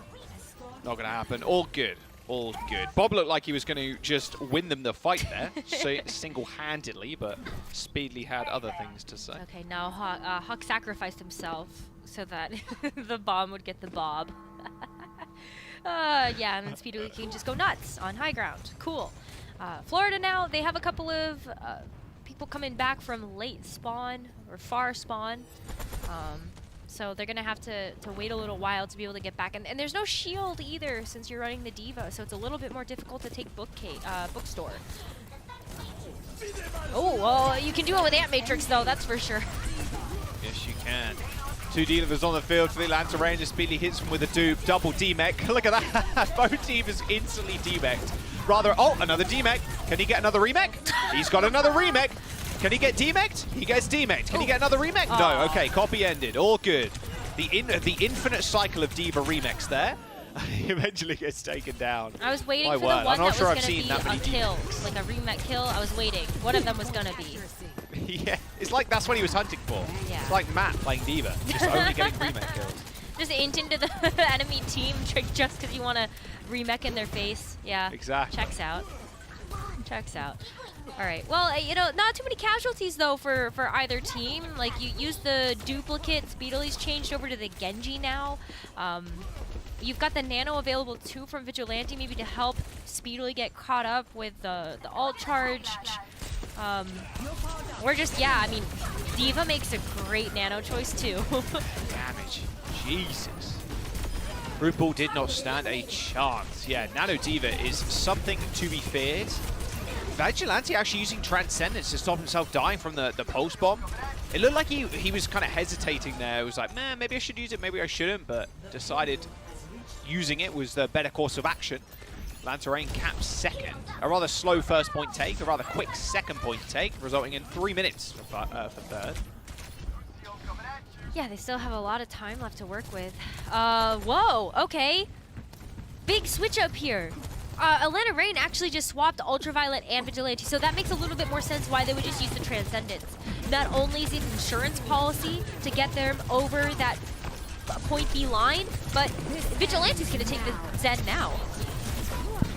Yeah, don't shoot that into the Matrix or the Reflect. Yeah, Hawk is stopping a lot of this ult going down. You can see him kind of turning his head there, or turning his whole body to make sure he doesn't get headshot by the railgun. That was pretty smart by Hawk. Terrain still pushing the payload, or at least holding it. It's on the final corner right now. As RuPaul used the window on the payload itself. Self-destruct, doesn't net anybody, it just necks Hawk's death. If that payload moves, that window will move with it, but it doesn't look like it's going to happen. It's Florida Mayhem find the team kill. It still blows my mind that Ultraviolet and Vigilante just changed up roles like that. I guess Ultraviolet feels a little bit more comfortable on the Batiste, but we're seeing like a pretty big switch up here now too to follow up that support backline swap. Hawk is on the Sigma now, and Venom will be on the Hanzo. So, you know, maybe you get to play this a little bit more steadily. You don't get the same rush type of effect as D.Va gets to kind of jump in, but... God, Ultraviolet jumped over that Pulse Bomb. They trade DPS, so Speedly versus Checkmate currently. Wow, a very aggressive Transcendence from Surma Shed. Maybe he thought the team was in trouble from that window. Now Speedly setting up with a blade. He hasn't got a nano, so he's just going to need that Harmony Orb to hopefully stay alive for as long as possible. He is going pretty low already. Almost got a jiggle there a little bit. I mean, he almost fell off the roof straight into the awaiting arms of Surma Shed. There's the blade. It's in the Transcendence, so he's not going to die, and he's just going to do damage. I say that, and I tell a complete fabrication. Speedly doesn't end up dying to Surma. She had right-click through the Transcendence, but Venom's still got The eye on the side, eye on the prize there. That third point is theirs. 44 seconds to go. Atlanta Reign do cap with under a minute, which does kind of blow for them, but it's all good. At least they get to third point. Yeah, absolutely. You know, I want to defend the Transcendence choice there from Florida Mayhem. Like, if you're in the face of an amplification matrix and with how close that payload is, you don't want anybody to die. Like, obviously things can still happen. Like, you could get headshot, you could just get, like, you get just insta-killed, but, you know, the Transcendence does ensure that you get, like, a true 5-on-5 team fight. It's very possible they didn't know that Speedily had the Dragon Blade ready to go. So, I'm going to defend that one. I think that was the smart choice from Florida. It just didn't work out. All right, Reign on the defense. Rose, they're running the Zarya instead of the D.Va. What do you make of this? Huh. I mean, sure. I'll talk about that in a second after I guess we see the... Jeez. Let's go Venom. Venom just got so many final blows here. Yeah, just the entire backline taken out. Nice. I mean, I like it because, like, if you're going to be playing with a Tracer like that, right, now you have the ability to use those bubbles, maybe allow Venom and Speedily to play a little bit more aggressively while also getting charge yourself, and maybe you're just kind of anticipating that someone is going to be playing a more brawl-oriented hero. Whether it's going to be the Orisa, which is what Florida will be starting out with, or supposedly you see the Zarya as well from someone, I think he'd be more likely to want to do that. Bit of a new take there, teleporting someone to the high ground. Wow, pushes everybody away with the javelin spin, and Hawk just gets completely isolated. What a nice strat from the Florida Mayhem. That's not something we've seen, at least here on the western side of things. Hey, it's what you expect from nice. Florida, though. They love those Symmetra teleporters. This one's legal, though, I promise. Yeah, that is true. Yeah, this one's fine. This one works. I mean, what a fast take though for Florida. That payload is already unlocked. They've done their job. They've gotten what they've wanted accomplished. They see what type of comp that Atlanta have changed to, and now they're gonna use their spawns to make a quick pivot. So checkmate now, switching things up. It's going to be Sojourn Tracer. We've got the Zarya and the Zenyatta here as well. So this is just full brawl. Atlanta have already switched off of the Zarya. Hawk's on the D.Va now. Just wanted to get back fast. I mean, I suppose the big benefit here for Reign is they do get to fight in the choke. Florida Mayhem, because they got a complete team wipe pretty much. It was... with no staggers, they can't push it super far on their own. All right, what you got for us here then? I mean, Venom's got a pulse bomb in a couple of %, and Hydron's looking for Speedly, who's managed to find himself at the back of the enemy team, and now he's dead. Now he's back in spawn. They do trade for him for Surmush here, because a lot of Florida Mayhem were just kind of looking at Speedly to take care of him, but the spawn points are so close. Reign are going to have to come up with something large to stay on this point. Maybe the use of the Nano is invested.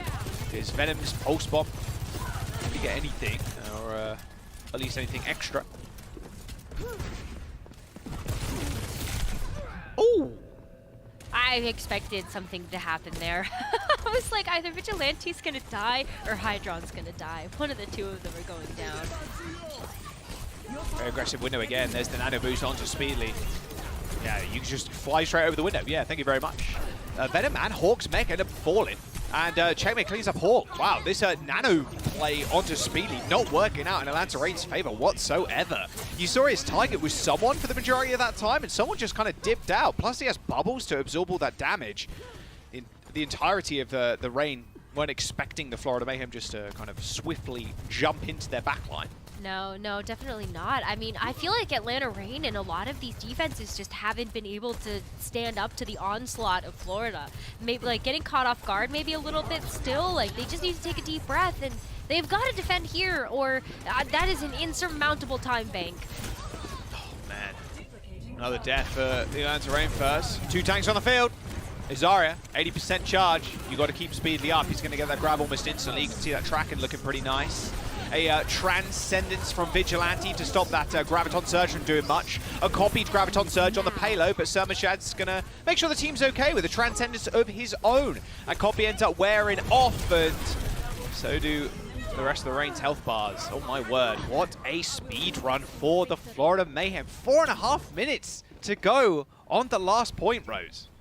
With ults too. I mean, Checkmate is going to have a pulse bomb. RuPaul's going to have an amplification matrix on the attack that is so powerful because of how quickly it forces the enemy team to back up. Otherwise, like, they could just fall. There's no Transcendence available for Vigilante to pop in order to contest with that. Oh, getting stuck too. This is disaster. Sono Discord, Sono Focus Zarya. Okay, Hawk on the Sigma. Wow, Checkmate almost get one tap there by a right click on a melee from Speely, who's now switched on to the Soldier to have a bit of a better impact than the ad on the Echo. Hawk is focused down, and the lamp has been used by Rain. Like, this is not looking great. I mean, Ultraviolet might be able to save this with a window. Oh, in fact, Speely takes out his like for like in Hydron. Okay, this is the defense we want to see. Atlanta Rain do end up cleaning a couple of people up. It's good to see Speedy hop over from the Echo. The success was so-so on that pick. It wasn't living up to expectations on that defense. No, definitely not. I think the shield, though, there from Hawk's Sigma has also been pretty impactful, where you're a little bit safer to play around these corners, play a little bit more point presence as well, because you're not worried so much about Hydron being able to get a one-tap if you're just sitting behind the shield.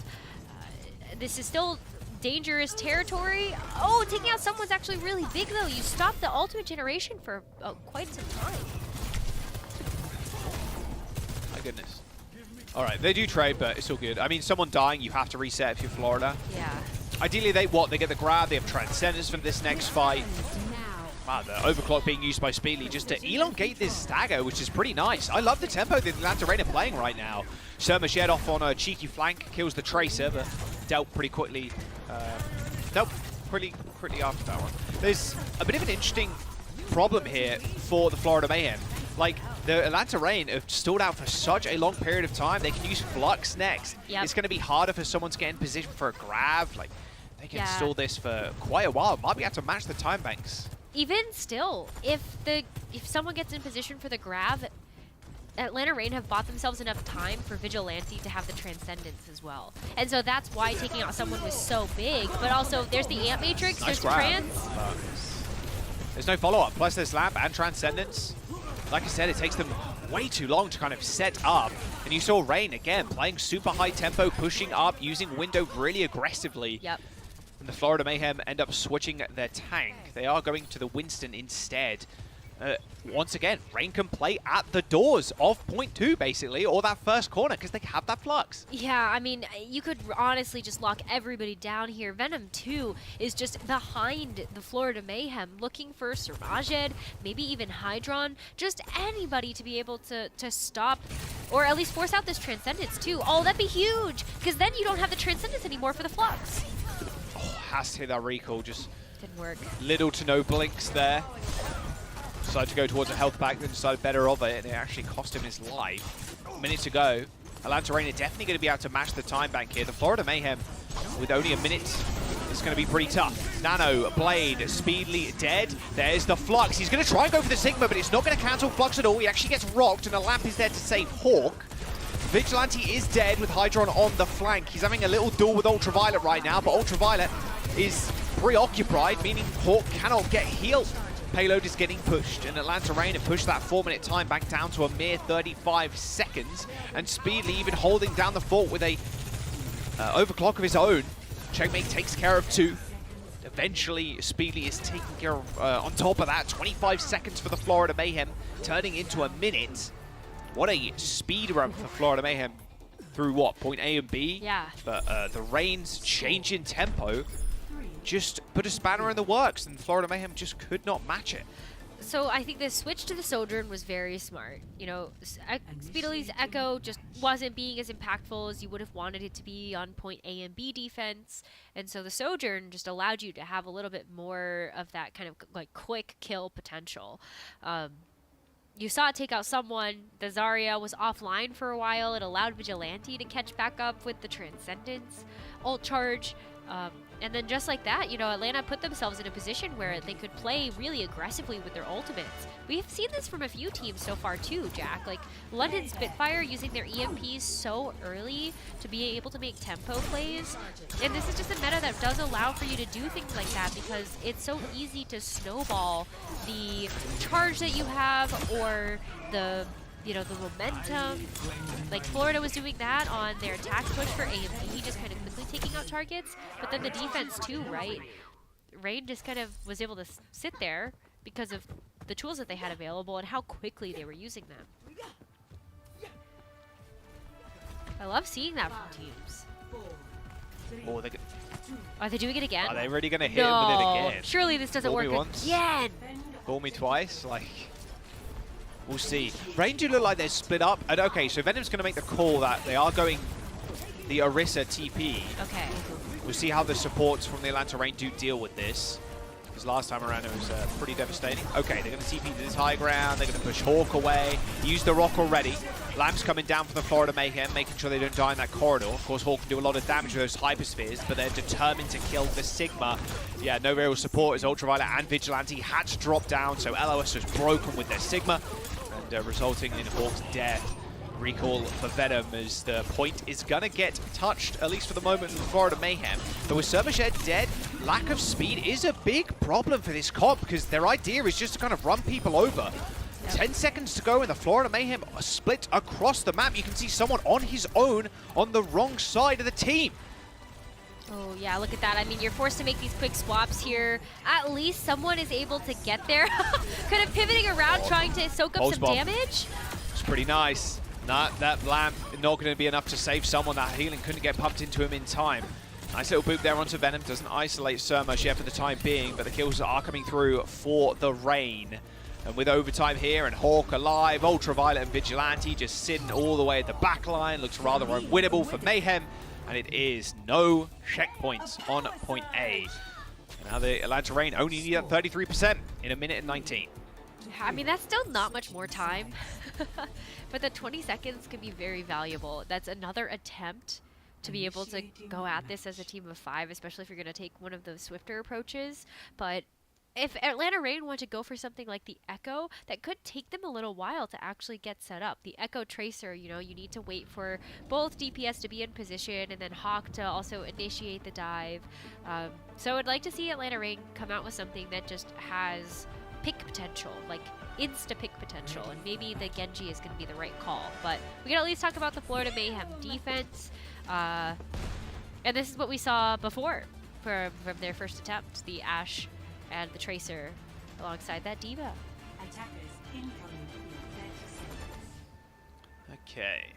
So, I mean, with how the Rain were able to kind of shift up the tempo, I want to see what they can do on the offense. Obviously, you want to go hyper-aggressive with this comp, right? Yeah. Speedy on the Echo and Hawk and whatnot, but getting Speedy in a position where he can press the supports, because it took Rain a fair amount of time Exactly. on their first attack, right? They ended up sending Hawk up with the Nano, him pushing into the back line of the Florida Mayhem, then Speedily going for a small little flank and then taking care of the supports. And with only a minute, it's kind of unlikely that Ultraviolet will get the Nano. Well, maybe. It depends how much damage Florida Mayhem do, but I think it's I tough think Rain seeing this can, far away. I think Rain can get the... Oh, well, never mind. Okay. Okay, that just happened. Yep, okay, I was like, oh, pick potential. that has to have been a fatty right-click, Rose. There's no shot. Yeah, that was a wasn't. volley to the face, 100%. Hawk does end up getting demech though. Okay, and Hydron takes care of Speedly, and Hydron takes care of Hawk. All right, okay. Florida Mayhem without RuPaul don't need to worry about anything as long as Hydron's just sitting on high ground, clicking heads. Okay, well, that's a big switch up too. I mean, Speedily, I think, has recognized that, like, you really only have one more chance here. The best case scenario is that Ultraviolet and Vigilante are able to get something online, but you've given up a lot of ult charge already to the Florida Mayhem, losing a team fight, and this deflect might be good. Okay, the dive is good. Dive is good, but they do trade Speedily for checkmate. 4-4 on the point. And someone's going super low. Someone has to just juggle the point right now and has to get perma-healed. Lamb gets thrown out. Is Meg still in dire need of help? Hydron needs to actually pop off at this point as Hawk is full HP in a mech of his own. Checkpoint almost got onto. They get off the point at any one moment. It will be over for the Florida Mayhem, and it's looking to be that way. Surmajed and someone, Amroop, will die. And the Atlanta Reign able to take King's Row and tie the series up. Oh my gosh. Yeah, what a good map too. Like so close between both teams. And that's kind of what we saw in Oasis as well, where, you know, not only was City Center really scrappy for that third round, but King's Row 2 has just been so back and forth and very, very close. What is the rest of the series holding? I think this is a 5-map series, Jaws, and I have no idea. Is Atlanta Reign gonna keep a spot, take the spot? Who knows? Well, the entire desk voted, and the Pick'ems voted for Reign, so maybe Florida will end up winning. I'm not sure. Oh. I'm not sure. No. The curse. God, the amount of curses over the last few weeks is a little bit insane. We'll have to wait and see, though. Dorado's the next map after this break.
Damn, pretty close series thus far. You're going almost the entire distance there, 4-3 on King's Row. It was rather scrappy, and you can tell by the stats, like Rain had a negative final blow differential. So the Mayhem ended up getting more final blows over the Rain in that last map, and Speedly being the only player on the team with a positive final blow to death ratio. So yeah, pretty insane. Still winning maps regardless of how many final blows you're getting over the other team. Not something you'd usually see. Normally see the dominant team and the winning team with the more final blows. But yeah, there you go. That's how close this series is so far. I mean, another really cool thing about that last map is that this is the first time we've ever seen Speedily on Sojourn, and like, kind of insane that like he was also the only player to end up being okay in terms of like final blows per deaths, right? For a positive. But going 8-2 on a hero we've never seen him play before is like pretty good. That's pretty good. Okay, more Speedily Sojourn, please. Yes, please. Maybe we get It's kind that. of crazy. The hero, he's like definitely a big Hyperflex player. And I think Atlanta Rain with Venom, obviously have the Tracer pick pretty locked down, so having that Hyperflex, I'm sure the DPS works out really well for you. Going on to Dorado. You're seeing Florida Mayhem coming out kind of with the same thing we saw in Kings, like Hydron on the Ashe. Hydron's been saving them a lot of times too, I will say. That Ashe is working just wonders for them, not even just like the Bob, but Hydron saving a 4v5 when they didn't have their like main healer, the Batiste. Yeah. On point A, pretty exceptional stuff. Yeah, I feel like the DPS have really just been standout sometimes, being able to flip fights that you would never have expected. But like, we're looking at two teams here that are incredibly gifted when it comes to hitting accurate shots. You know, Hydron, Checkmate, Venom, Speedily, like they all have like pretty high accuracy when it comes to whatever hero they're playing, and that can definitely flip team fights. Hydron especially just has a lot of experience playing the Ashe, and I feel like it shows with the dynamite usage, and then also just being able to kind of use that coach gun for mobility too. Yeah, it's definitely an ability you want to use kind of sparingly against like D.Va and whatnot. D.Va can eat the coach gun too. That's true. Keep in mind, so yeah. Could be quite detrimental if the D.Va gets on top of you. Alright, Speedy was Echo, switched to Genji instead. As a Checkmate gets checked in the background there. I think he was trying to go for a little bit of poke damage on Vigilante, but Vigilante got the better of it. They need a huge chase down here though from Rain. Like, they're going to try to take the space that Florida has gifted to them, but you got to be a little careful. Oh, someone got demeched. Yeah, that's pretty bad. I mean, there's only one person on the payload to maybe get mech back, but Atlanta Rain are playing so split at this point, it's hard for someone to actually land shots to generate that ult charge. I mean, you can definitely touch with Tracer. You put the orb, but look at that. Nano boost. Someone has no chance now. I guess he gets a free remake back in the spawn room, which is great. And yeah, that's pretty much it. It's done. It's over. Point A unlocked. Yeah, that is going to be all she wrote for that point. Ultraviolet 2 just going to go ahead and get some big cleanup here. Now, though, when, you know, you just did so many eliminations, like, you get to take high ground away. There's nobody on Florida to recontest that. Okay, they're thinking about it. They are thinking about it. Hydron's just going to do some poke damage, though. Try to get the Bob online while being bathed in someone's defense matrix. This is actually enough to kind of pressure Hawk and Speedily off of the high ground, though. That's big. Yeah, it's a bit of a tough high ground to, even if you get a full team wipe there, because Hydron and Surmaged on the Ashe and the Zen, like so long range, you can sit all the way at the back, and there's no real chance for Atlanta Rain without burning cooldowns to get on top of that, because the high ground is like super long, right? Yeah. So it's pretty tough. Okay, there's the Bob. There's a Blade online. Nice Eve from Hawk, stops that Checkmate pulse, getting one of the supports. Bob cleans up Speedily. As you can see, the rest of Atlanta Rain just huddling in this small little corridor. Oh, Venom almost dies to Bob too, but he's all good. Don't worry, he's going to get healed up in a moment's notice. Unluckily for someone, though, has to back up, and in fact, he's going to lose his mech for the second time gets the self-destruct off, I guess, to get the remake. Same with Hawk, so an equal trade in that regard. But I'll take Atlanta Rain's ult bank over Florida Mayhem's right now. That is for certain. No Nano Blade, just a Nano Diva. Straight on top of the high ground, forces the Lamp and the Transcendence. Layering those ultimates, not great, I'd say, but still forces the Florida Mayhem onto low ground, and now they can push in with their own Trans. Yeah, it's a way more investment, I think, than what Rain wanted, but they are at least getting what they wanted out of it, which is the picks. That was a max Rain's dash. That's pretty frustrating if you're Sermojed there. All right, someone gets the touch still, and Hydron's almost got himself a second Bob, but this focus onto someone is just crazy from the Atlanta Rain. Dude has had, I'm pretty sure, dude has had less uptime in the mech than he has in Pilot Diva at this point. A little bit ridiculous. Maybe. Atlanta Rain might be mad, Rose. I'm going to point it out. 4 minutes on the time bank on Dorado now. Yeah, that's ridiculous. At this point, like Florida, they're got to try to switch something up here. It's going to be the Zarya here for someone. I don't know. That switch might come a little too late, though. You're really looking at maybe trying to not have that happen to you. Oh, is all gonna die? He's going to Bob. Oh my god, he survived somehow. And now tussling with Bob a little bit. Free ult charge for Vigilante right there. Another team kill for the Atlanta Rain. Wow, this tempo change from the Rain is insane. Florida Mayhem just can't keep up at all. Nope. They're gonna be able to touch, maybe, but I don't know. the ult. Yeah, I mean, you've got the Nano too, the Blade, like everything's coming out again. Oh, goodbye, RuPaul. Sermojed, he's cowering in the spawn room. Goodbye, Florida Mayhem. Nothing you can really do. 3 minutes and 14 seconds on Dorado. Yeah, that's pretty quick. That's pretty quick. Wow.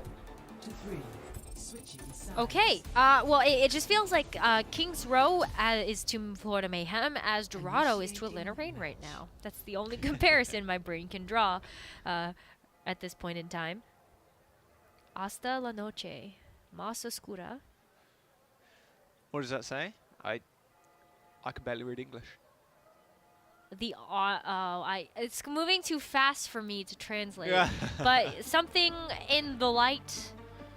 I don't know what the verb Renascar actually translates to, but something in the light. Luz is light. Okay, there you go. There you go. That's right. We should have a Spanish. I don't know why that's the only other language that I know, but it is. Fun fact. I mean, it's pretty useful when you live in the US, right? So. I know. I just like every so speak Korean or something, and I can't. I'm sorry. I'm a disappointment. Anyway, Speedly's not. Speedly do be killing people, and by the way, yeah, Speedly, that was a sick clip. He was the only death for the Atlanta Rain that last round. Just to put that out there to show you how dominant on top of the time that round was. It's not even fair. For the Diva Rains. mechs should count at least for half of a pick. Half a kill. Yeah. Yeah, true. No, that's actually so impressive though. Like Rain really didn't drop a body. They totally tore through Dorado. That's an insurmountable time bank. Like that's just disgusting. Oh. If Hydron had hit that onto Ultraviolet, I would have just like, yeah, roll over the point. Like, let's go rounds 3 and 4. Yeah, that would have been a rather nutty shot. Would have doubled the deaths too. Yeah. That's true. Atlanta Rain side. Feels pretty good. All right, Hydron, what you got on the Widow? I wonder if he does change here, because the Atlanta Rain comp deals with the Widow pretty easily. Even Speedly can kind of chunk out the Widow. You can see here just dipping over the high ground. And then just forcing the Widow to not re-peek because they're quite low. Oh, ooh, that was close. Okay. Almost 3-tap Sermojed there. Wow. Sermojed tussling with fate a little bit.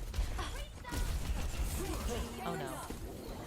Can they actually follow up on the sleep? I don't Those think sticky so. bombs. Okay, they're going to get eaten. Plus the lamp used too. Wow, heavy investment to keep Sermojed alive. There's the second death. Okay. Okay. Hydron coming up with a kill onto Venom. Just a clean body shot. No headshot to be found. All good. Still a kill. That's what matters. still not making a whole lot of progress. And the fact that Atlanta are kind of still contesting the cart where it is, that's plenty of time for Venom to get back. Oh no! Nano, oh, kick in the face. That's a good trade. Okay, Hydron ends up going down. The Nano boost onto Hawk. Sermajet is super low. Oh, and a Venom pulse bomb from the behind. That's a nice pincer maneuver. Get the Chad remet kill? Okay, no, just going to finish off with a little bunny blaster. 2 minutes to go for the Florida Mayhem, and yeah, like you said, Rose, not much progress made whatsoever. No, that cart's even gonna roll back right underneath that underpass too. Like, that's ridiculously bad for Florida. Just when you think about how they need to kind of recontest the cart to try to get it rolling again, they're gonna do this wraparound because this is the best way for them to bypass as much damage as possible. You know, they really want to try to force Atlanta Rain back, but very difficult to do so when they can't just walk up to the cart this time, because Atlanta can still hold from this position and be able to contest the cart. Hydron just under constant pressure. And Chainmate just dies. Oh, what a beautiful copy by Speedy. Almost got taken out by Hydron. Double Diva, double the damage. Double the fun. Goodbye, Florida Mayhem. Nice self-destruct. Someone was waiting for his impending death there. Still, only 3 kills this whole map for the Florida Mayhem. What an absolute stomping from the Reign so far. I was only laughing because of the fact that, like, Speedily and Hawk were, like, jumping and, like, boosting in tandem with each other, and I thought that was just so funny. Okay. Ooh, Speedily. He's good. He's good. Okay, yeah, he barely gets out of there, it feels like, because that could have been another, like, that was a 2-tap almost with Hydron. Oh, he still does. He gets away with it. He can't keep getting away with He this. can't. Oh, the Transcendence. Oh, Transcendence. Oh, rough. Okay, that's been forced. That's supports. Once again, Venom ends up going down to a Zenyatta. All good. Both DPS dead. Both DPS dead. But Hawk technically still a DPS. Big Tracer. Big Tracer. 20 seconds to go. Florida Mayhem. A couple of ults. They've even got a Bob to maybe find some more final blows. But this first point, yeah, looking pretty rough. Okay, well, I mean, they get to back up now. It's a really nice push forward by Florida. Bob's going to open up some things too, but... Who's that? No, I touched the card! Oh my god. So no touch? Really? No touch? Jaws, this can't keep happening! East, west. The C9s infiltrated the east. Did you not see this morning? This morning was horrendous. Yeah. Yesterday was bad. What is going on? West, please! Touch the payload! Look, we've had a long season of Overwatch, okay? It's been a long season. No! C9. Oh, tragedy. Were they going to win that fight? I need Maybe. a break. Maybe. C9s, they're going to keep happening. No. How they keep happening? I don't know. No. We're going to go to a break, though, so you guys can recover from that. Rather egregious one from Outlaws. Is that as egregious? It's got to be up there. Yes. Map number 4 on the horizons. We're jumping to a break. Please no more C9s. Thank you.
Happy Altober to all. Pick your favorite Overwatch League prompt, create your art, and share it using the hashtag 31 Days of Altober, or submit it on the fan art gallery for a chance to be featured on the broadcast. Now, would that prompt be a C9?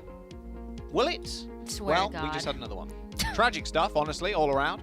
Yeah, that's the second time in 2 days Florida Mayhem of C9, so a bit rough there. Yeah, the checkmate not decloaking on Paraíso yesterday versus Vancouver. I don't want to watch it It's the C9 for again. you. Production, why are you doing this to me? All right, let's have a look. Who's near the payload right now? The Bob, move past the payload. Hawk dives into the back, knocks Surmajet up, and okay, there it is. Boom. Knocked away from the payload. Rather unfortunate. Rather unfortunate. 5 players alive too. 6 if you count the Bob. Unlucky. Unlucky stuff. I don't like those Reset, maps. go again. Yeah, anyway.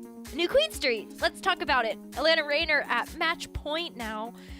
With whatever happened on, I don't know what that third map was. We're just gonna not talk about it anymore. But yeah, they're on match point. They need one more win here, Jack. And if they get this map win, then they're solidified. They're in playoffs. They want that top 6 spot.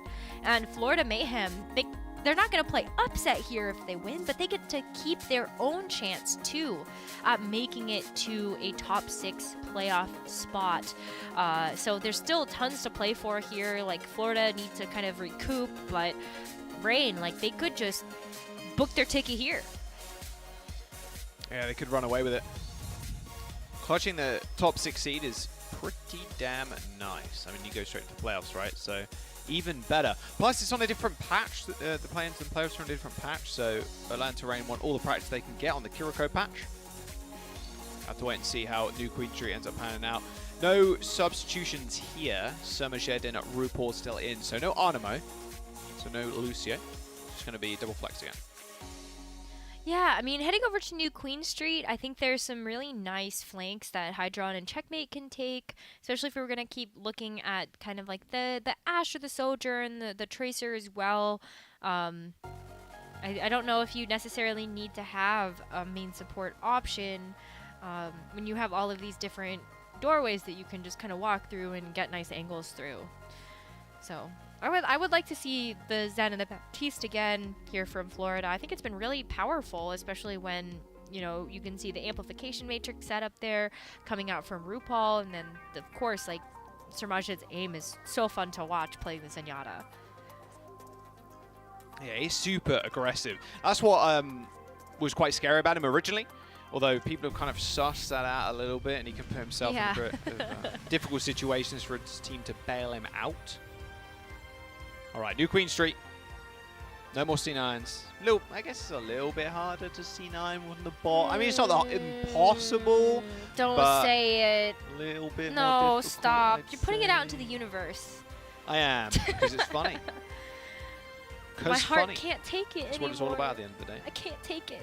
It happens enough in my Overwatch 2 games. Okay? And then to see it happen on like an Overwatch League level, this does not make it okay.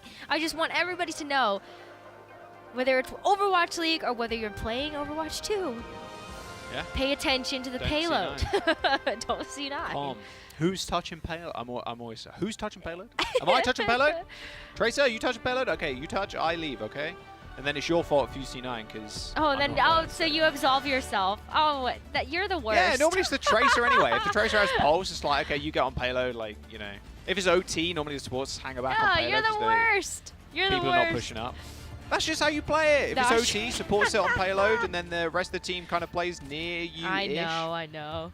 If it's not OT, put the Tracer on, then you can just walk, you can donk walk to the front line, and then hopefully get some kills with the orb.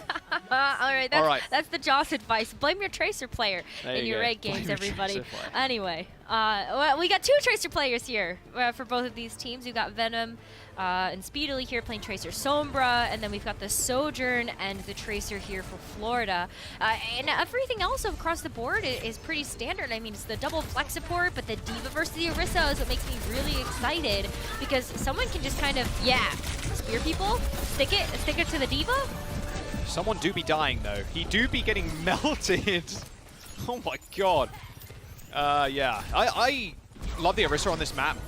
There's lots of like corners obviously you can kind of play around. You don't have shield anymore, but you just get rolled by Zen.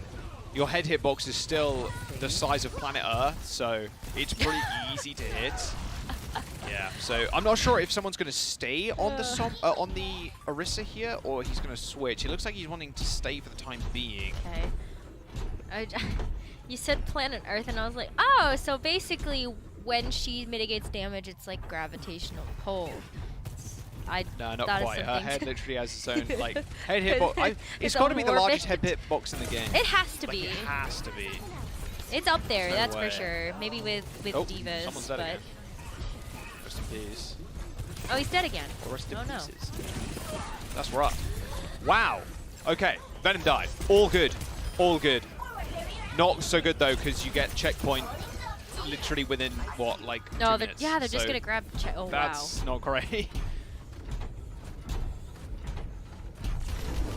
Okay, well, that is checkpoint for Atlanta, and that's almost EMP. That's actually 5 ultimates. Okay. Nano, high ground. Nice nade from RuPaul there, hits his entire team, but yeah, okay, they just hit the floor. Wow. Okay, Atlanta Rain. Where is someone? He's in the payload with checkmate. They do find Speedly. Okay, okay. Not the best though, because you do end up dying too and staggering yourself there. So, ooh, Florida getting kind of rolled over right now. And Atlanta Rain again playing this different pace. We saw this from Kings Row. They switched up completely, going super like hyper aggressive, and now they've got EMP to roll on forwards. They've got Transcendence if they really need it. Like, I mean, yeesh. Hawk has another life too with the remake available, and we're still waiting for RuPaul to use this nano. EMP. Good nano on Summerjet, keeping him alive. Tops his health bar straight back up. Right click. Oh, manages to weave it around the Matrix there. Wait for that Matrix to run out just in time. And he even picks up another kill. Okay, Florida Mayhem. They sustain themselves through EMP. And now they get the payload going, hopefully get some meters of their own. That was beautiful too. I mean, they just used the nano. That's all they needed to be able to deal with the EMP, the Transcendence, the remake. And the nano, that was a huge, like, I mean, I know the nano was just a little bit ago, but like that's a huge investment from Atlanta. And that was just one single ultimate. So hats off to RuPaul and Serbajed for being able to turn that into value. And now look at this, Florida, this is a whole different look from them. Yeah, it's always funny seeing Orisa just skewer somebody. All right, someone does end up dying, however. So Florida will get a bit of free push. Although Hawk can just kind of hang out in the little, I guess it's a gym. It says the gym. Oh, yeah, there's electric bikes and stuff like that. You can hide up there, or like one of the DPS can to like juggle the payload a little bit. You know, you can kind of see it there. Checkmate, pulse bomb, sees one in his sights. Easy stick onto Ultraviolet. Couldn't have been easier, and that's a really good pick. And now someone is back. A missed pulse bomb from Venom. The Atlanta Rain with no ults in their bank. Maybe the nano when they come back, but they are losing control of this payload quite quickly. Oh, look at how low Speedily is too. So Speedily is just not a part of the equation right now while waiting to get healed back up.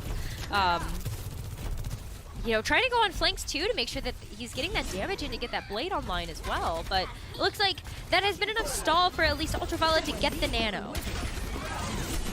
Oh, nice spear from someone. He almost insta-killed Venom there.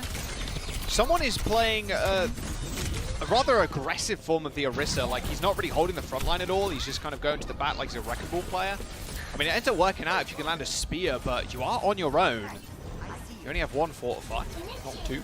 So, he does have Terror Surge now, but the thing is with the Atlanta Rain, they still have no ultimate, so they're a little bit vulnerable, and especially in this stage of the map, with these long sightlines for Hydra. There you go.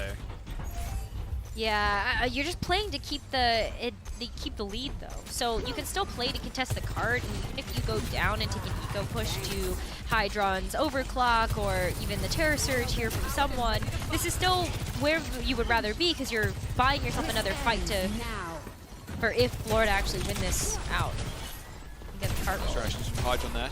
Didn't want to get one clip by Venom. Still hunting for the Tracer or hunting for anybody for that railgun, but only gets damage down, no kills. High ground control for the Florida Mayhem is paramount at this point, getting Hydron and his support line set up. There's the Terror Surge. Does actually demech Hawk. Now Transcendence a little bit too late in that regard. A nano boost onto someone. He's just got so much damage thrown into him. He eventually goes down thanks to that pulse bomb, I suppose, but Atlanta Reign now losing control of these fights as the Florida Mayhem are able to push up. Their ultimate economy game has been very good so far. It has been exceptional. Like I really appreciate that about teams too. Sometimes like you notice that in the meta like this, I think it's very easy to just use everything that you have, especially if you feel like you aren't in a particularly strong position after using one or two ultimates. But just like the patience executed there too, it is good to see that, you know, they understand what is going to be valuable enough and where that line is to see that value.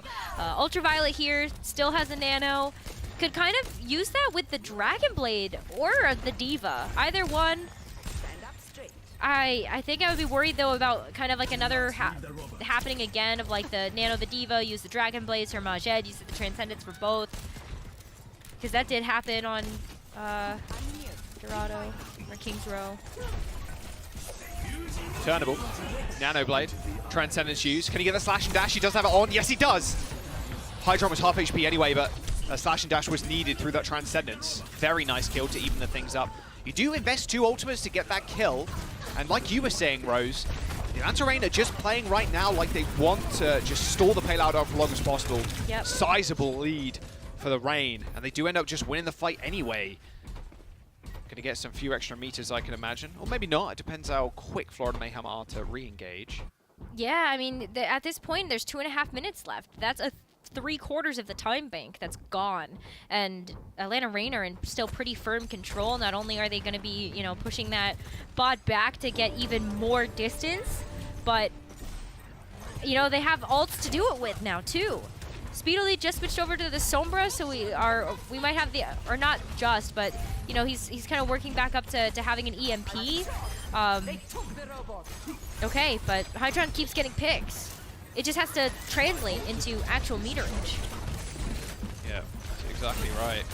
Yeah, Hydron has been checking Venom like every single time Venom tries to push.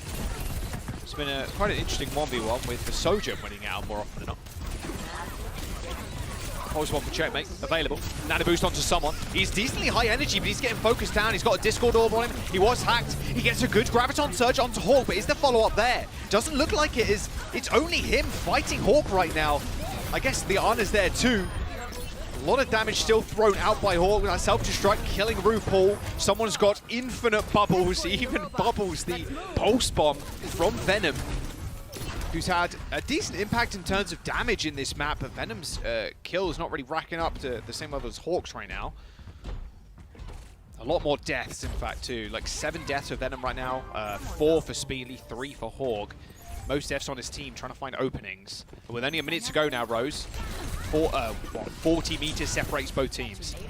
Yeah, it's still a lot, but I mean, here's Hydron's overclock. That's always been impressive. There's a pick. There's some progress. That's the start they needed. And I mean, they're running out of time to do so. Jack, they've got 40 seconds left. Looking at the Pulse Bomb now in Surmajed to keep them in this. The lead is almost ours. The EMP's the big deciding factor here for the Atlanta Reign. Nice nade onto Hawk. Can they get the demech? No, they actually forced the lamp from Ultraviolet.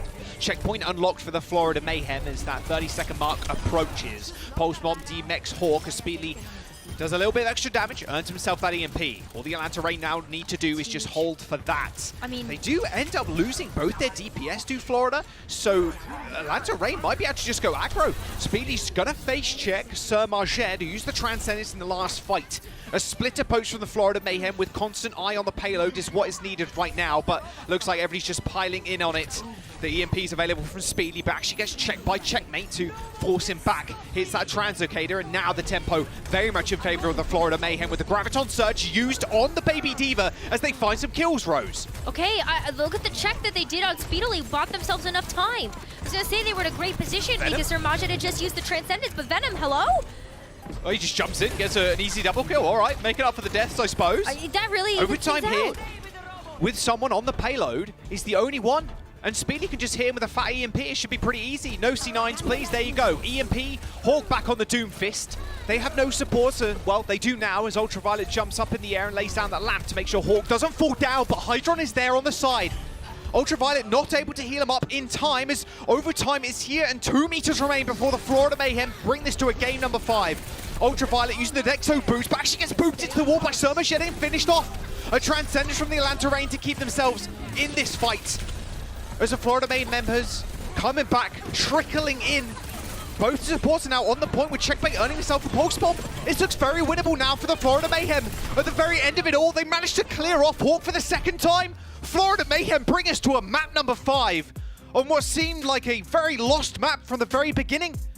The Atlanta Reign on their first push gaining 81 meters and the Florida Mayhem struggling, but at the very end, with way more kills than the Atlanta Reign, they end up coming out on top.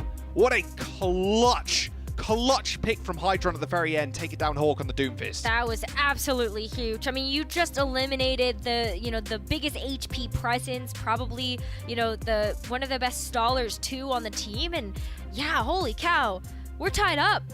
Florida's still in this to grab a playoff spot, and Atlanta Reign still one map away from claiming their own. Yeah, one more map. One more map. What a comeback from Florida. You're That was thinking, crazy. especially with the Dorado C9, you're like, wow, tempo game feeling pretty good. Atlanta Reign looking great. Yep. But Florida Mayhem still as scrappy as ever. We're going to jump onto another map, number 5. It's going to be a good day, that's for sure. Some good Overwatch coming up. Stick around.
Welcome back. Map number 5 on the table. Looked like it wasn't going to happen after that Dorado game from Atlanta Reign, but Florida Mayhem are clutching at the very end. That was insane. Florida, I mean, Atlanta Reign's first push, or like 1.5 pushes, I guess, like 81 meters. You're like, wow. And checkpoint off their first push, like, Jesus. You're thinking this is looking like a rather one-sided map, but Florida Mayhem, they come back. We're going to control, obviously, as our final game mode here. And it is going to be Nepal with Anamos stepping in once again.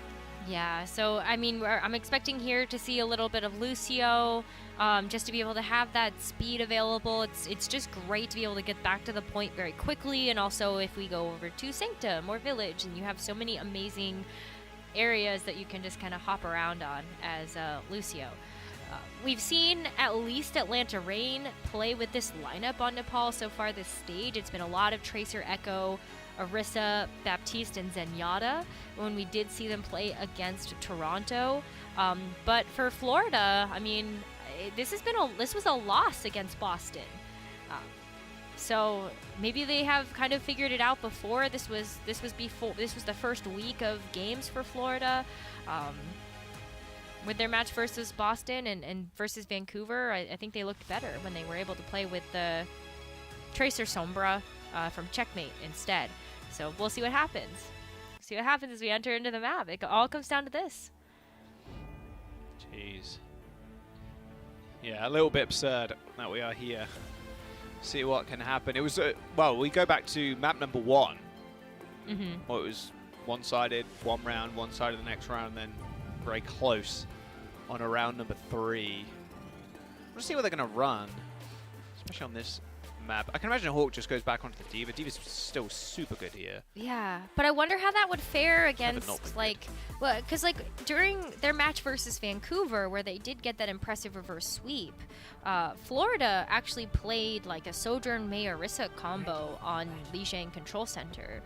It worked out really well, and I know Control Center is obviously not Sanctum, but we still see a lot of Orisa centric comps on this particular round of Nepal. So kind of wonder if that might come into play. Someone has had a little bit more propensity to play the Orisa for this match than we have seen from Hawk, but the gates are about to open, and it looks like these comps are pretty set, except for the Symmetra teleporter out, and then we'll see what Checkmate and Venom decide to do, but I'm assuming Tracer.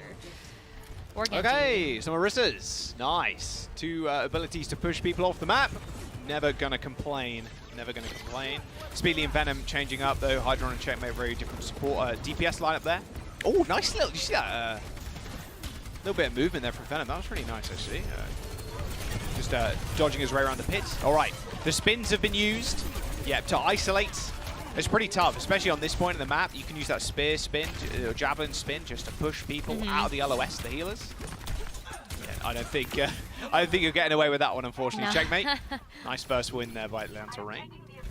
Yeah, they walk away with so much ult charge in that as well. I mean, RuPaul was able to mitigate a ton of damage coming in to the Florida Mayhem side. Look at that, already 50% towards an amplification matrix. But Hawk really is the winner of this battle. I mean, that's already 60% towards a Terra Surge. And I know there's Lucio on the other side, but Terra Surge is still kind of scary, despite maybe not seeing the value we were hoping so far.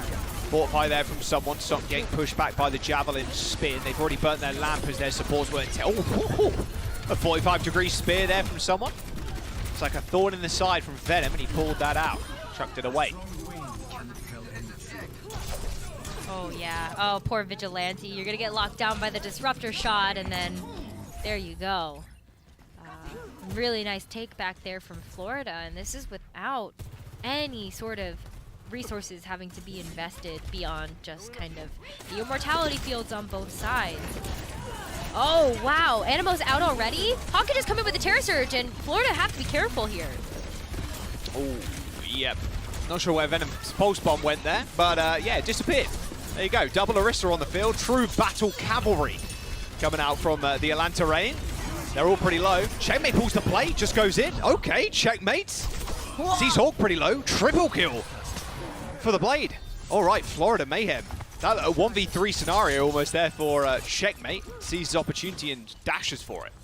That's going to be a great lockdown, too. I mean, you got the duplicate out of Speedily. That didn't convert over to Progress. Florida was a little bit more expensive when it came to their resource investment, but it paid off. Wow, oh my god, there's someone just diving through the amplification matrix. Very nice transcendence there from a Vigilante. Yeah, you want to negate the matrix just by running through it. There's a Terror Surge. Lamp goes down. Will it get destroyed before the damage goes through? Yes, it will. Vigilante bites the dust and someone cleans up Ultraviolet. Nice stuff by Checkmate there, working in tandem with his Orisa. Still rather scrappy at these fights. Trey's going all over the place. But Florida Mayhem, more importantly here, are in control. 80% to 36. Gosh, yeah, Hawk, Venom, Speedily, all very, very low, but they didn't get taken down. It looks like, oh, just barely. Oh, almost got free cap. Almost. They're back though, it's okay. Final fight. Window on the high ground, scattering of the Atlanta Rain right now. You see Hawk using that Javelin spin to get back to the rest of his team for some added protection. It's going to be up to Venom to juggle the point now. Away from someone ideally, but Hydron's set up in such a nice position and forces Speedly away. Someone does end up getting taken down in the front line, and Atlanta Rain eventually get that flip, but they're still in one-fight territory. I mean, that is no resources though available here for Florida. They're very close to Checkmate's Dragon Blade and Hydron's Overclock as well, so DPS ultimates could be coming online very shortly, but Florida, they have to kind of wait for those, and then that's their shot, that's their chance. Vigilante, though, does have the perfect answer. That Transcendence is coming online. So, let's see how... Gotta wait for that copy. Yeah, aggression here. Ideally. Oh, someone save RuPaul. Okay, he saves himself. So it was a well-timed... Vigilante got booped. Well-timed E there from the RuPaul. Yeah, that's a big boop too. It's 75% for the Atlanta Rain, and they're just pushing in. If they take out someone, he hasn't got a Fortify. That lamp is available now, once again from RuPaul. Used it to save himself earlier on. Florida Mayhem are coming back in with ults, but Hawk can put a damper to this. He can just use that Terror Surge to pull people back in. I wonder if he's going to set up for it. He looks like he wants to. There you go. Pulls everybody straight on top of him. That's a lot of damage done. And who's going to touch for the Florida Mayhem? It looks like it's going to be someone, but look at the front line of the Florida Mayhem. The Checkmate comes to the rescue once again with that blade. Overtime is here, and the Florida Mayhem have almost got the cap, but they've got no healers. Checkmate still putting up mad numbers, but the overwhelming presence of the DPS from the Rain are too much for someone. Is Arnamo to touch? He was 1% away from that beat. Maybe it would have been a different story there if he had it online for that final fight. But a 99% to 100 going in favor of the Rain. That is so close. Like, you kind of expected that after how this series has been going, but that was one ultimate of a difference. That sound barrier would have been very impactful had that been online to be able to keep everybody alive. That Terror Surge damage wouldn't have been nearly as big. I mean, it's just a DPS race there, isn't it, really? Checkmate hoping he can find kills quicker than Speedily can. Yeah. It's just that's all it was, just a race to the finish line. One more round here. Florida can tie this up, or Atlanta Rain could take it home. All right, Hawk, very different tanks. On the D.Va and the Winston, Checkmate in the background. See if they want to set up this dive to try and take care of Vigilante and Ultraviolet, or at least force them to a different angle. There's the dive, almost executing Ultraviolet, but Vigilante once again takes things into his own hands. Massive pickup for the Atlanta Rain. We spoke about it in the pre-show, but Vigilante, Zenyatta, and just all of his supports that he plays just to an exceptional level. Yeah. Really though, like, I mean, how quickly Vigilante charges up the Transcendence though too. It feels like it's always online at the perfect time, and that's the best feeling when you know that you have that available to you. What Hawk is doing there is just spy checking. By the way, yeah, that's not him. Like, it looks bad from the first person perspective, but he's just trying to see if Checkmate can get sussed out, because that's really what they're battling against. Vigilante's trying to get the Transcendence online for Checkmate's EMP. Good initial pick onto Speedly. They do trade.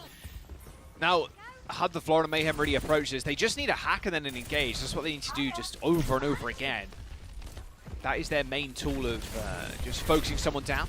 Hack goes on to Hawk, but Ultraviolet and Vigilante are sitting so far back. The Florida Mayhem have to really just gun for them, just burn a lot of ability cooldowns to get to them.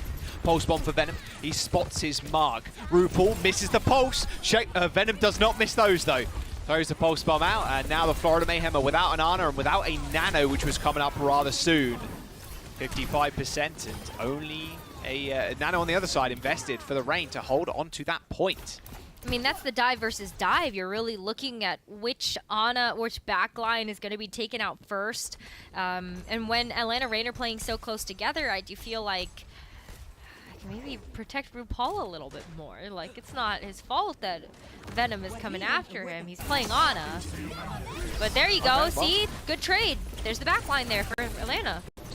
Yeah, that's what you want, but see how much damage Speedly can do. Oh, copies into the Tracer. Okay, that's what you like to see. Speedly with a little ego duel there on the copy. He's going to get himself a free pulse bomb, I can imagine. Atlanta Reign just running away with this one. The Florida Mayhem have got the Winston Primal on the point. He does get pulse bombed. No way Speedly gets the second one for free. An EMP available for Florida Mayhem too. It does get unleashed and Speedly just evaporated. All right, another pulse bomb thrown out, this time from Venom, hits the bubble as the Florida Mayhem have the numbers on the point now and have the kills. They eventually find that flip, but they're going to need to play perfect now. I mean, that flip came at just in the nick of time because that was almost over. Still, though, you know, Hydron has to hit these pulse bombs. You still have to be going after the backline here. Vigilante is such a good Zenyatta that I feel like he's not the right target. You know, I think this is where this dive versus dive gets really tricky here for Florida, is because both Ultraviolet and Vigilante are both so self-sustainable for the most part. Especially if, like, Ultraviolet's gonna hit a sleep or something. Ooh. Nice stick from Hydron. Don't let your eyes fool you. It wasn't eaten. Hydron! Maybe a little bit mad about that. Maybe a little bit mad. I told you! Self-destruct for Hawk to get the remake. No one died to that, please. No, all good. Both supports on the Florida Mayhem still alive on the point. Checkmate zips away, but no. Translocator not in a safe enough position. And now the nano boost onto Hawk. This is the tempo swing that we were kind of expecting. They want to keep on that pressure. Hydron there to touch to get some free extra percent, but now the Florida Mayhem lose the cap. RuPaul needs to come back ASAP, give that nano to somebody, and it's going to be someone that gets it. But he's getting burnt down at a lightning's pace. I think he has to back out already. The nano boost basically did nothing there, but give him a little bit of extra ult charge. Now the focus turning to Checkmate to force him to get that Translocator out of here. They don't want him to build up to another EMP or it could be disastrous. A nice nade from RuPaul does even the tides as Ultraviolet goes down to a boot from Animo, but overtime is ticking down. Venom now sets his sights on RuPaul as his help takes him out with the help of Vigilante. Overtime still here, and Florida Mayhem numbers dwindling. With a pulse bomb and an EMP in hand, it wasn't quite enough to finish it out. The Atlanta Reign, in a map number 5, end up taking the W. And with that W2, that's their playoff spot on lock, Jack. They've got to feel so good about that. I mean, that was a hard-fought battle from both teams. Florida Mayhem still have their play-in spot, but really was about Atlanta Reign taking it home to be with the other teams that have already secured their playoff spots. I think we've got one spot left now after Atlanta Reign take this one.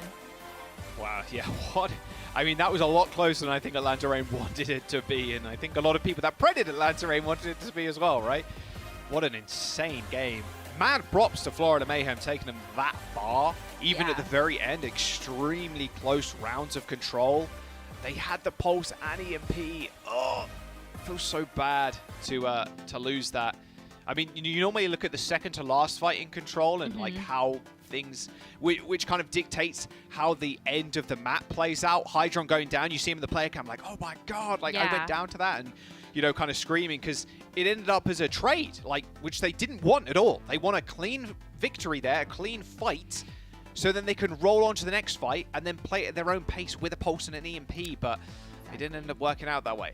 No, I mean, the trade there was pretty detrimental, but I think that overall, Florida gave us some really, really good stuff. Like, there were some great highlight moments. There were some maybe less than ideal moments that happened also, but still kind of entertaining, I guess. But, you know, this is kind of what you expect from Florida. I'm still going to think really highly of that rollout that they did on Kings Row, where they just TP'd out and took point A. That was like 4 seconds. Pretty cheeky. It was great.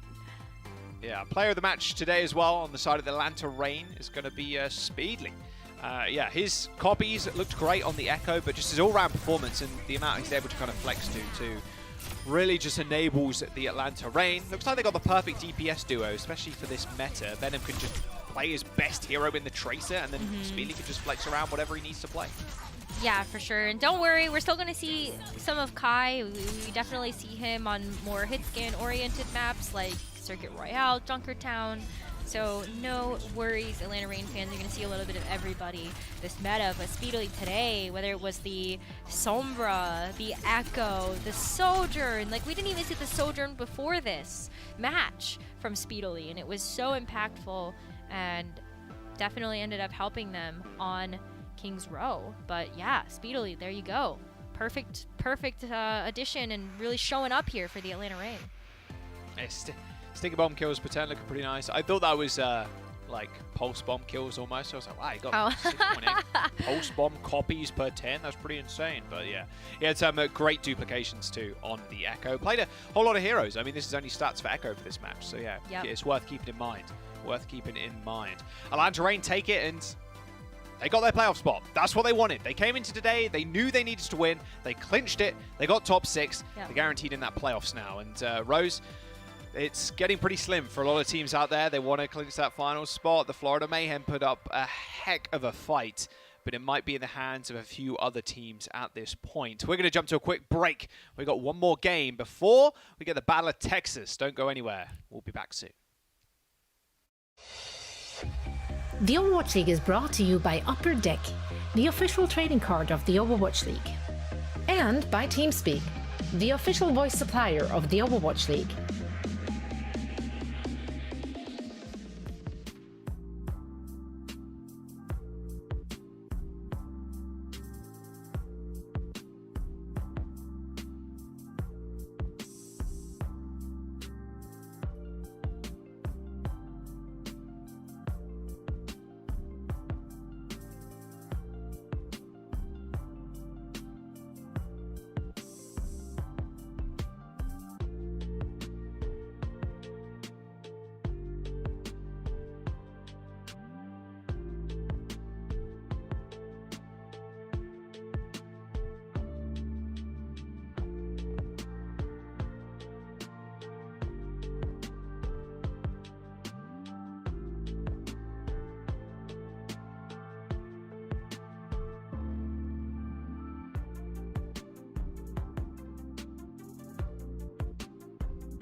Welcome to Game Break, everybody. I'm here with Ultraviolet from Atlanta Reign. I was gonna call you UV, but hey, I said your whole name. Congratulations on the win. And I think this is an important win for Atlanta Reign because you guys are now locked in for the playoffs. So I'm just gonna ask you with that, like, how does that feel? I'm pretty sure this was a very important one. Like I said, now you guys don't have to worry about play-ins, right? Yeah, no, it definitely feels great. We missed out on Toronto, so it's nice to be able to go to the LAN in California in playoffs. It's pretty fun. Right. Yeah. And talking about this match, this was a lot closer than expected for me, at least. It was 3-2 victory for the Atlanta Reign. What were some of the challenges that you guys had for this matchup against the Florida Mayhem? They're really good dive team, I think, in this meta. The Sombra Tracer coordination is really important, and they're really good at that. But I think we also had a lot of sloppy play. Some of the maps we won were pretty dominant, but some of the maps were close, and I think that was just individual mistakes and sloppy play. But they're also a good team. Right. But yeah, they did play it really well. But I guess I know that Atlanta Reign were the better team because you guys did win. I feel like this stage you guys have been finding a lot more success because you guys only have one loss and you guys are looking a lot more solid. Where do you think this, success lies in? Do you think it's more from you guys were building up the teamwork and I guess it's starting to shine a bit more, or what do you think it is? I think it's a lot of things. It's really unfortunate that everybody sweep the shock, but I think we're really good this stage. Our teamwork has been getting a lot better the whole season, and we already have a lot of individually really good players on our team. And I think especially Vigilante coming to the lineup, I think we're one of the best backlines in this meta, double flex for it. So I think all those things have been good for us. Yeah, I agree as well. And of course, now you guys are in play-ins. How are you feeling going into the? Now that you guys are in the playoffs, how are you feeling going into the playoffs? Are you very confident that you guys could possibly win the whole thing for the season? Yeah, definitely. I feel we're really good at this meta, and obviously there's gonna be a different meta of Kiriko and stuff, but I'm not too worried. All right. Ultraviolet, thank you so much for the interview. And again, big congratulations on the win. And I'm going to send you on your way. Thank you so much. Thank you. Congratulations to UV and the entire team of the Atlanta Reign. Now, Mayhem did try to put up a fight, but alas, in the end, it was Atlanta taking that W. And honestly, it was great to watch them play and have that play kind of evolve throughout the series. Atlanta Reign really stepped up the tempo when we looked at our King's Row. Reinforce, what were your general impressions of both these teams in this matchup? I think this match really speaks to the strength of both teams here. The Florida Mayhem, the fact they're able to go to map 5 against a team like the Atlanta Reign, I think that's a massive improvement for the Florida Mayhem overall. And Ultraviolet, he praised the likes of Checkmate and Hydron, for example. They have a really good dive in this meta. At the same time, Atlanta Reign being able to close out this series, like Ultraviolet mentioned, they have one of the best double flex support lineups in the game now, with Vigilante coming in from Washington Justice, of course. Speedily got player of the match by the commentators, and then you have Hawk, who is the GOAT.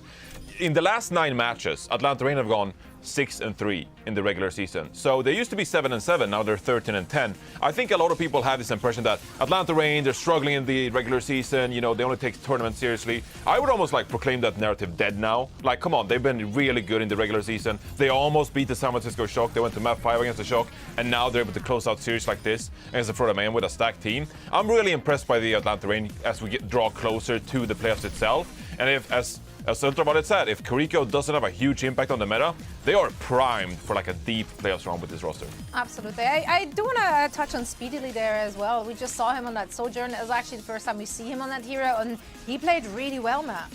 Yeah, we know what this player can do, right? We talked a lot about it before he came into the league, how strong he was going to be once he got onto the roster.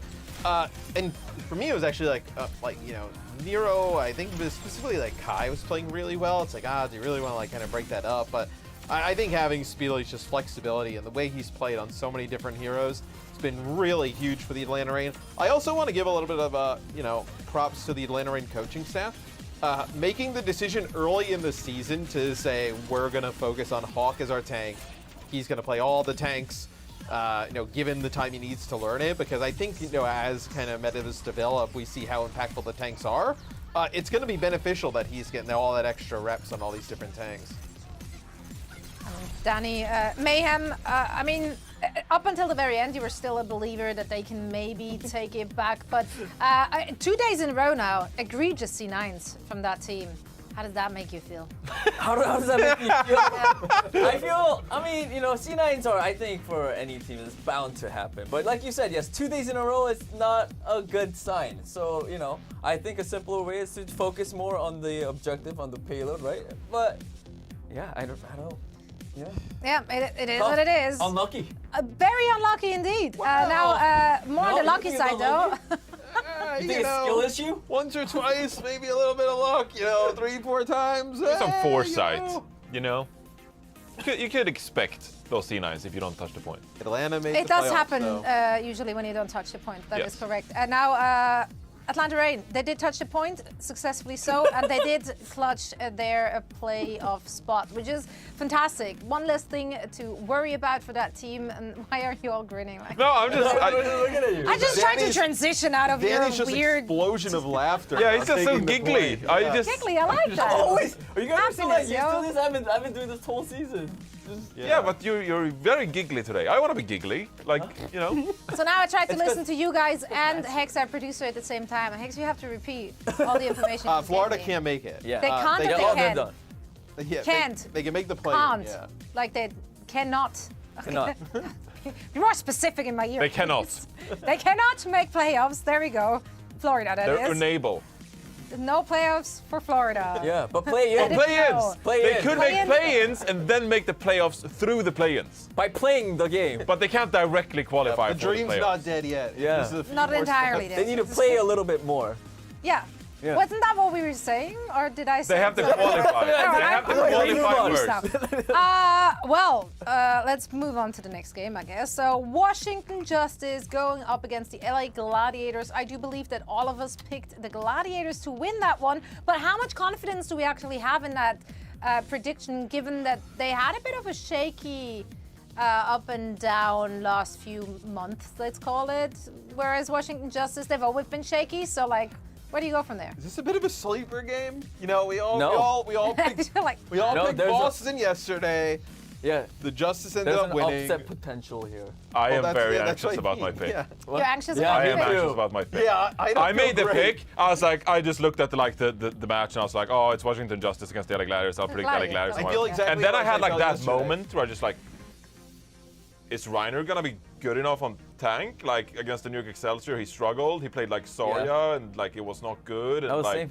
But now Washington, they have Kalios. Kalios, this is like his meta. He looks amazing in this. On that Orisa? The roles are figured out. You got double flex support with Krillin and Yeah. opener, I suppose. You hear what he's doing right now, I am right? anxious. Dear audience, like he's trying to Washington cover, can do this. covering both Invest bases. in the Justice. No. Yeah, exactly. That's No, what you do. I predicted the LA Gladiators. I will stand by that. If Washington wins, obviously I was wrong.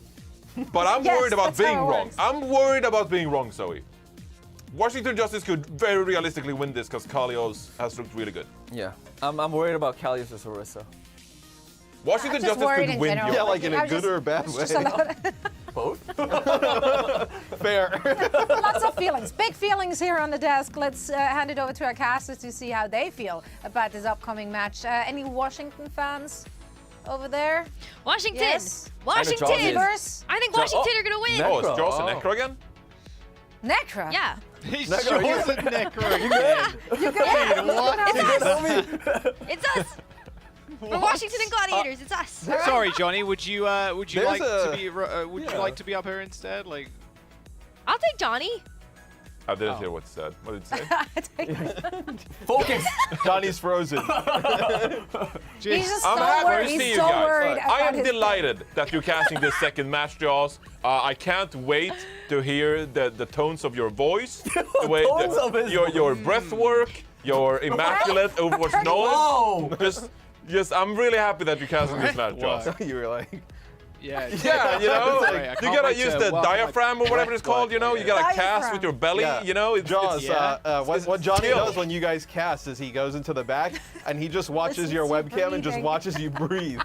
That's that not makes right. sense. That's not true. That wouldn't be That's surprising. not true. Said it To be on very stream, honest. Negrid's like, oh no. You're trying to make me look like a psycho. Jaws, are those glasses real? I mean, Are those I real? don't, or I are don't they- think anybody Sir. needs to make you look like a psychopath, Johnny. So, like, come on now. Let's be real. I'll take that Dude as a gets up compliment. and preds in wasn't. the Watchpoint It truck really and gets it wasn't. wrong most of the time. I mean, YouTube chat would know. Fred- You Fred's put those been rough. hearts in the Fred's YouTube been chat if you love Jaws and Necro. And go. especially if you love. okay. What's this gaslighting in YouTube chat? And with that We're gonna- said, Press like and With that subscribe said, to the channel. goodbye. Let's go. Goodbye, everybody. Goodbye, Yeah, everybody. goodbye. Just weird. What a. I swear to God, I'm telling you, this might just be Matt. Like he gets Is into it the just truck, Matt? and then Johnny just kind of loses brain cells. And then Danny watches gets all us giggly. breathe. Yeah. I love don't it. know. Very I love it. strange. No, it's great. Maybe, It's great. like I said before, like in the last season, Jesus, it's hitting me now. I mean, last series. We're getting to that point in the season where everybody is going a little bit loopy. So, yeah, a lot of Overwatch has been casted and talked about. So, yeah. A lot of Overwatch fun has stuff. happened. It's true. And we got more on the horizon. Yes, we do. Gladiators versus the Justice. Wow, what a segue. Incredible stuff. I'll thank my breathing work for that one. Yeah. Gladiators, look, they look great still, right? They've got a very deep hero pool almost in every single role.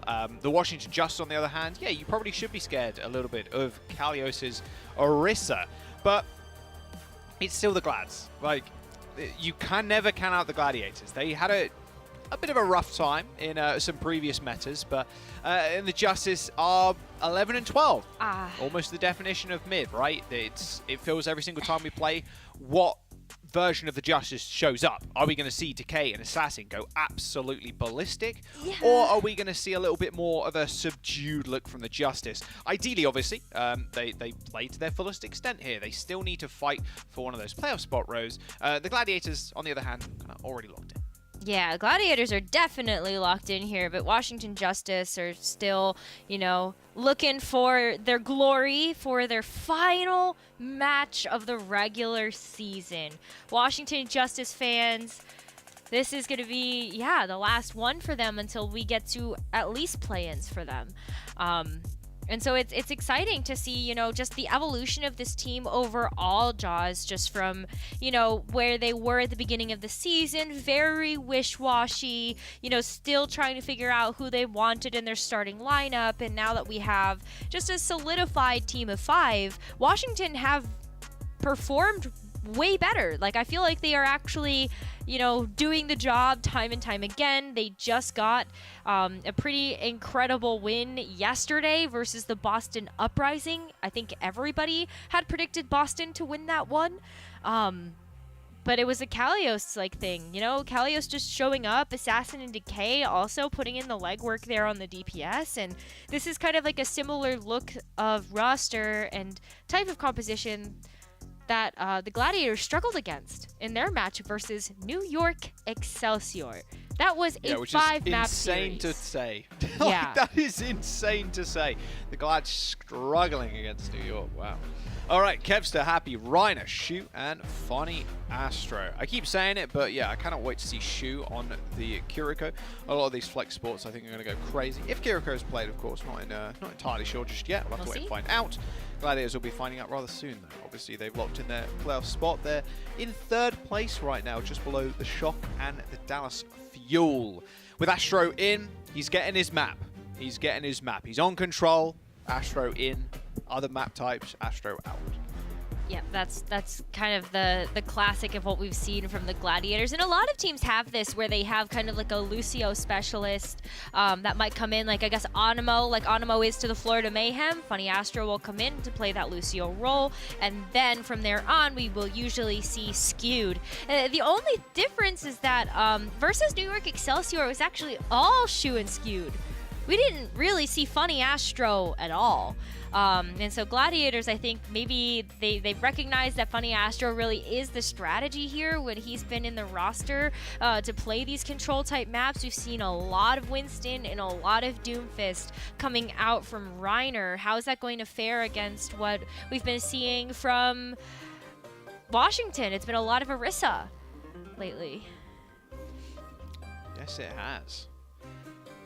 Can't believe yeah, we're coming to this point. I've always loved kind of Kalios' arc.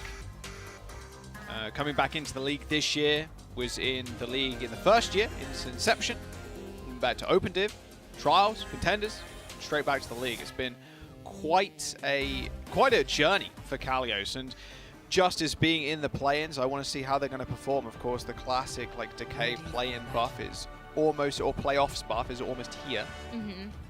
So will the Justice kind of keep that ball rolling? Now, with this kind of map, it's a little bit tougher. I think they'd rather have gone to like Lijiang Tower, where you can play the Orisa a little bit more effectively. But it looks like Kalios is going to be sticking on the Diva. I'd be surprised if he changes. We'll see what Glads want to do though, with Reiner hovering the Winston. I mean, his Divas looked really good too. That really has been the two tanks that Kalios has been playing most often in this stage, has been the Diva alongside the Sombra and the Tracer with this Zen Break backline, or it has been the Orisa for some type of rush composition. So when you're looking at this dive versus dive, it's really about, you know, the backline and also how Kevster's going to do on the Genji. Yeah, well, I think we already know how Kevster's going to do on Genji, let's be honest. Oh, nice sleep into Assassin there. Ooh. Abby finished him off, all good. Yeah, you have quite a devastating dive. The Gladiators, of course, being able to set up on this high ground, especially with Shu on the opposite, it's very hard to kind of dislodge. You have to just burn so many cooldowns to kind of get to him. He's not up there just yet. I can just see his silhouette just running to height at the moment. Especially when... Oh, wow, okay. I was going to say something about Brig, but wow, Happy getting taken out by Decay and Assassin's a pretty damn good start for the Justice in this fight. But oh, no, okay, Kevster exists, and so does Funny Astro. Beautiful boom from the young Lucio. Alrighty, alrighty. He looks pretty happy about that one. Don't let the face cam fool you. He's probably pretty happy about that. I mean, that's great setup there for the Gladiators. They're just going to keep control of the point. And just keep that percentage racking up. They haven't been able to really use anything here. These fights have been so fast that we actually still don't have any ults online. Oh, Reiner's dead. All right, Kevster, get a double kill real quick, please. Waiting for the Kevster double kill. Impending. Nope. No, denied this time around. Kalios protecting the back line with his entire body. He didn't want to let Krillin open a go down. Not after a pick onto Reiner, that's for sure. No, and this is good though, like another back and forth that we're really seeing from both of these teams where, you know, Washington, sometimes they might take a couple of team fights to really get their momentum going, but now that they've started to figure out the biggest threats on the Gladiators are going to be that Kevster Genji, and also they have the EMP online. They're getting ready for it. They are indeed. Oh, straight on top of the head of Reiner and Astro. Can Reiner get away? Oh, Assassin almost jumped off the map. Nice eat there by Kalios too. Astro gets taken out with a quick flail, and the Justice is going to tie this percentage up. All right, that dive didn't go to plan. Defensive use of the EMP by Assassin there, very well thought out. Yeah, I mean, it was really beautiful too that Assassin, like, you could see that he was going into a position to use the EMP, but then he changed his mind about where he wanted to actually engage from that EMP, so it just right on top of the head of the Gladiators as they move back in. Reiner's dead again, rally too. Oh, the beat just narrowly missing Reiner to save him. Yeah, it does feel pretty bad. That's the second time there. Reiner's been picked off first. Justice take care of Kevster. And Astro even used B. So that is a substantial win for the Justice. It's a really big value ultimate being invested. Oh, sure. Oh, no, they're going in. Oh, nice seat on the sleep too. Wow. Spawn door, touch challenge, completed by Kalios. Even more so. Reiner's just booping away that Primal Rage, and he takes him out. No way he takes him out in mid-air as Pilot Diva. Blade in the spawn doors for Kevster. He's got to use those dash resets to get to point now, because someone needs to touch for the Glads. Happy with a pulse bomb almost online, has to recall away from that hack. More members trickling in for the Gladiators as now Reiner is back into the fray. The Justice used that to transcend this to keep themselves alive, and Decay is come alive too. Triple kill for the Tracer as overtime ticks down. Gladiators without a foothold after that first fight, unable to regain control of that point, and the Justice will claim round 1. What form the Justice are in today? I am still reeling from how Kalios took out Reiner. Okay, just the funniest part about that to me is that Kalios had the heads up to go sit on top of the spawn spaceship to remech, right? Like he flew up there because he knew he was gonna get demeched, and he still somehow took out Reiner. I know the Winston hitbox is huge, but geez. Wow, okay. I mean, Kalios is really showing up today, is really what I'm trying to highlight here. We're still going to see the Diva again because we're going over to Well. And this time the Diva from Reiner also. So going to switch off of the Winston to try out something a little bit different. But everything else is going to be the exact same across the board. DPS, supports, it's just Reiner's tank choice that's changing. Yeah, I mean, Reiner got picked a couple of times there first up. Like, as a Winston, you don't want, if you go down first like that, your Genji and Tracer find it a lot harder to dive in because you're not there to absorb damage, you're not there to bubble any damage. Hack onto Reiner, goes pretty low. Shu and Funny Astro healing him up quite quickly. Oh no, maybe not. In fact, he LOS'd Shu just for a brief moment, resulting in his mech getting deleted. Now is pretty, you'd expect quite an easy cleanup. Although Kalios does get team-megged by Shu in the end, but a quick reset for the Pilot Diva. Pretty smart there, actually, just because you know the Gladiators are going to have to regroup as 6 after that team kill, so you can get back at the same time. Yeah, exactly. So that was super smart. Yeah, you may as well, because like otherwise you're stuck. That gives like a huge advantage over to the Gladiators when you don't have your mech available. You can just booster in. The boosters will be back on cooldown when they come back. 2 point. Decay already has Pulse Bomb. Assassin already 50% towards an EMP. Things are looking really good right now for Washington Justice. They just need Kalios back in action, and if Decay gets a pick here, that's a big snowball. Forcing the Translocator there from Kevster. Decay is on a tear.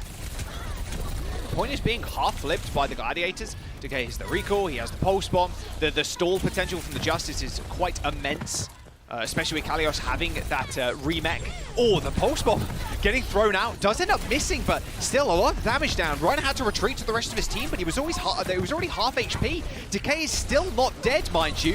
Translocator gets destroyed, and so do the rest of the Gladiators by Kalios and Decay just corralling them into that small room.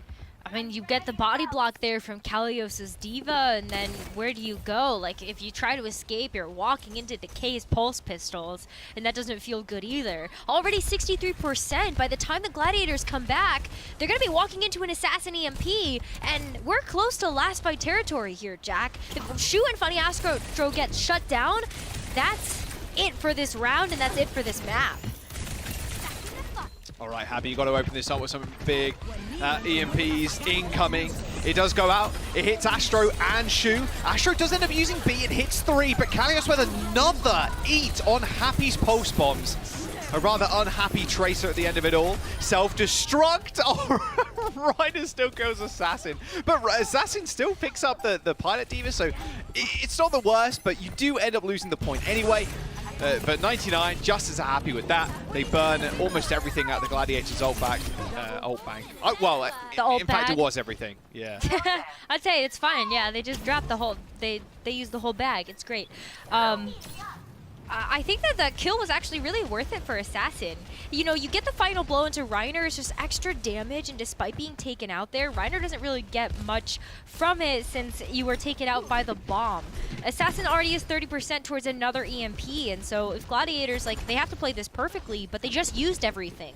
So what are they going to have against an Assassin EMP if that does come back up quickly? Even a Decay Pulse here, too, could be devastating. Reiner, again, just gets focused down. It's the only thing Washington Justice want to start off these fights is Reiner in the spawn room. All right, Decay, it just existing on the Tracer is super nice. You can see him just trying to push Shu away from him and just towards the rest of his team. They do pick up the kill onto Opener, which is quite nice, but Krillin being the only support, he shouldn't have too much of a problem because Assassin and Decay can get health packs. Decay evens that with the kill onto Shu. He is still alive and well, near the point, just jostling it. And with Justice in control, the Gladiators are going to have to come out with something big. Rhino once more goes down at the hands of a support this time around as Astro goes for the final touch. He does get hacked, focused, and the Washington Justice are going to take map number 1 away from the Gladiators. That was really clean too. Like the Diva play there from Kalios, he got so many eats onto those pulse bombs from Happy. And then just on top of that too, how Assassin and Decay were working in tandem with Kalios. That's the Washington Justice that have showed up for playoff season. This is, I don't think anybody expected this. A 2-0 for the Justice over the Glads on map number 1. See what they want to do on map number 2. Of course, Astro probably stepping away with Skewed coming in to play with Shu. But yeah, it's Decay season, that is for sure. We'll have to wait and see what happens after the break.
had to kill Decay. The 1v1 on the card now. Drew boots him away, but it's going to be a blink forward to keep Decay there. The man is still alive.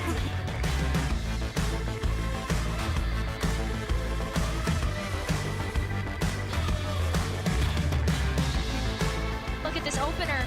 And look at that too. They got sent to the skies.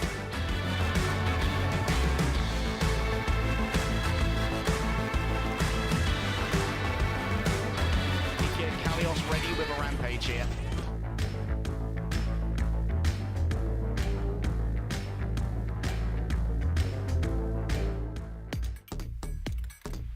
Welcome back. There he is, the main man on your screen from that round, it felt like, or that map I should say. Looked really good. Denied Happy a bunch. That Tracer earning no pulse bombs, almost.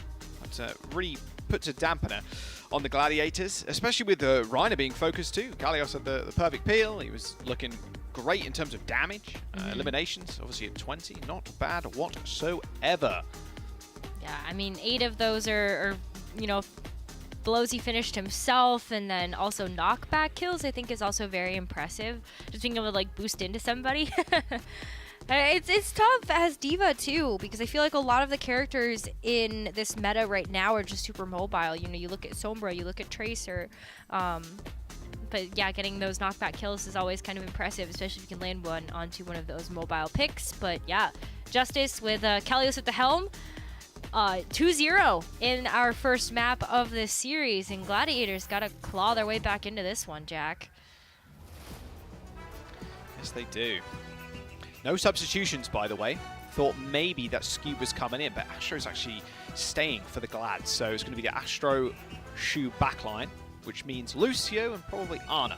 Yeah, which is so interesting because, you know, usually at this point in the series, we would see Gladiators actually switch it out and switch things up. Maybe, you know, bring in Skew to play next to Shu. But I really like this look from the Gladiators. Maybe they think that the mobility is going to be a little bit more helpful, having the Lucio available to, you know, keep Shu alive. The point presence as well, if Shu decides to play this Batiste, is also really nice because you not only have the mobility with the Lucio, but you also have the immortality field, which you might need. You just might need it against Sass and Decay and Kalios today. Yeah, I mean, with the Washington Justice, their position right now on in the standings, they are 11-2. They got 13 points. They're still battling with teams like Defiant, who have 14 points. The London Spitfire have 15, so there's still a very good chance here. If they finish this with a clean 3-0, their map differential will go above the negative, which is always quite nice and fairly important. Yeah, and something else that you saw the stat across the screen where Glads are 6-1, I think, in hybrid maps against the Justice. Well, they're 4-0 this stage. Every single match they've played so far, Gladiators have come out on top playing hybrid. This is their first time playing Paraíso this stage, but hey, 4-0 record on hybrid looks pretty good. Little setback Happy got though. chunked down a ton there. And Decay was just kind of underground, waiting for people to fall off pretty much. Oh, Kevster takes a kick to the face. Same with Astro. Oh, see you later. All right, Krillin, show me what you got. Okay, Krillin. Wow, he's not a side character anymore, that's for sure. I think he just became like the main Super Saiyan. The main character. Yeah, he's the main villain for the Gladiators to overcome. main Super Saiyan arc. No, actually, it's so impressive though. A lot of that too is Kalios just, you know, using the defense matrix to keep Krillin alive so that he could focus on fragging. And that's like the type of confidence that this team has in each other. There's the confidence shining right now. Nano boost onto Kalios. No fear as he jumps down straight into a 1v1 versus Reiner. Little bit of fisticuffs. Kalios is then getting finished off by Kevster, who could run away with this if the Justice aren't careful. It's Assassin and Decay versus Kevster. There's a pulse bomb available for the Tracer now on the Glad side. Assassin and Decay running away, making sure they just heal up. In fact, Assassin's just sitting on top of that health pack. They're going to have to work quite hard to dislodge him. Okay, there it is. Shu ends up revealing himself with a couple of right clicks towards Kevster to heal him up. So Assassin says, I don't want any of this, and just translocates back. Yep. Gonna give up a little bit of the point right now, but everybody on the Justice is back to be able to fight this one out, and they've got 4 ultimates to do so. And Pulse Bomb Decay alive and well. Shu using the amplification matrix on the high ground. Decay sees his mark, pulse bombs the ground. Oh, that was close. She almost dove straight in, back down into that one. Sound barrier comes out, not in time to save Reiner, unfortunately, as the EMP is just going to ring through the ears of the Gladiators. That lamp is only good for half a second worth of protection, as Funny Astro's beat was used rather early. And now Decay, once again, in the little 1v1 versus Kevster, ends up losing it out. But even Opener surviving with the help of Assassin, Justice might get another touch here, because Kalikos is back already. Yeah, they will. They absolutely will. Look at that, too. I mean, even Gladiators are paying respect to this, because they know if they overextend, somebody is going to get punished. And Reiner wants to set up for success here with that grab. And that defense matrix range is pretty wide. So if you get the grab in, there you go. Gotta wait until... I mean, he's grabbing the Tracer. Oh, right next to the health pack too, so Decay couldn't even take it. That's rather unlucky. Ultimate disrespect for Decay there, or ultimate respect, knowing how much damage he can do. Respect. Either one, to be honest with you. 10 energy in a dream, and Reiner woke up, and well, look at that. They got point A. 3 minutes to go. That was scrappy. That was almost not going to happen either. Like, that could have very well been a full hold there for the Justice. Kalios is going to switch things up. No longer playing the Diva. It is Zarya time to match Reiner's, but you're going to keep the DPS the same. Kalios has been really proficient on the Zarya as well. I mean, it plays a little bit differently, obviously. You don't have the defense matrix to kind of bathe your supports or your DPS, but those bubbles do help you out just as well. You can do it from range, which is also very, very nice. Playing around the buildings, giving up some space here to the Gladiators, though, as they get set up, as they wait for Decay and Assassin to get into a good position. But that's a big pick onto Assassin. Oh. Man, Opener was just ADS in that one. He gets saved by Kalios' bubble. Good stick by Kevster, but quicker reactions by Kalios. There is a Gladiators overclock coming in. So whether Happy can actually make good use of it. They are on low ground, so it's going to be harder. Well, it's going to be even more hard now because you're in spawn. So rather unfortunate for Happy there. Gonna push back the Gladiators now. I mean, oh my god, Opener, I want to see Opener give Krillin the nano at some point, please. I mean, he's been putting in work, to be fair. Yeah, I mean, like, why not? Plus, if you get dove on, that's a good use of the nano. Yeah, and then I think we see like a first ace from a support player, I think, this season with Krillin. Krillin's just gonna actually get a 5K. I believe it. I believe it. I do believe it. Ooh, no, it's going to be EMP first, though. Rather large, I think. She does end up getting hacked. Oh. And there will be Kevster to check Assassin. He does have a translocator, so he does hop back to it. Oh, there's Happy on high ground. Transcendence comes out. Those headshots aren't going to do too much to Kalios, as the EMP does manage to hit. Kalios is nanoed, so he should be good to survive this damage coming out from Happy on the high ground. Those bubbles giving him a ton of energy too. And now the Gladiators want to make their approach. They got to kill Kalios. They do end up body blocking him in the doorway, so he can't reach the rest of his team and can't get any heals. Now the Justice, without a tank and without a grab on the field, might be in a little bit of a hard-fought battle trying to get control of this point once again. Yeah, I mean, this is going to be close to overtime here. There's not really much in the tank here for the Justice, but they're stalling out long enough. Kalios might be able to get back. Oh, nice right click from Kellen there. Sends Astro super low. And his Decay that ends up just peeking his head over and finishing people off. The Graviton Surge actually gets used by Kalios. Not sure if that was 100% needed, but just to secure the fight, you'll take that any day of the week. 2 meters to go for the Gladiators. They don't quite get it. And it looks like, in fact, Kalios is going to switch over to Diva, I would imagine. Yeah, he's changing. Yeah, Diva. Okay, so they know Reiner has this ult. So Kalios switching over to Diva, hoping he can get the E, just negating that ultimate. That would be big. I mean, you can eat the Pulse Bomb and you can eat the grab. So there's 2 things here that you just got intel about too, because Assassin hacked Reiner. So now you definitely have that type of information. See if Kalios' reaction time is fast enough. You cannot get caught out. Okay, Reiner knows where the Diva is. Well, Kalios has already eaten 2 Pulse Bombs today. Maybe a Graviton Surge is next on the menu. Reiner already super low, has to burn one of those bubbles. A support trade, Shu for Krillin, as the Gladiators still have to stick on that point. Decay throws out the pulse and takes care of Happy, but again, another trade. There's the Graviton Surge. The EMP's going to hit too. Assassin got dragged into the grab, but still manages to land that EMP. The Gladiators They not really got to worry though, because Justice's support line went down super early. His own Decay on the point without a recall. He's got no hope. The Gladiators make it work in the end. The brief swap over to the D.Va didn't really make its mark, as both Krillin and Opener got picked off early on. Yeah, that was some really smart target calling there from the Gladiators. Kevster and Happy knew exactly what the assignment was. And that's going to unlock point B, a C. I mean, they still don't have much time, though. They've got maybe a minute left to go here. That's a good attempt, maybe a second one. But they're pretty kitted out to do so. I mean, Krillin's Transcendence is going to be the largest saving grace here for the Justice to deal with everything that's coming their way. I mean, it could at least negate the Pulse Bomb if Krillin ends up being the target of that. But yeah, Gladiators are coming in with a lot here. They are indeed. They're going to start off with a beat. All right, Transcendence to match. Payload is still moving, mind you, so the Gladiators are in good stead in terms of meterage. Pulse Bomb for Kevster. That's a pancake on the ground, but it actually separates Krillin for the rest of his team. You see him trying to jump out of the way of that. He's trying to find the Ana. There you go. Kevster takes down both supports. Justice once more, their backline a little bit weak to the likes of Kevster as they stick on the payload. 15 seconds now with Justice spawning in. Yeah, you can wait till the last moment though here, and I think you'll feel good about it if you're the Justice. Decay has a Pulse Bomb, someone can come in and touch. Assassin's still alive, but the grab here for Reiner. Oh, he's looking for it. Assassin's already dead. Kalos' mech is super low. You just got to focus that mech and you should be good. Nice bubble onto Happy. Mech down. Grab for free. Might not even need it, to be fair. He's going to throw it out. It's going to tag Decay from the other side of that speaker. Gladiators do finish. 0 seconds to spare, though.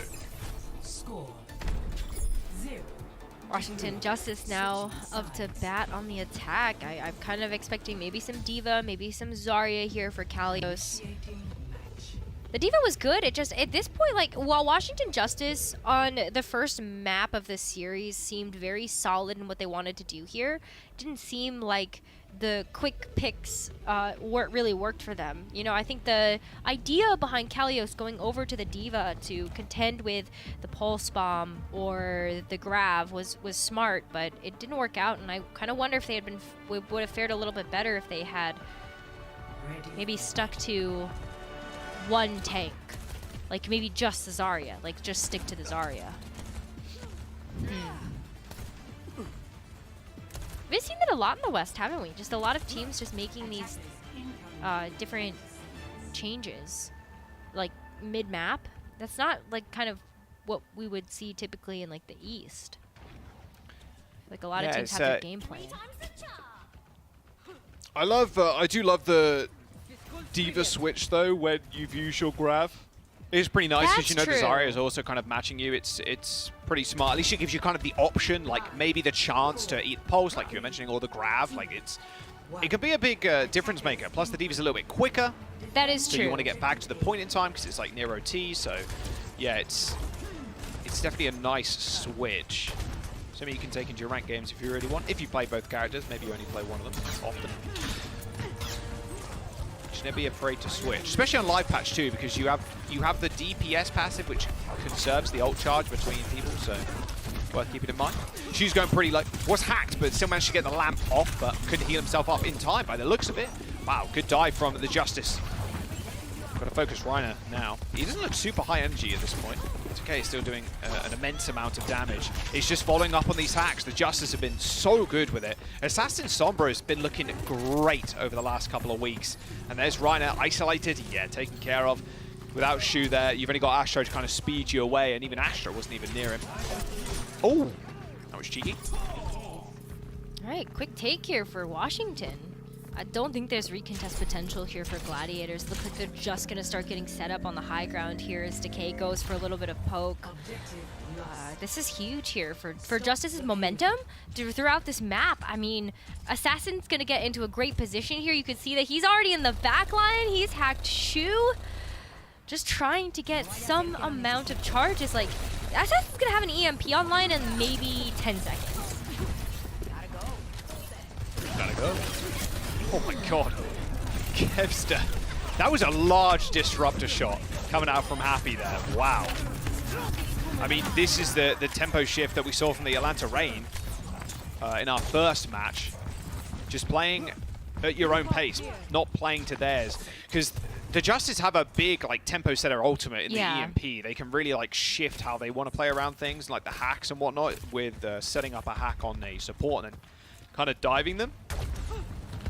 The Justice, the Gladiators don't want to give him the time to set up, but the Justice are going to force their hand. Astro needs to hide. That EMP is going to come out rather soon. Attempted hack onto Reiner. Double bubble used already, so no bubbles left. He is going to get focused, and there's the beat from Astro to keep Reiner alive. But now they haven't got a beat for that EMP. Maybe you kind of take that in your stride at this point if you get a clean team wipe here. Looks like they're going to be able to. They do lose Shu, but should be okay. Shu can come back. Shu can also play at range. Shu actually plays pretty far away when playing like Ana and Baptiste. I feel like, especially when we were looking at his positioning on Ilios, that's why he was getting focused so hard. There wasn't really any peel that could be had because he was just so far away from the rest of the team. He's playing a little bit more, you know, with Happy at least, but still like in line of sight there for this EMP. Everybody's about to get hit with this. Yep. Oh, no, no, no. Oh, man. I mean, you're aiming for Shu, so he doesn't use that lamp, and you just quickly kill him. But the Justice look like they're kind of struggling to set up. They're finally making their push, but look at that. Caligos, time and time again, jumping up, trying to match Reiner. Oh, nice grab. Beat's going to come out. Okay, hits 4. But another ultimate used from the Justice. Gladiators feeling pretty good about themselves, I can imagine, as Decay gets focused from Reiner across the way. Even a window planted on top of that Graviton Surge to provide some additional protection, I suppose. The best form of defense in that scenario being an offense. And Justice, they cannot set up for this EMP. Gladiators are making it impossible to do so. Not only that, but Washington are waiting for like the perfect moment. Yeah. They're waiting for the perfect moment, and that might not ever come. And so this is 3 team fights now where Washington have tried to set up for this EMP, and they just have to go use it. Yeah, they're missing their window of opportunity. Funny Astro, if given enough time, like if Gladiators win another fight here, then the sound barrier can come in as a saving grace here for the Gladiators. At least within Immortality Field, you can kill it really quickly, but just go for it. Just do the thing. Okay. You know they don't have Blade. beat. Okay. They don't have Astro anymore either. All that lamp. All right, finally. But Kevster ends up... Look at that. The Gladiators with a perfect response. Both supports from Justice are dead. Justice, they're pressed. They do be pressing Q. But they press and Q quite late on into these fights. Like... Man, the Gladiators are playing this one perfectly. And Rose, you might be right here. Astro, you know, is 23% away, 22% away from the beat. But if he does enough damage, maybe a little bit of healing here and there, like he could build up to that beat. A second beat! Exactly! For time they use the EMP. Exactly. Okay, come on Assassin, now. Just go. He's been Hit spotted the button. already. Just use it. Use it. 15% from Astro. This is the race now. Astro, 12% away from that to beat. Oh, just Assassin in a nice spot once again. But the Justice need to be able to set up, but they can't actually set up at all because the Gladiators are on high ground, so they can't actually attack them. Kalios ends up getting nanoed. Astro, 2% away from that beat. 1%, and now he's got it.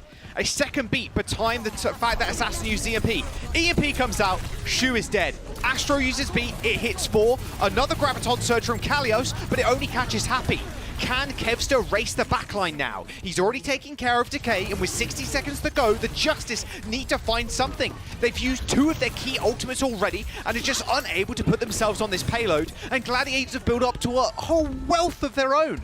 Astro gets a nice boop, and the indecision from the Justice there, the undecisiveness, is costing them big time. They had 4 minutes entering into this point.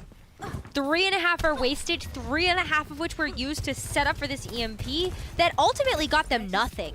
I mean, nice boop here from Funny Astro. I'm sure that doesn't help out anything here, but the fact remains is that Gladiators are using this high ground. There's no pressure from the Justice to get them off of it. They wasted 3 minutes to try to use this EMP for the perfect moment that never came, and now Gladiators have 4 ultimates to shut them down. Oh! What a flick there from Happy. A body shot into a melee to kill Decay. Payload needs to be touched by the Justice. The Graviton Surge is going to make it mighty hard. A boop On to opener 2. He's got a beaten 1%, but it's only him, and he gets taken care of anyway. A little diff there from your boy, Daniel Hathaway. The Gladiators take down the Justice on map number 2. New Overwatch 2 achievement, press Q challenge. Very hard for the Justice on that the very last bit there. That was tough. Like you said, Rose, I think you detailed it perfectly. They were waiting for the perfect opportunity, but it just never came around, and the Gladiators were just able to cycle ults and take these early You could have had a second EMP in that time. Maybe even a third one. That's all I'm saying. Rough stuff. Washington Justice with a stellar performance on map number 1. Do fumble on map number 2. We'll see if this is going to continue. We'll see who subs, what subs are coming in. Maybe the Glads just stick with Astra again. We'll have to wait and see after the break.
Hey,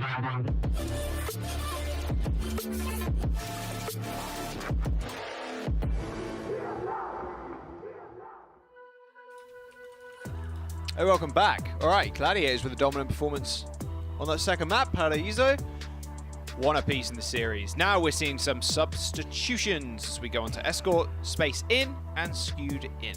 And Reiner out and Astra out. There you go. Yeah, it makes a lot of sense. I mean, Junkertown is a great map for these longer sight lines. So you'll see Kevster and Happy probably playing a little bit of Widowmaker, hopefully. Like, Happy's Widowmaker was always standout when he was on the Washington Justice. Oh, that's weird. Oh, that's so weird. Wonder how Happy's feeling about this right now, playing against his old team. Yeah, it's always quite funny to think about that. I'm not entirely sure. If we ever get an interview with him, I'm curious to hear his thoughts on the matter. No, but I mean, that's twofold, right? One, maybe he knows the tendencies of the Justice. He can play the Widowmaker, but also, like, that's not going to be a surprise to the Justice. So, yeah, this match actually gets a little bit weird when it comes to making these substitutions and making these more interesting hero picks for a map like Junkertown. For sure. Yeah, I can imagine we're going to see, with Space in, obviously more off tanks, right? But more Sigma. more probably, yeah, the Sigma is going to come out. Bit of Glads, bit of Zen, bit of Ana, potentially, or a little bit of Brig. Yeah. Quite long sight lines, and Happy's going to be, well, pretty happy. He can play long-range hit scan here. We'll see if Justice want to kind of do the same thing, because when they were playing the D.Va and the Sombra Tracer, especially on Control, it was so easy for them to target down the tank in Reiner when he was playing, well, D.Va or the Winston. And we'll see if they can find the same success. You can play Junkertown two very different ways. You can play that long pokey style on defense with a Widowmaker. You can even run like double sniper if you really want. Probably not going to see that, but just how fast paced these kind of games are. Or you can play it really hyper aggressively with Sombra and Tracer and just try and get on the backline kind of ASAP. Two very different styles. And with Justice and Gladiators, I would say that you could probably run both if you're Glads. Like, you can run the fast rushy style with double sniper, or like single sniper and then a Tracer. But on the Justice side, they're very much kitted right now to run the Tracer, the Sombra, and the D.Va, and just like this more rush. I'm not sure they want to go head-to-head just in a long-range duel here against the Glads. I wouldn't. Not after what I saw from Happy to kind of just like roll over the Atlanta Reign when he was still on Justice. That was ridiculous. Like, Washington on Dorado on that match just kind of raffle stomped the Reign, and that was a surprise to everybody. Yeah, let's maybe not contend with that. Justice can definitely play that a couple of different ways, though. You're right, there are two flavors of kind of how teams approach this map. But I would expect more so to see kind of like the Sigma for sure from Gladiators, but I don't know how much Justice are really going to stray away from this composition. Like, it's been working for them so far, unless we see the perfect opportunity to run the Orisa, which is just ended up being more of a niche pick here for the Justice. It's going to be more of the same. Just going to be more of the same. Yeah, I mean, if it's a comp you're kind of used to at this point, you'd want to run that over anything else. Yeah. I would love to see them hold like super far up, because you can hack some of those health packs.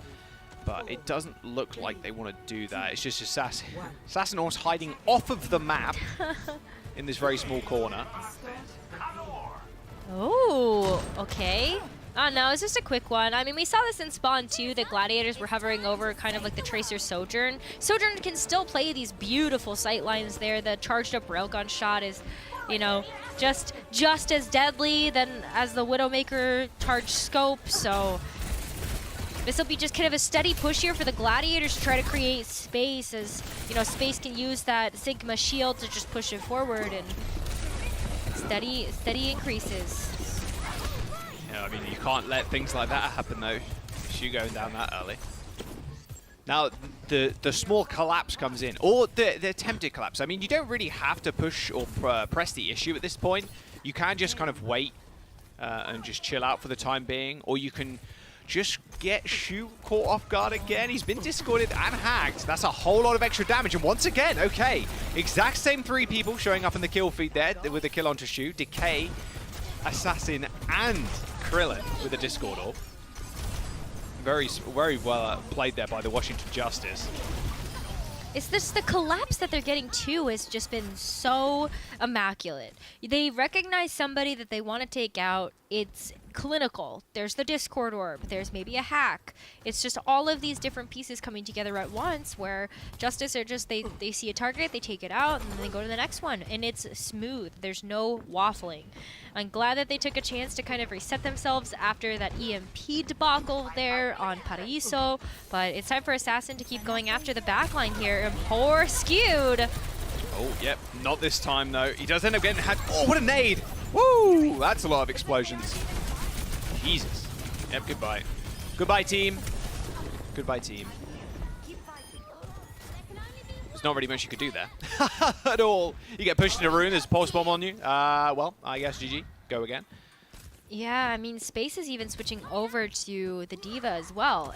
We're seeing a kind of a small and gradual transition away from the Sigma composition where even Happy is going to switch things up too. We haven't seen a whole lot of Happy Sombra. It's felt like this entire stage, like more often than not, Happy would rather, I think, play the Sojourn and does perform very well in the hero, but you gotta, oh yeah. Forces trans. Please help open another. Heal opener. Okay, you're good. You're good. You're good. You're good. You're good. There's a Transcendence and a self-destruct remake. Shu is caught out in the open. Has to use that lamp. Has got Scoot behind him. Even uses the window to try and stop Kalios getting on top of him, and it proves quite successful. And now the Gladiators have a foothold. It did take them 3 minutes, but getting there is the most important thing. The journey sometimes doesn't even matter. Yes, it's about the destination. That is the most, never mind. You know what I mean. That was a very meta life. Yeah. It's not about journey, it's about the destination. Actually, I think it's supposed to be backwards. It is. But you know what? Say the other way too. It's fine. Anyway, at least point A has been captured here for the Gladiators.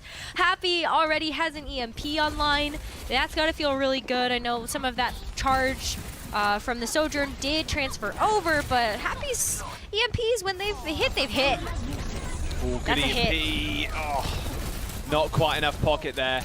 I'm not sure if Opener could have used that nano onto Krillin, or he decided that kind of against it. Gladiators do end up wiping the back line almost. He was The hacked. front line's going to fall too. But yeah, I'm curious how how close that window was. Yeah, And, like could he it. have actually reacted fast enough to it? I don't know if he was facing the direction of seeing the Sombra to know that like the EMP was incoming. But yeah, well, it's here now. Maybe you were hoping that it would be a stall tactic for this last second point B hold, but no such luck. Gonna hold on to it, maybe to give over to Kalios to try to stop the cart here. Quite a slow start, but quite a quick second point. All right, Gladiators, what you got on third? Kevster, nice little clamber here on top of the high ground. Oh, I wonder if he just kind of snuck up behind. Maybe it would have been a free pulse Yeah, spot, yeah, just whoop. Right yeah, to the back. Exactly. Oh, Krillin do be killing. Oh yes. Dishonorable. One more kill. 1v1. Triple kill for the Genji, for the Zenyatta. Not the Genji. That counts. Yeah, I true, give that true, to true, him. true. Nice. For the Justice at this point, Rose, they've basically got 4 ults online, and on this point, the architecture's pretty wacky, where Assassin is almost guaranteed at least a 3-man because of where everybody's kind of playing. You can hide in little corridors, yeah, but you need to be peeking in order to help people get on top of that high ground. So, in theory, Justice have quite an easy EMP. In theory. Assassin, you can't wait for the perfect moment. You just have to go do it. Oh. Whoa, Skewed used the Transcendence. Okay. Okay, now you just go in. Just go. Pop it. I mean, you might not even need to. You have the D-Mech onto space, and you have the kill. So True, yeah, true. Wow, that Transcendence, not sure if that was forced or like they tried to use it to push up onto the high ground. Not 100%, but what we do know is Assassin has the EMP, and with very little protection now apart from that immortality field. Yeah, that you can just, you know, just take it out. Justice, come on. You got this. You just have to go for it. Oh, but the Happy hits first. Yeah. There's a double EMP coming out from both teams. Shu super quick on using that lamp. The Gladiators spring their trap, and both EMPs now off the table. Okay, so there's the cart getting rolling there for the Gladiators. This is going to be last fight pretty quickly, though. I mean, 1.5 minutes left. The cart is running the corner. It's really up to Shu's amplification matrix here to really kick things off. Just buy some space, zone away the Washington Justice. Decay's Pulse Bomb did not hit, but that's still a pretty big elimination on a skew. Yeah, a minute to go. Where are we looking? Kev's has got Pulse. A lot of low health bars on the side of the Gladiators, though. They need some support, and they need it now. You know, Assassin is pretty low. Maybe no Translocator there. Not sure what happened to that. Maybe just didn't even put it down or used it to get out of a fight. Gladiators are pushing the payload for free at this point. The Gladiators kind of trapped in that small room, waiting to get their health back up to full HP. It was actually Shu and Skewed who were kind of holding them off. They do need to touch the payload, mind you. Oh my God. Kev's moved that quite a sizable distance. A Transcendence to save Krillin's life from the Pulse Bomb, and he is now in the front line just doing his best DPS impression. And what an impression it has made. With 30 seconds to go, the Gladiators on their final attempt at a push. They've got the EMP available, and they have their Transcendence. Yeah, that's actually huge here for the Gladiators. Krillin just used the Transcendence and doesn't have it right now. This is really about just kind of like just staying out of the way. That's easier said than done. Nano, push in. All right, you force one ability, but no, Happy kills two. Happy just, no EMP? How did Happy kill both Krillin and Opener there? I have no clue just how the that EMP happened, but by it himself. I mean, yeah, I guess so. Yeah, he used the EMP. Assassin's got one of his own. Wow. What a push. Happy with the EMP onto the backline of the Justice. Assassin had no option to use his. There you go. Yeah, it was 3 completion by the Gladiators. Man, I mean, at least Opener was able to use the nano boost that he had saved up for Kalios. And so you saw the nano go on to Kalios. We went over to the Kalios POV to see like what he was going to be up to. And in that time, Happy actually popped the EMP right on top of Krillin and Opener. And at that point, like that's it. Like there's no backline presence there for the Justice. All the damage there permanent for the rest of the team. It was just a nice snowball effect. Gladiators, though, they keep getting pushed to their limits. This happened in their match versus New York Excelsior, where I felt like every point was captured in overtime. But yeah, let's rewatch it here. Here's the EMP. He just lined him up and knocked him down. Listen, bam. Boom. Just some stellar aim. Okay, so yeah, okay, Space wasn't in the kill too, feed there, but Space jumped in there as well to help him. All right, okay. That makes a little bit more sense, because I was like, wow, they died instantly. Well, the Zen, damn. you expect that to be an easy take out there with the EMP on top. Yeah, that is true. That is true. But yeah, Space true. with pumping a little bit of extra damage. Not bad. Gladiators managed to cap all the way in third. They don't get any time, but it's kind of classic with Junkertown anyway. Yeah, that's true. That's true. Woo! Kevster. All right. All right, so this is the kind of the other look I was talking about, where you can play the long range. Ah, god damn it. Oh no, what pause. C9. Yeah, you can kind of play the long range comp instead of like a super aggressive comp. Yeah, Justice aren't worried about it. They're just going to stick with the same old, same old. Yep. Okay, something has happened in the Glads camp. Who has paused and for what reason?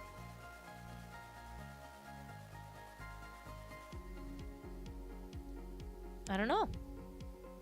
Pausing for hydration? That would be the most ridiculous pause of all time. I need to drink from my water bottle, but I don't want to take my hands off the keyboard. Hey, if your hands are off the keyboard, you can't play the game. True. You should get one of those, you know when you go Oh, can you go really camelbacks? walks? Yeah, camelback, yeah. Get a camelback. Oh, could you imagine? I almost, okay. They would be the most actually hydrated no way. gamers. You would. there's almost no way someone's not tried to market that somehow, and everybody's gone and looked at it and just laughed at it, and then it's just fell into obscurity. There's just absolutely no way. Someone look it up. Tried to market that to gamers. Someone look it up. Tweet at us. I need to know if this is a thing that's happened. Camel pack. Yeah. I actually think that's so smart, though. I don't know. Maybe I'm like. I mean, yeah. I'm the type of person that forgets to like drink water when I'm sitting at my PC and gaming. So like, I don't know, 5 hours later, I'm like, oh wait, hang on a second. Yeah, that's why I have a giant water bottle with me. Ah. I will. I'm definitely on the same page. I will forget. Yeah. Okay. Maybe we're the target market for that. That's for sure. Oh gosh. Okay. Well. Oh no. Hello. Oh, can you get the kill? No, he doesn't get it. Wow, what a huge pocket there from Shu and Skewed. God damn. Kevster thanking his supports and endorsing them like you all should. Yes.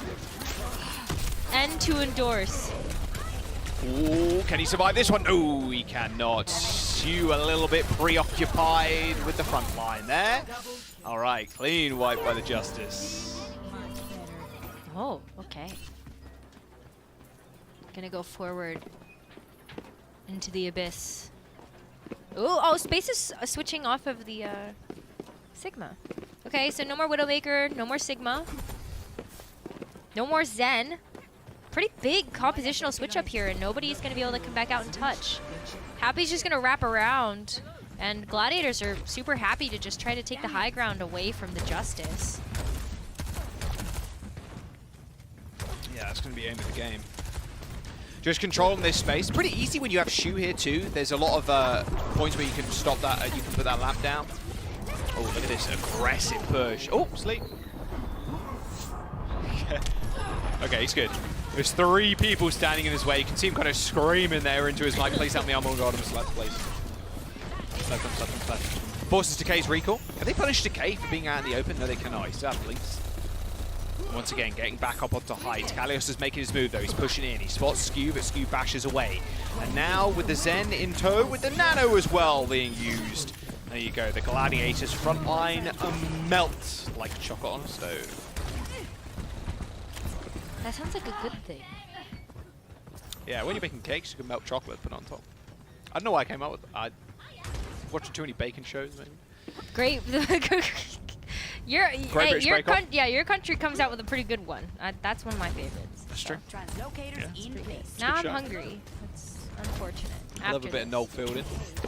After this. Okay, EMP time? Lights out. Oh, Translocator destroyed. That's actually Justice really go now. I mean, Assassin knows what's up.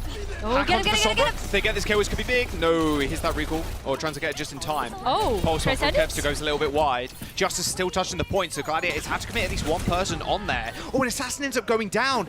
Maybe forgot he had Translocator destroyed in that instance. Not entirely sure. Graviton Surge used. Happy straight on top of the sign. What a perfectly set up grab from Space. He does pay for it with his life. They do halt the payload's progress. Okay. Yeah, I don't. Oh, that's so smart. Can you hide? I wonder how that helps. Like, if you can hide it around like a trash can. Can you like put it inside the trash can? There's lots of small like props around the map where you can hide Translocator behind it, so it's harder to spot. Yeah. But we still have the beacon of light, but yeah, you like miss the kind of big visual of like the actual base of the translocator.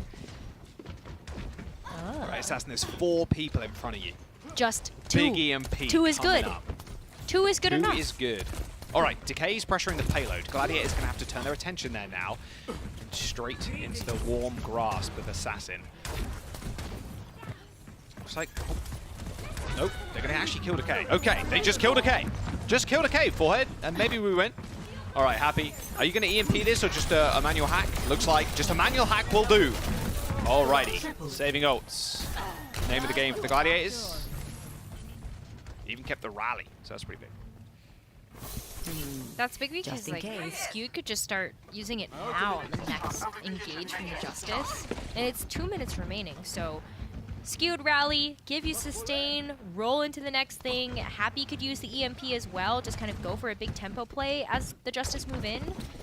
There's a lot of onus here on the Gladiators. This is their map to lose right now. Oh, if they knew where Assassin was. He knows where the Translocator is too. He did look at it a second ago. It's right beneath him.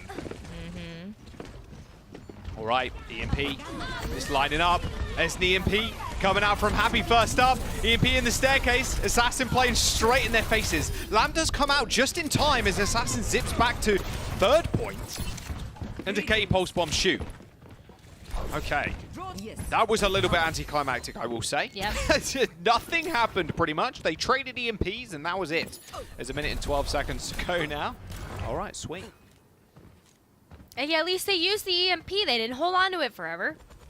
Maybe they get another one. See, a minute remaining. This is good. This is good. Everything is good. Kevster has the pulse bomb online, and honestly, still like onus is in like the Gladiators' court here. Very much is. Oh, Kevster. Quick on the recall button after it gets hacked.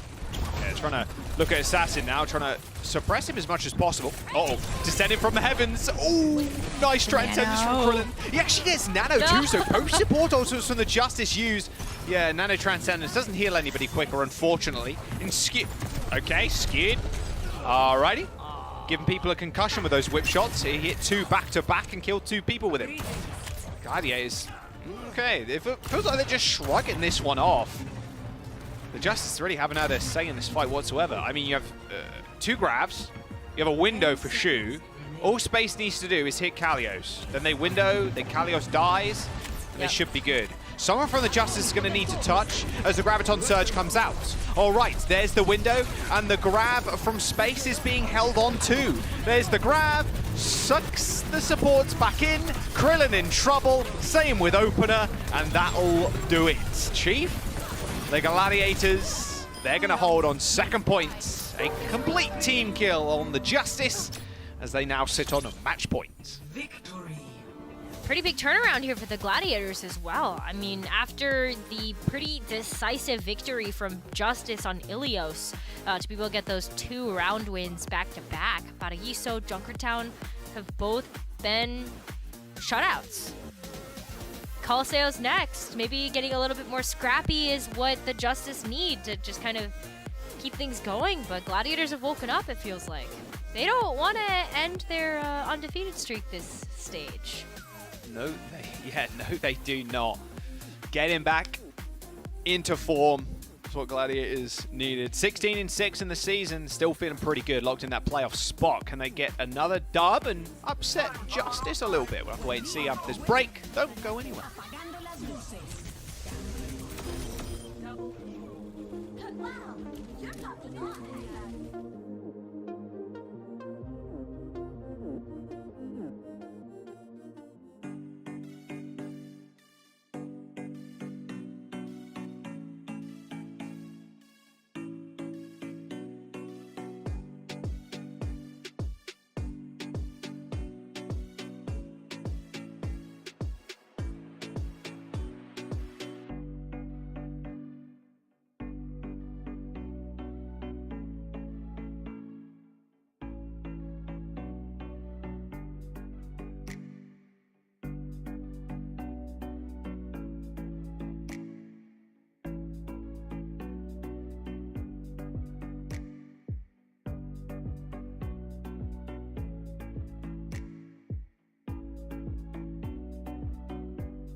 welcome back.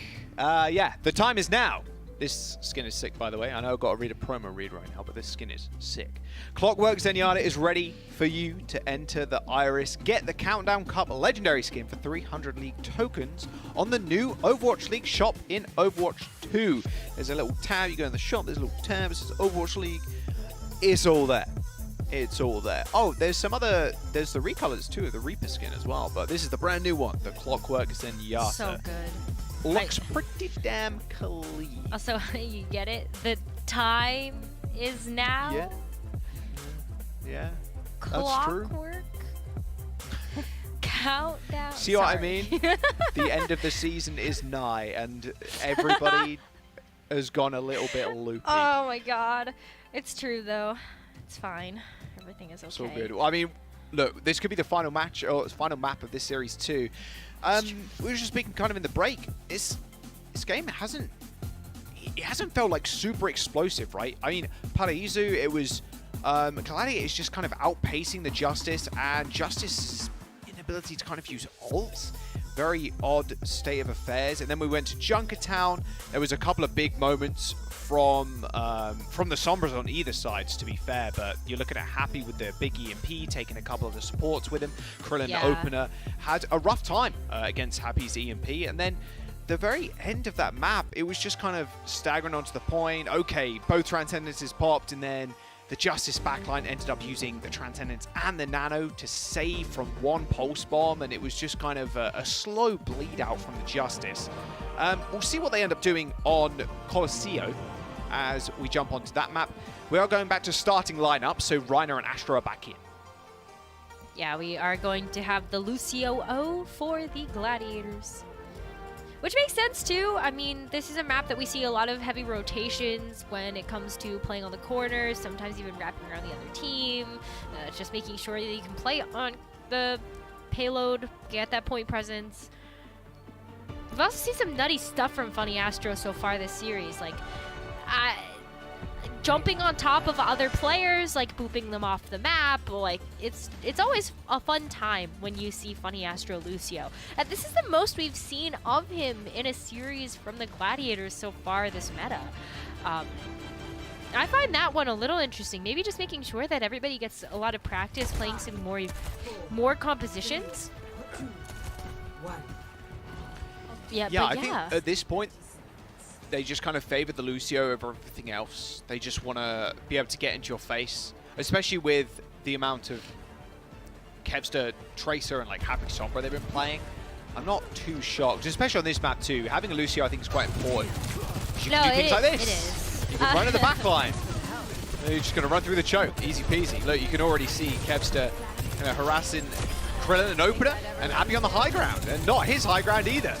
What an unbelievably aggressive push from the Gladiators to start us off with.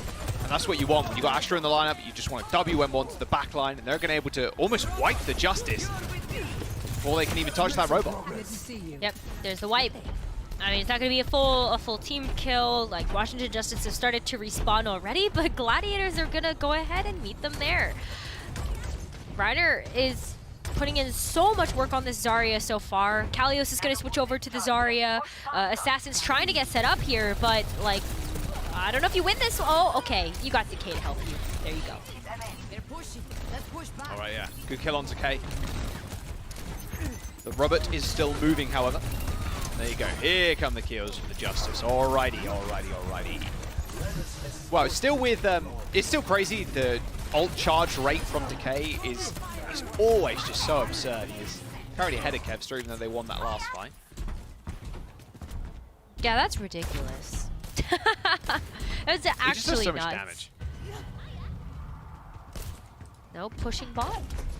Okay. That was weird. Okay, they're it feels like they were playing just kind of patiently. waiting there. I mean, ideally, you just want a group of 6, and the problem is winning a fight around 30 meters on this map, at least, is that you do need to win 2 back-to-back to get the robot moving. That's at this true. point. Plus, the enemy team has a Lucio, you don't, so you are slower in terms of your comp.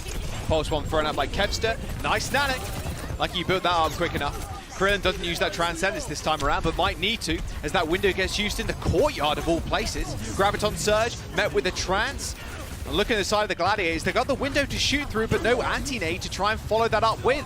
Speaking of follow-ups, Assassin using that EMP. Both the Justice supports are dead, but it's a very scrappy trade with Reiner surviving.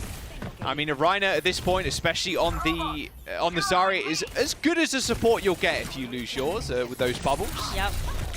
Yeah, that's for sure. I mean, Reiner Zarya too. You know, the D.Va, maybe getting a little bit rolled over there by Assassin Sombra, and it was a little bit more difficult for Reiner to find footing when we were seeing the Winston and the D.Va there on Ilios. But the Zarya, though, that's been pretty spectacular here for survivability. Doesn't even go down there to Kalios' grab. Unbelievable peel from the Gladiators there, just pumping him full of heals, and yeah, Reiner takes business into his own hands there. Does that briefcase close on Kalios and opener? Wow, wow, wow. I thought it was a really nice play from the Justice, just again kind of shifting the tempo into their favor. Not to be. The Gladiators want to keep this win streak going. Oh, are they going to chase this? Yeah, I mean, you might as well. Okay, you got to look for the Sombra. Where is she? Where'd she go? Oh! Wait, what? No, that Kevster just. Oh, sorry, what smile. Was that, Kevster? All right, inting into the spawn challenge. Very easy. There we go. Someone's got to touch the bot though. Someone get on the payload. There you go. There you go. All good. That was almost as ridiculous of Backbone getting that random shot with the hands though.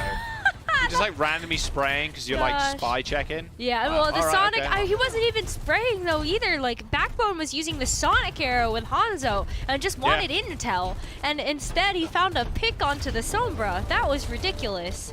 I don't know, Kevster, that was either like absolutely cracked and you were expecting that, or you just got really lucky. I don't know.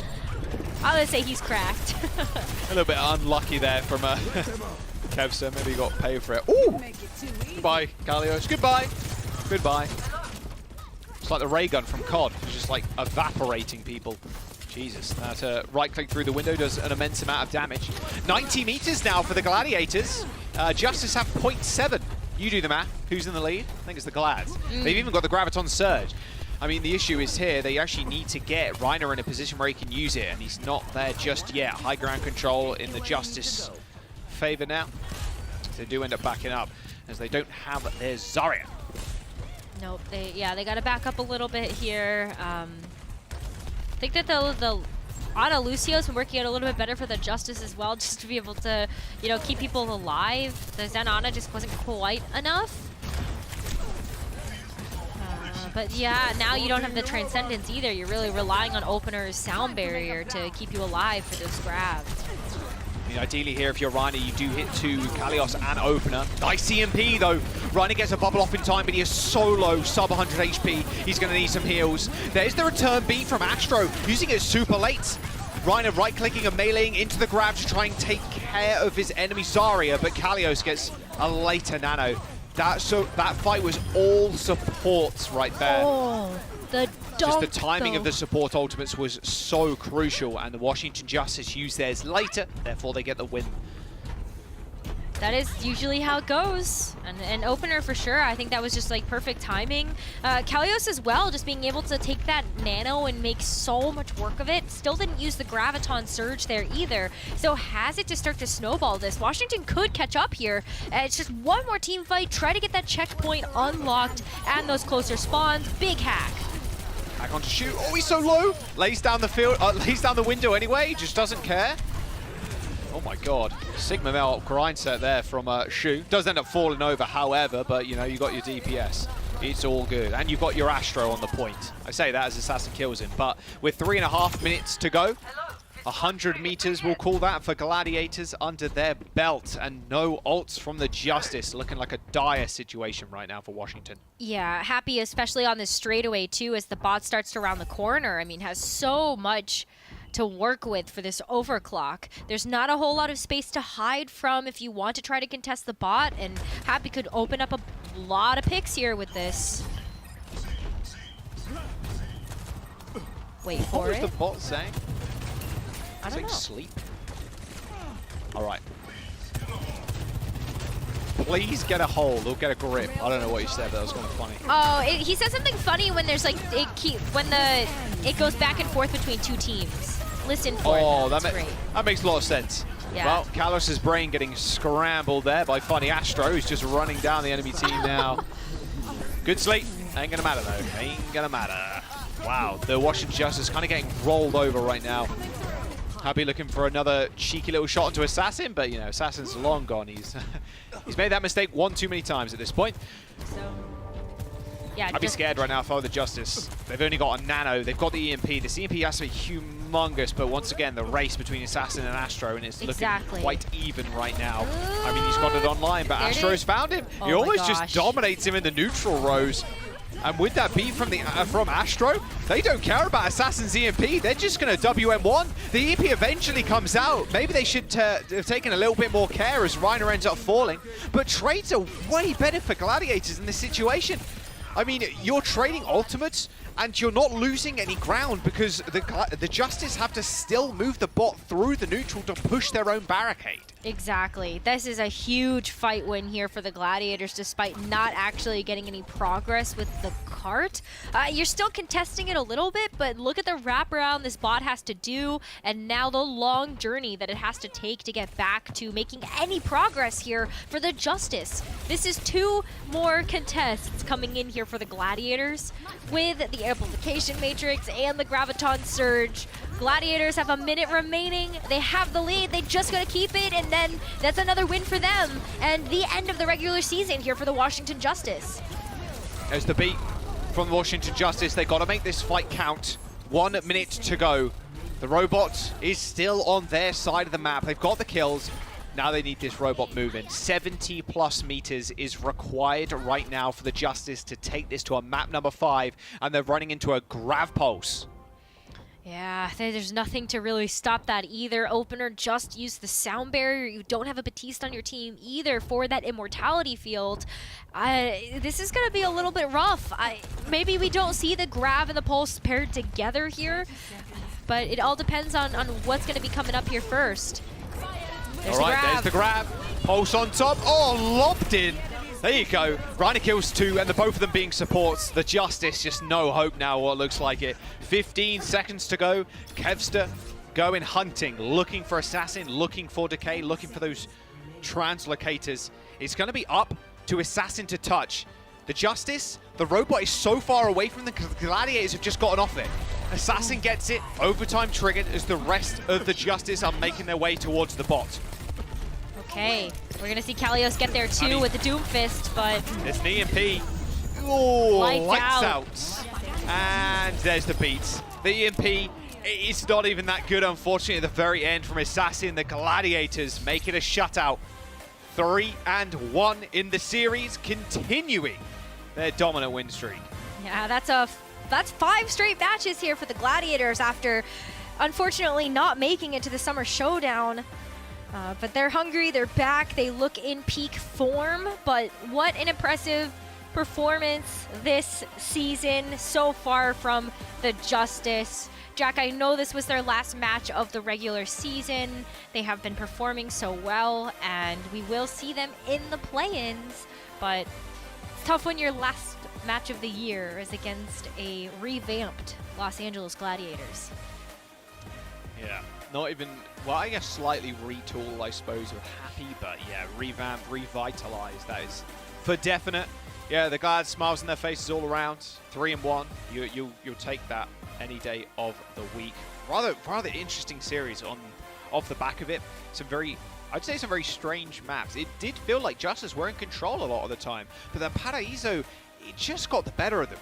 It felt as soon as Gladiators found that tempo and found their own rhythm they wanted to play and just knocked Justice off that kind of pedestal that they had built up already. It just felt like the series was out of their control at that point, or out of Justice's control at that point. I mean, you're talking about Astro kind of lapping the beats for the EMPs, which is something that not normally happens. Astro had 2 beats per time the Justice had, or even used their EMP. Like it felt pretty rough there for Washington. I wonder what they can really do. Like you said, this is their last match in the regular season, so they are looking at the play-ins right now. Looking at the play-ins, then the playoffs. We'll see what they can do, see how they end up playing the new patch. Of course, they'll have to battle through the play-ins first, though. Kiriko patch on the horizon. Can't wait to see people like Shu get their hands on it. The Gladiators are still pretty happy. I think so. I mean, a lot of that, too, is because of Happy. Yeah, our player of the match, Happy, I think did a lot of work here for the Gladiators, just whether it was, the Sojourn or later in the series, switching it up to the Sombra. That was very heads-up choices here to make sure that you were really getting, the best from your team, and then being able to also transition to play, to kind of like switch up the role a little bit there with Kevster.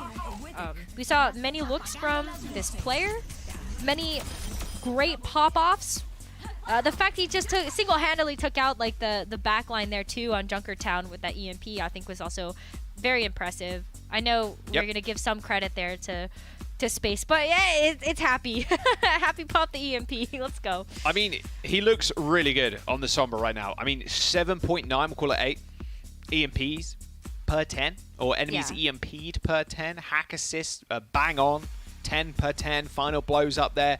Damage, as the Sombra, you're not like pumping in damage, it's more like utility and providing hacks and EMPs and whatnot. Yeah, he looks good. He looks super good. And the Gladiators as a whole look also fantastic. And their ability to swap Asher and Skewed in and out looks great. And this is the big question too, how this new patch actually impacts the meta, and will it change anything? Like, will Kiriko be played? If so, like, how is she going to kind of fit into compositions? Is it going to be a double flex support kind of dealio, or is it going to be like a Kiriko and Lucio? Because she can also provide a lot of everything, it feels like. So she can do a lot. I think Gladiators, for me, at the forefront of things with how deep their support hero pool is, how it kind of fits in, or even if it does. I'm not sure. Obviously, that's for later down the line to be discussed. Well, speaking of later on today, or in just a moment, I should say, we do have the Battle for Texas live with Mitch and Scott. So I'm mad looking forward to that one. But first, we got a break, we got an interview, and then the Des is going to break down that series. We'll see you in a bit. The Overwatch League is brought to you by Upper Deck, the official trading card of the Overwatch League. And by TeamSpeak, the official voice supplier of the Overwatch League.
Welcome to Game Break, everybody. I'm here with Happy from the Los Angeles Gladiators for the post-match interview. Happy, congratulations on the win. Now, this was a good win for the Los Angeles Gladiators. I think this was a special one for you because you were facing off against your former team. So, do you feel like you had like an extra motivation to win because you were going against your former teammates? 자, 오늘 승리 축하를 드리면서 일단 오늘 경기가 좀 더 제가 봤을 때는 재밌었던 게 아무래도 해피 선수가 전에 소속돼 있었던 워싱턴 팀과의 경기라서 좀 해피 선수가 오늘 보셨을 때 전 팀원들과 경기를 하는 거기 때문에 조금 더 오늘은 꼭 이겨야겠다 좀 이런 멘탈을 좀 가지고 경기에 임하셨나요? 네, 일단 당연히 좀 전 팀이니까 좀 너네는 나 없으면 안 된다 이런 거를 좀 증명을 하고 싶었고 그래서 꼭 이기고 싶기도 했고 어제 DK 선수가 저랑 얘기를 좀 했는데 내일 보자 뭐 두드러 패주겠다 그렇게 얘기를 했는데 이겨서 기분이 너무 좋네요. All right, so yes, definitely there was a bit of that, you know, because they are my former teammates, and I was in Washington Justice. You know, I sort of wanted to prove to them that you guys can't do anything without me. That was sort of my drive for today's match against the Washington Justice. Not only that, so that sort of allowed me to sort of, I guess, really want to win as well. Not only that, I talked to Decay as well yesterday before the match, and he just said, I'll see you in the match. I'll definitely beat you. So that was another good reason that really sort of like fueled me to perform better in today's match. My next question for you, I guess, Happy, is you guys are in the playoffs, but I just want to get your opinion. There are, I think, other than you guys, we have Houston Outlaws in the West, or San Francisco Shock, and of course, we have a couple teams there, and Dallas Fuel. But who do you think is going to be the toughest opponent for the Los Angeles Gladiators for the season playoffs? 자, 두 번째 질문은 벌써 글래디도 이제 프로배 벌써 확정이 난 팀이기 때문에 해피 선수가 보셨을 때 이번 시즌 프로배에서 제일 글래디 팀을 좀 힘들게 할 것 같은 팀을 하나 뽑자면 어떤 팀이 있을까요? 저는 쇼크라고 생각이 들어요. 왜냐면 댈러스도 잘하긴 하는데 뭔가 좀 이제 새로운 메타가 올 건데 그런 거에 적응하는 데 있어서 쇼크 선수들이 그 영웅 폭도 넓고 그리고 그 힐러 두 선수가 뭔가 키리코를 잘 할 것 같아서 네, 쇼크가 제일 견제가 됩니다. All right, so I would have to go with San Francisco Shock. Of course, Dallas Fuel is another good contender. They're a really good team, but there's going to be a new meta for the season playoffs, and I do think that San Francisco Shock, they have a more diverse hero pool. Not only that, their support line, I feel like one of those players is going to be super good with the new hero Kiriko. All right, Happy, that is it for the interview. Thank you so much, and again, big congratulations on the win. 자, 이걸로 인터뷰 마치도록 하겠습니다. 해피 선수 감사합니다. Thank you. Thank you. And another double wave for Danny, another W for the Gladiators. That's how you get it done. However, very early on in that series, you were starting to sweat a little bit over there. I was so sweaty. Yeah. I had to change shirt. It's the same shirt, but trust me, it's a different shirt because I was so sweaty. It was unbearable. Unbearable, Zoe. Unbearable. I was so anxious. I had to have some warm milk, a cookie. What about this match made you so anxious? Please fill us in. I just think Washington Justice, with this five-man core, I think they're really good with this composition. At the end of the day, the LA Gladiators, they got the win in a 3-1 fashion, which I think we're all excited that LA Gladiators are finally fulfilling their potential, right? They're playing this Lucio Ana composition right here. They played some VAP, for example, with Reiner Soria. I'm glad that Reiner is looking better on some of these off-tank heroes, right? So ultimately, I want the LA Gladiators to perform to their capabilities, right? But I think Washington Justice, I think they're really good with this composition. They had some hiccups throughout the series with the EMP usage. Kalios had a questionable Graviton surge here on this Paraiso map, for example, yeah. So, some hiccups, but overall, I think Washington Justice is a very respectable team, considering that they're pretty much locked in for the play-ins, right? I said this yesterday, Washington Justice is not a team you want to play because you need to respect what they can do with this five-man core. Danny's nodding in agreement. Yeah, no, I agree. I mean, I personally feel like Washington Justice, they had a really strong start, but I think it felt like they were sort of running out of gas towards the end of the series, and also I think it was also part because Los Angeles Gladiators sort of found out how to deal with the Justice playstyle. But I think all in all, Justice, I do agree that you don't. I mean, I don't think teams want to play Washington Justice because you know what Decay could do and what Kalios has been been really good these days as well. So. Yeah, I think it's... Yeah, they're a scary wild card. High highs, low lows, but you take it however it comes. Now, Gladiators, 17-6 is their season record, and that is a good way to head into the end of the season, I dare say. So maybe they found their stride. They got one more. That's what heading into the end of the season. I didn't say they're done. Yeah. Yeah, I'm just hyping up the next match, though. Clarify, I'm hyping up the last Gladiators match. Speaking of hype, great transition because we got a banger coming up. That's right. We do. Let's go. It is a fan favorite, everyone. Is of course the battle. Is it for Texas or off Texas? I was just about to ask. It's for, guys. I know that it's battle for Texas. No, why would it be off Texas? Why would it be off? Because you battle for Texas. Like who owns Texas? Is it Dallas? It's like a state civil war between teams. I don't like that. Did someone tell Texas that that's what it's all about? I sure hope so, because they're battling for it. You battle for. We all need to learn English.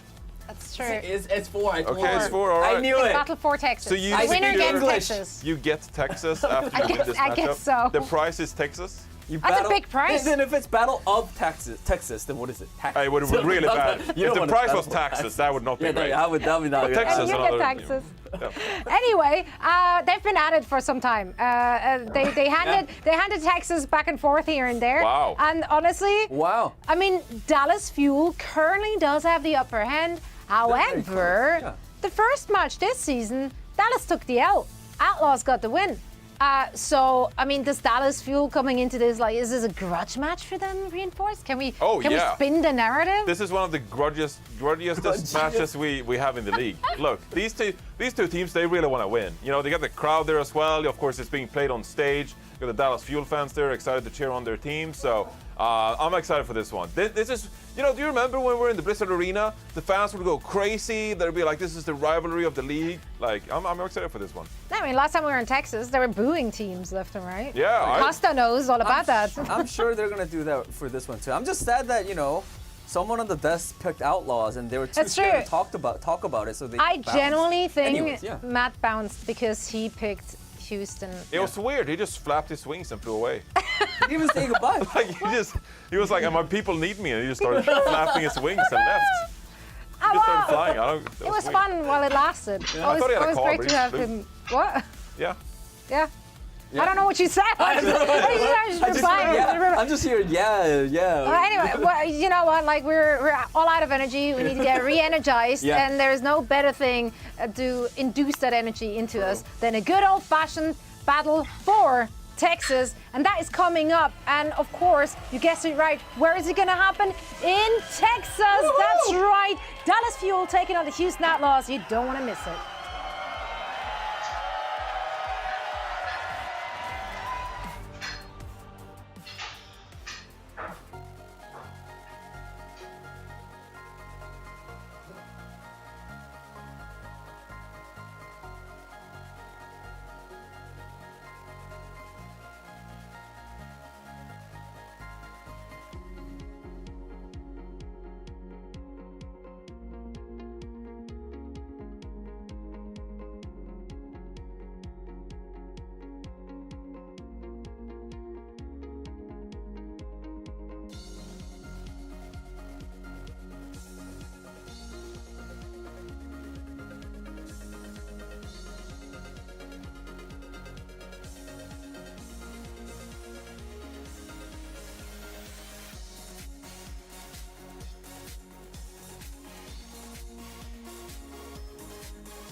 Houston taking on Dallas. These teams faded to fight each other again and again. The Battle of Texas, it's here again. There's a new sheriff in town, and the Kings of Texas have been crowned. Live events are back here at the Overwatch League. As Techvisor gets two, looking for a little bit more. This is the battle for the Owl Corral right here, and we'll see who flies their flag over Texas tonight. And Pelican could take down Field and early pickup on the side. He's gone with the revenge. Marco got two in the back, the support line for the Outlaws. Houston Outlaws going up against the Dallas Fuel, the Battle of Texas.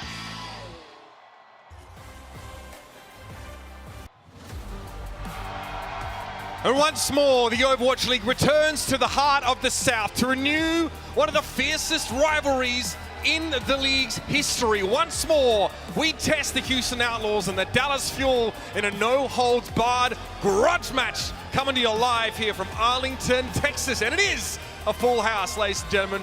What a pleasure it is to be here at the Esports Stadium, Arlington. I'm Mitch Leslie, joined by Scott Kennedy. Great to be here with you. A love letter to the city of Adelaide, I guess, and the two of us here, mate. How are you feeling? I'm feeling good. It's good to be back in Dallas. The crowd has lived up to my expectations. They even gave me a Dallas Fuel jersey. It's been a few years, but they finally let me back in. It's still got your number. It's still got my number. Hall of Famer, surely, right? They were so impressed by how many ults that you fat-fingered, they retired your jersey number. Why do you have to keep bringing this up? They couldn't give it to another player. It's cursed. There's too much attached to it now, you know what I mean? Again, we're in a position, ladies and gentlemen, where we have our Summer Showdown champions, the Dallas Fuel here, fighting to lock up the #1 seed, not only in the West, but the entire league. And that's on the table for them here. It's them, it's the Shock, and of course the Seoul Dynasty, all fighting for that top seed. One thing's for sure, they're locked for playoffs. No doubt about it. But it's been a while since we've actually had these two teams go head-to-head. Yeah, last time these two teams actually played, it was here in an arena where they played off against the Houston Outlaws at the start of the season, and the Dallas Fuel fell short massively. They fell over the Houston Outlaws. It felt like it was going to be their season, but just in the kickoff clash, they ramped everything back up, and now here we are, Dallas Fuel in that #1 seed, and I expect them to show up in that way in this match. The Dallas Fuel not dropped a match since that mid-season madness. This has been a Cinderella run for them so far, and of course they have a stage title to add to that closet, but they're looking, of course, for the real glory here. As Tasmo mentioned in that fantastic documentary, 5 Years of Fuel, was glad to get a chance to see that here in the arena. This team's been through quite a lot, but this year they're going for the absolute top spot. And again, we have two teams in a metagame that shifted somewhat, right? Where Dallas have looked like they've been able to maintain a momentum, but the Outlaws have had some issues really gelling in this metagame. Yeah, and it really comes down to Dante for the Houston Outlaws being that linchpin on that tank. He has been able to show his flexibility. We knew him for his Doomfist so far throughout this season, but he showed us some Diva, he showed us some Zarya, even a little bit of Horse coming in from time to time. He's been so flexible, and it's worked against the Shock. It just worked against the Paris Eternal. Now the true test, the Dallas Fuel going up against Hanbin. Will Dante be able to go toe-to-toe? Yeah, that's the big question here as well. So it's time, ladies and gentlemen, to give a good old Southern welcome to the Houston Outlaws!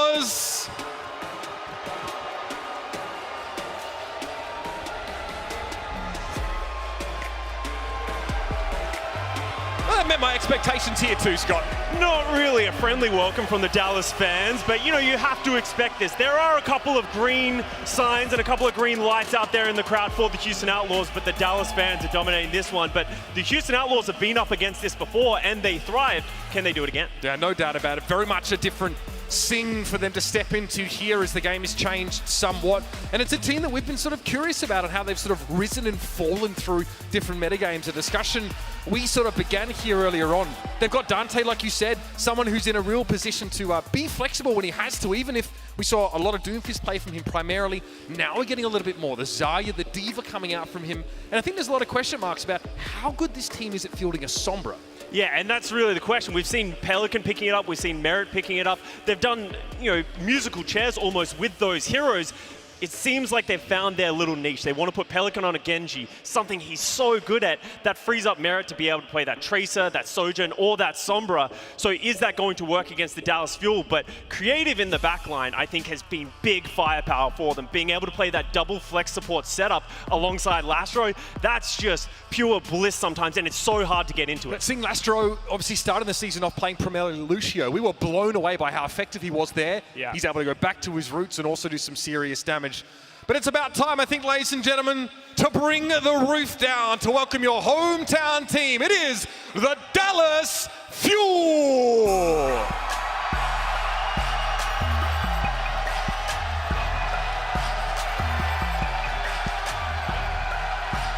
The fans are on their feet for this team. You can just tell they're the home ground heroes and they're here to get their revenge against the Houston Outlaws. They're confident. They have not dropped a match since the mid-season madness playoffs against the Philadelphia Fusion. They have been on a tear, and just in this stage, they've only lost one map to the Washington Justice. They are the team to beat, and they are feeling confident. And again, locking up that #1 seed is very important. Bear in mind, of course, the Outlaws are in decent stead heading into those playoffs as well. But we've got to talk about Hanbin first and foremost here. What an incredible Junker Queen meta that was for him. He seamlessly transitions over to the Zarya, and he is #1 in the league at hero damage, final blows, high energy kills, average energy, and the lowest deaths for Zarya players. Head and shoulders above the rest of his competition. He is one of the leading MVP candidates so far for this season, and he didn't even really play in the mid-season madness. He has just been that dominant every time he's in the server. We were in this stadium in the kickoff clash where Hanbin went on an absolute tear through that bracket, but it just wasn't enough at the end. Now he's coming back to take that crown. But you got to look at the players around him for this match. He's got Edison and Sparkle next to him. Strange enough, we don't see Dohai in this lineup, who has been a staple on the Sombra for them so far. So I'm curious to see what they have cooking. Yeah, maybe something up their sleeve. And we've talked about how supports have transitioned into a double flex support meta. I think Chio has been one of the more impressive and surprising results. We knew him as this super aggressive Lucio player, but picks up the Zen and looks just incredibly formidable in that role as well. That leaves Fielder free to do what he does best on that Ana especially. You never want to leave Fielder free, and that's the problem. Chio has, as a rookie, if Proper didn't exist in this league, he would be in the conversation as a main support of Rookie of the Year. He's stepped up head and shoulders above anyone else's expectations, and especially in this meta, as you said, being able to have that flexibility to play those Zenyatas gives them so many options without having to sub players around like some other teams are struggling with. So the Dallas Fuel looking to be in prime form right now for this meta, and hopefully for the future one in the playoffs. It doesn't matter what time of year you ask these teams about how important a battle for Texas is. Start of the year, middle, could be a playoff game. One thing remains the same. Both teams desperate. They're so hungry to get this kind of win, regardless of, I guess, the implications in the overall season standings, right? Both these two teams are pretty comfortable right now, but as we head into what would be a different playoffs meta, right now, getting those league points up their sleeve, and of course, these bragging rights is a big deal. Confidence goes a long way when you're going into these big matches in the playoffs. As much as it doesn't matter right now, that confidence is a big thing. The Houston Outlaws took that Texas trophy home last time. They need to do it again, because they have struggled so far throughout the playoffs. They have not had a good performance every time it matters. So any bit of confidence that they could get going up against the #1 seed right now in Dallas Fuel could work wonders for them in the future. Again, we've discussed a little bit about the starting lineup for the Dallas Fuel specifically. Doha has been such a key piece of this on the Sombra. The question is, are they going to come with a composition that's completely different? You know, they do away with the Sombra. We've seen Edison obviously play a ton of hit scan very effectively, and some Reaper when he's been able to, to combine with Hanbin. Oasis is going to be our first map here, so curious to see how that comes into play. And we're again putting Dante under the microscope.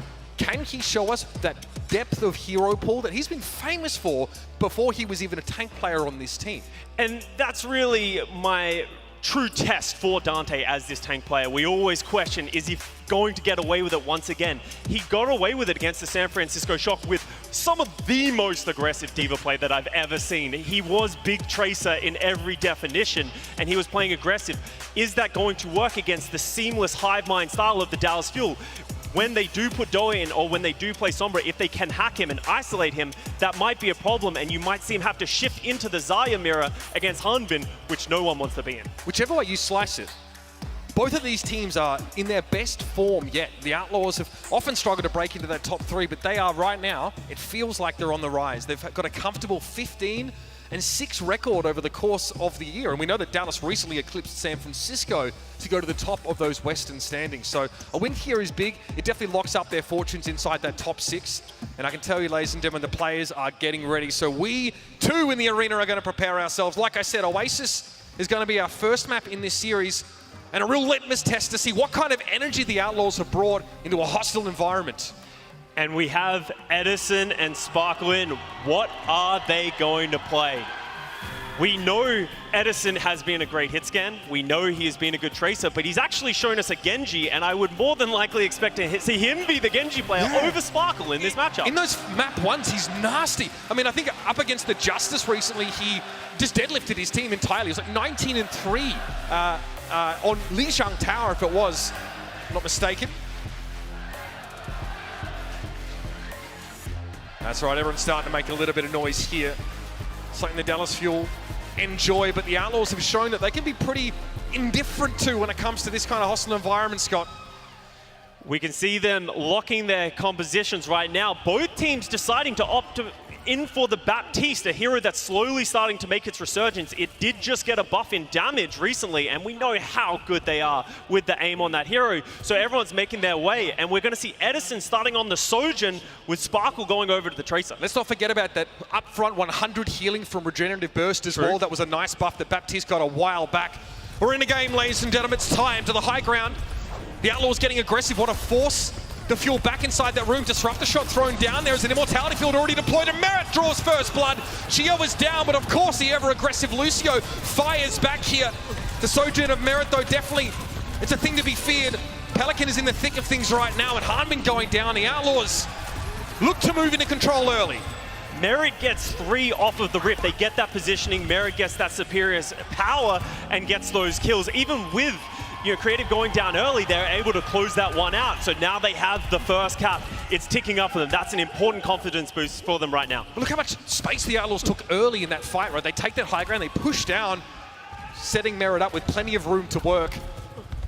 So with Pelican on this Genji, that's going to give them superior brawling power with that bubble, while Sparkle's just going to be a nuisance in the backline. And you can see the Dallas Fuel just getting corralled into a corner as the Outlaws going to try and push them in. They've got to do something about Merit here. He's essentially free-firing from this high ground now. Creative lost his Immortality Field already. The fighting's starting to heat up now. Okay, Amplification Matrix deployed, and Edison's already found Creative. Fielder hanging on as well. Regenerative Burst. He's looking pretty sharp, and the Outlaws quickly get dashed aside. Creative going down first again. They're just not able to keep him alive, so they lose that sustain and just not able to stay alive this time. So now ultimates are coming up. Dante's got the Graviton Surge, Hanbin with the Graviton. They're charging this so quickly. Don't blame me for this one, Dallas. Come on. Hey, he's in the commentary booth this time. Pelican called the pause there, just reorienting himself. Okay, so a lot to talk about already here. I feel like that pressure onto the backline, right? Creative, someone we hyped up as being an instant impact. Just add water, right? And he comes in and has huge presence for this Outlaw squad. But being able to pressure him down so early and Fielder building that amp matrix so quickly. Creative still at 68. Yeah, and you can just tell the amount of influence that Baptiste has. He got so much value from that lamp, and that's probably another reason that you're seeing the Baptiste being picked. The Zarya is so isolatable in certain situations once she's used those bubbles. Giving her that extra couple of seconds, maybe able to get that Zarya bubble up, just gives them that extra go button and sustainability that an Ana might not give them. We also noticed Edison threw his Disruptor shot down on top of Fielder in that last fight there. So very, very difficult for Pelican to close the gap. Pressure the enemy Baptiste down after he put the window up. Looks like we're coming out of this pause right now. Yeah, we can all see match chat now, which is great. So we're back in the game, ladies and gentlemen. Just got to make sure Lastro doesn't say anything too bad this time. Yeah, his keyboard gets taken away during pauses. So as I said, we have ultimates routing into this one. How the Houston Outlaws going to try and maneuver into this? They're going to go through this main, but that's going to allow Edison to stay high ground. They're going to Graviton Hanbin early on. He's getting low. Field. It's in play. Fielder loses it, Scott. Now it's going to be the Outlaws' field, and somehow they're able to burn Hanbin down. A 5 versus 4, and Dante's charged up, looking to pressure Fielder, and he can't quite get away from the Lance. The Outlaws off an Amp Matrix. There was a sound barrier there as well, and they deployed the Graviton Surge to win the fight. Where did Hanbin's grab go? I have no idea. That is a good question, but that is a big loss as well for the Dallas Fuel. They're going to need that one. Now they're going to have to put all their eggs in the Edison basket to be able to get value with this overclock, which can be so difficult at this choke point, and they have to be careful of Pelican's Blade. As soon as Edison tries to do anything, he will be pressured by that one. Edison more known for light bulbs than for poultry farming. See if he can knock the Outlaws out. Okay, Overclock allows him to pressure pretty aggressively here, but that's Merit takes him down. Edison, a little less than full health there. That wasn't a headshot.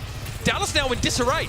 They're having to run for the heals now, and look at the percentage. We're at 71%. They got to be careful of these staggers. Are the Houston Outlaws going to push? They're going for push this further. Well, Merit goes down from a Hanbin, and they should cause a stabilization. Merit missing is a huge blow to the Outlaws, so it's time for the Blade. Sound Barrier comes down just in time for Shield, and it looks like Pelican has got nowhere to go. He gets run out of town in every sense of the word, and Creative's defensive architecture also being torn down. Dallas are back in control. Outlaws not losing too much for that. They should be able to get a pretty quick re-engage here, but they have no ultimates going for them. Taking a quick skirmish as they're going to drop the window quite close from the Dallas field. Dante trying to play around the corner there, stay out of that amp range. Hanbin trying to dig him out. It's been difficult. Here's the grab. It's going to catch a number of the fuel players in there. Hanbin again, Immortality Fuel, but that's the amp matrix going up. Another grab from Hanbin that seems reactive. Doesn't quite get the value they're looking for. The Outlaws now need to flip the point back. Pelican is out of the picture here, and Fielder is in an awful spot, Scott. Taking a dive into the drink. Creative's lamp was so good there. Out of line of sight, so the Dallas field couldn't punish that one, so the Houston Outlaws just couldn't go down, and now we're at 98%. Anyone from Dallas going to be able to touch. Sparkle gets the first one. They have to slowly stagger this out so they can get a good engage. Hanbin's back, this time on the Doomfist though, Scott. Chio gets caught out in the open for a brief second, but Dante's disinclined to pursue him. Maybe now it's a better time, and it is. Chio is down, Dante's charged up and ready to roll here, and all of the Dallas fuel at putting the ground. Sparkle will be the last to fall, and Hanbin a token attempt to keep the round going. He power blocks, but he'll be pushed away. Okay, Houston started on the front foot. Taking first blood here in a mirror matchup on the Xayah. That does not bode well for Dallas. That is the Dallas comp. But here's the thing, we talked and hyped up Hanbin so much earlier. He just didn't have any effectiveness with his Graviton Surges, unable to get any kills from that, something he's usually very good with. If he can find some more value from that, it could turn it around. Some stage jitters maybe from Hanbin. Lauded as the top Xayah, at least in the West this stage. He looks anything but in that first round. And that was something that they actually talked about in their original loss to the Houston Outlaws in the kickoff clash. They just said on the stage, when everyone was cheering for them, they just couldn't get into the game in the same way they usually do. Are they going to run into the same issue here as they roll out once again with mirror compositions, but Sparkle on that Tracer, Pelican on the Genji.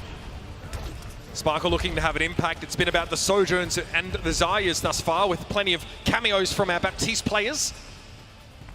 And again, Houston, they take aggressive positioning first, right? They move up onto the point here, dare the fuel to advance. Dallas are willing to play further back, maybe to give Sparkle a little bit more room to work with, play around those health packs, but Sparkle just hasn't been able to find any pressure onto the backline. You can see Creative's health bar though, so he's definitely tickling the Baptiste, but nothing lethal yet. Charge up for Hanbin, but look at that, Dante catches Chio once more. He's still charged up in the Dallas fuel. They got nowhere to go. They're trying to get away, but the Outlaws look indomitable early. This just isn't the same level of aggression and coordination that we expect from this Dallas Fuel roster. It feels like Dante is able to sort of stake his claim on the point and able to just stay there, and Dallas Fuel haven't been able to push him off. It's a very good start from the Outlaws here. It's about the conversion from this point. We're going to see a switch come in from Sparkle. He's had enough of that Tracer. They'd rather take that mirror matchup. We know how good Sparkle is at that Genji, but if there's anyone who's going to match him, it's going to be Pelican. No honors here, right? So don't think about nano boost candidates. It's tougher for the Genji to get that big value out of those blades here. It's much more about those immortality fields when they're available. Sparkle trying to control the middle part of the map. It's Merit to slide away. Pelican gives Sparkle a tickle here, but he'll try and play around this center. Pagola. Fielder gets the amplification matrix out first, and he's going to pull the trigger. This should give the Dallas Fuel space, as you're going to see the Outlaws bend back, but they're not breaking just yet as Lastro drops the beat. Creative through the immortality field down, if I'm not mistaken, and Dante has a grab online. Fielder's drone is also down. Both teams grab each other again, but this time Dallas might get the upper hand until Pelican sneaks in the back. Sparkle has to top himself up there with a mini health pack, but 51% and counting for the Houston Outlaws. They still got a blade to play with here. Sparkle's so far behind in this blade. Pelican's just holding on to this, waiting for the aggression from Dallas. As soon as they go in, he's going to pull that one, but they have the point. He doesn't have to do anything. That's exactly what he's going to do. Continue to bide his time as the Outlaws get to filter back in, and we have another 5v5. Sound barrier for Chio's going to have to come out here, and it does. So The blade will be blunted. Fielder's Immortality Field already removed though, but Sparkle gets into the backline. Geo assists and gets rid of Creative, and that's the Dallas Fuel coming alive. Better late than never, I guess. That's the aggression and coordination that we expect from the Dallas Fuel. Geo recognizes the blade, comes down, drop the beat, go time. They run over Creative, and with the sustainability gone, they fold over. And now the Houston Outlaws, a big task ahead of them to bring this back as they use most of their ultimates holding on to that point. Does have Blade and Overclock to work with here. Merit will also have that Sojourn ability. There's so much variance that comes from the Overclock. It's just such a skill ultimate, as you're going to see the pop as Sparkle's going aggressive into Merit, and he's finding the backline. No beat. Immortality Field getting a lot of value though. 3 players, their lifespan's prolonged by Creative, and Sparkle's not able to find his mark. Merit now wants to push back in with the rest of the Fuel. Fielder has an amplification matrix online, but do they have to set up to use it here? I guess no! Fielder drops that one in desperation, something that they probably wanted a little bit later on, and that's what it feels like. You know, Sparkle going so early with that blade in a way that no one was able to follow him up, and now he's just decided to go take a dive. This is getting out of hand, Fuel fans. 95% and counting. Last chance to loon here in this first map for the Dallas Fuel. It's an amplification matrix thrown up here to dissuade any advance from the Fuel. Hanbin needs that Immortality Field so bad. He's so close to a Graviton Surge. Dallas need to keep him in this fight. We are in overtime now, and Edison falls. He gets caught out on his own. He's the grab from Hanbin. He's trying to turn it around, but it will be a sound barrier from the Outlaws. The perfect answer here. And now Dallas have nothing left to work with. Dante's grab could be a game ender here, but the Outlaws can sit on the point. Pelican overextends a little bit there. The help of Hanbin goes a long way, and that's the grab that Dante was holding on to. Great Immortality Field. Hanbin alive. Unreal. Oh my god, you're going to see Hanbin aggress with that sound barrier coming from Chio, keeping them in this game. Hanbin somehow staying alive, able to pull back against the Outlaws and keep themselves in this map. How did they keep him up, Scott? That is absurd. Hanbin down to about 25% of his health when that Immortality Field was dropped. Fielder comes alive, and the Outlaws spend pretty heavily in that fight. Sound barrier, Graviton Surge getting used here. The Dallas Fuel have a bit to work with coming up. Yeah, Fielder has that amplification matrix. He's going to try and find as much value, stop the Houston Outlaws from walking in, but the Pelican Blade is the thing you need to keep your eye on here. Is he going to be able to get onto the backline and find value? So far this map, neither Genji has been able to do so. Here's that amplification matrix. We'll keep the Outlaws quiet for a time. He's down. Pelican, he had the blade. He was the chosen one. Hanbin picks him off, and now the Outlaws are in trouble. We're at 87% and counting. Scott, this one's going to go to the wire. Dallas aren't going to let them retreat here. They're going to keep applying the pressure, force the Houston Outlaws to run through them to the point to make it as hard as possible to keep that touch going. Pulse bomb here for Edison. That could be a backbreaker for Houston. There's the grab from Hanbin. He almost gives up his own life for it, but Dante's been taken down. 5 versus 4. Lastro trying to circle around the point. The blade's got to be big. It's Creative with the Amp Matrix finding one. Sparkle's blade, though, getting rid of that Baptiste. And now there's more to be done. Sparkle says, no, no, no. This is our town. The Dallas Fuel is that team, one of the few teams that we have in the league who can make miracles like that happen time and time again. We saw it happen most recently in the playoffs. They're winning fights, they're winning rounds they should have no right to win. Houston Outlaws getting a taste of their own medicine on that one, and the Dallas Fuel take this to a 1-1. A long round. We cycled through a lot of iterations of those ultimates, right? A lot of these Graviton Surges where is this Immortality Field from Fielder. So glad they caught this play, Scott. So good. He's still firing while healing his teammate, by the way. He didn't even use a regenerative burst. They're so talented. There's a reason I'm standing up here and they're sitting down there right now. This Dallas Fuel team is absolutely locked in now. They're both taking position, and this is the first time off the rip we've seen Dallas take position, but Pelican punishes Edison. Good opener here for Houston. Fielder's Immortality Field down. Pelican a quick deflect here, but he knows, yep, he's got the taste for blood. Credit to the Outlaws, they really come and take momentum early in these rounds. Up against an opponent they know is formidable, they're not afraid. Houston has won every first fight on every single round so far in Oasis, and that's such a big indicator for who usually wins the round. You get such a big advantage. Can the Dallas Fuel come up with magic again to get positioning? Houston Outlaws have bent back a little bit because of the respawns for their team. Hanbin has so much positioning so early on in this fight. He's healthy. His team's keeping him tall. Oh, That's no. awkward. Okay, that's a long walk to get back in position. Can the Outlaws take advantage of this? They do. Edison gets picked off, Scott. Edison goes down and they've lost the point. So the Dallas Fuel, they're trying to hold on to this position, getting as much percentage as they can. Hanbin goes down. Fielder's about to go down. But that is not a bad fight to lose because you got 13%. The Houston Outlaws aren't accruing that. Off of nothing, they got a little bit of something. Unfortunate for Hanbin to have fallen back there. You saw that actually in the previous fight. They cleared the barriers around that center well, so you would fall in there. With how convincing the Outlaws have won these two fights, though, they have ultimates up first, and then they're going to use them early, catching the Dallas Fuel off guard, but they've been able to rotate away from them. Dante's down early. Edison, what a shot on Dante. It's a trade in the end. Creative eventually brings him down, having that Baptiste impact again and again. It looks like the Outlaws, they spend pretty heavily here, but they get to hang on to the point. Yeah, that was a little bit of an awkward engage. They dropped the window, but the Dallas Fuel had already passed them by, waving them goodbye. Hanbin trying to hold on to this energy. Lamp goes down, and he is going to hold on to that energy, and that's so important. That's so much damage. As we actually have Hanbin beating Dante to the Graviton Surge, but this is the big fight. Dallas Fuel need to turn this one around as they Graviton Surge Dante early. Apropos of apparently nothing, comes the grab. Dante caught up inside it. He'll have to hold on to that ult of his own. The Outlaws seeking to hold on to the point for as long as they can. Every extra percentage helps, and a 73-15, quite the lead here, and the Outlaws have ult advantage. You can see how Hanbin wants to use these Graviton Surges. Every single time it has been almost solely onto Dante, recognizing he is the major threat. If you can take him down, you win the fight, and that is a clear example of that. Dante returning the favor now. Sound barrier comes out, it's just in time. Fielder's immortality field buys Chio time to get in position, but it's still not enough. Dante pulls up short. Sparkle gets taken down as he tries to get to the enemy Zarya. Remember, the Fuel still control the point, so the Outlaws want to be expeditious about this.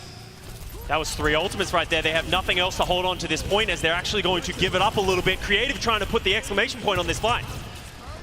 That's the flip for the Outlaws, plus the amplification matrix. Chio gets caught there, but it ends up being a trade. Both teams down there, Lucio. Percentage points going up right now, 85%. Sparkle! Sparkle! And Edison! Hello? Where are the Outlaws? It's just Merit now trying to hang on. Unbelievable How did they turnaround! get away with it?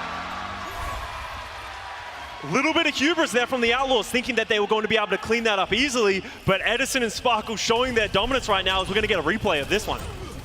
He's just unattended in the backline. Look at this damage. An unlikely flip there, Scott, but the Fuel find themselves now in the driver's seat. They have to hang on for the rest of the round. They're dealing with a Lastro sound barrier. We're going to see the Merit drop the overclock as Fielder drops the application matrix. Hanbin's down already, just too much damage from Merit. Hanbin's so far away from his team, there wasn't anything they could do to keep him alive, and the Outlaws, undeterred by the way their previous fight went, they move straight back in, and now we're in dire straits for the Fuel. No chance to touch here at the end of the round. And would you believe it, the Houston Outlaws start in an early lead. There's a green crowd in the corner of this stadium that's going wild right now as the Houston Outlaws, with an upsetting first map, kind of catching the Dallas Fuel flat-footed a little bit from time to time. Like, how are they able to just walk into that final fight, find that pick-off into Hanbin without any support coming in? Dallas Fuel need to get their head in the game, otherwise this series could slip away from them once again. Was fought on a basis of fundamentals there, Scott. Both teams with mirrored compositions on a map that's really about those fights, and it was the Outlaws that come out looking a little stronger there. That's a big deal and a great way to make a statement to start this series, everybody. We'll be live, of course, back from Arlington, Texas after the break.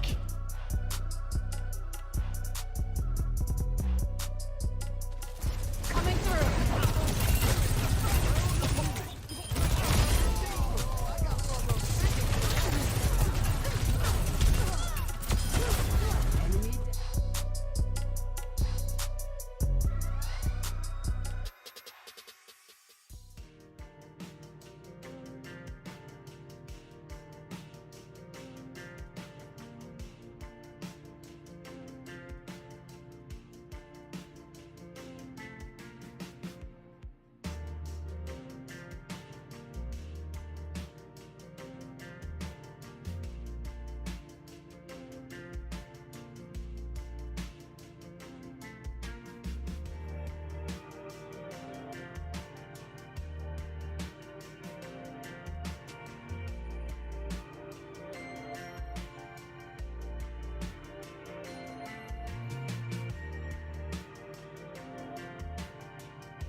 Please don't let me in the Please don't let me into my zone. I just need some time on my own. All these people trying to get a conversation. You can conversate to that tone. My gut eyes on that throne, yeah. So I'm never alone, yeah. All these people trying to box me in. I'm at whether it's on, yeah. Now they ask where I'm at. Making hits that line back. I'm MJ, I'm 2-3, man. I just need some time back. I'm zoned in like defense. My life gone, no recess. But I live my best one, so I got no regrets. So gone, I'm gone.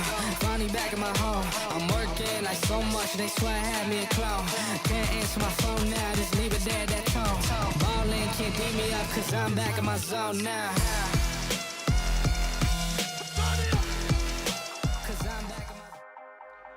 So what could be more Houston Outlaws than turning up to spoil the party, Scott? What an Every opener time. from this squad. Impressive performance, to say the least. The Houston Outlaws just seem to hit another gear whenever they're in front of the Dallas Fuel fans. Maybe they should just stop booing them at this point, because it seems to be kicking them into another gear, and every single player on that Outlaws squad is firing on all cylinders. Merritt getting opening picks on that Sojourn, Pelican going crazy on that Genji, outperforming Sparkle in that matter, Dante somehow going toe-to-toe with Hanbin on that Xayah, and then the backline doing backline things. Houston Outlaws are such an impressive squad that always seems to find that next level in regular season matches against the Dallas Fuel. What do you make of this switch to, more Baptiste here and no Sombre in that first map? This just screams to me something has happened in scrims throughout the week that has made people move away from it, because going into this match, I would have said Doha is instrumental in the success of the Dallas Fuel. No Doha, no win has seemed to be a trend for the Dallas Fuel for a long time. But as we go into this next map, once again, we are going to see Edison and Sparkle filling that DPS role, which makes me feel they're not going to go towards that Sombra once again. And again, our second map in this series will be Paraíso. And again, an opportunity to see some of that diva play. We know Dante's flexed over there. We know Hanbin extremely strong in that role. And yeah, so we're seeing, a meta game start to play out now where very much a matter of Genjis with no nano blades, right? Maybe the focus shifting back to the impact that Sojourn could have. Some teams opting to bring Tracer instead. Dallas tried, obviously, to put Sparkle on that Tracer, and he didn't really have the results I think they were looking for out of him. Yeah, and I think that shift over from Sparkle to the Tracer to the Genji is probably going to be a more consistent one throughout the rest of this series, Right. because he just wasn't able to find any purchase into the backline. We talked about how good Lastro and Creative are. You're not going to get those free picks that you might get against other teams. So now we go over to Paraíso. This is a map that a lot of teams do like to play the Diva on, but there are some that just prefer to keep playing that Xayah because you have so much power on that card being on that objective, and if the Diva tries to get close to a fully charged Xayah, that's just Frowny Town right there. Yeah. Nothing a Diva can do about that Xayah damage. Also, I was wondering, do we get to see a little bit more of that double flex support here? But it seems like Dallas want to keep Chio on the Lucio right now. Feel that the Baptiste really seems to be the order of the day, prolonging the lifespan of the Xayah, especially when those grabs, giving you a potential answer to a Graviton Surge like we saw on Oasis can be pretty powerful, it seems like, what these teams are valuing right now. Yeah, absolutely. As we see the Dallas Fuel roll out on their defense, Sparkle will stick onto that Tracer, maybe liking the ability to just sort of maneuver on the high ground, shoot down at the team. But the Houston Outlaws, Merritt going over to that Sombra, I'm curious to see how that is going to affect this matchup, because in the last one, he was so strong on that Sojourn, but maybe not feeling like on the offense he's going to be able to get that rail charge up, find those picks like he just did.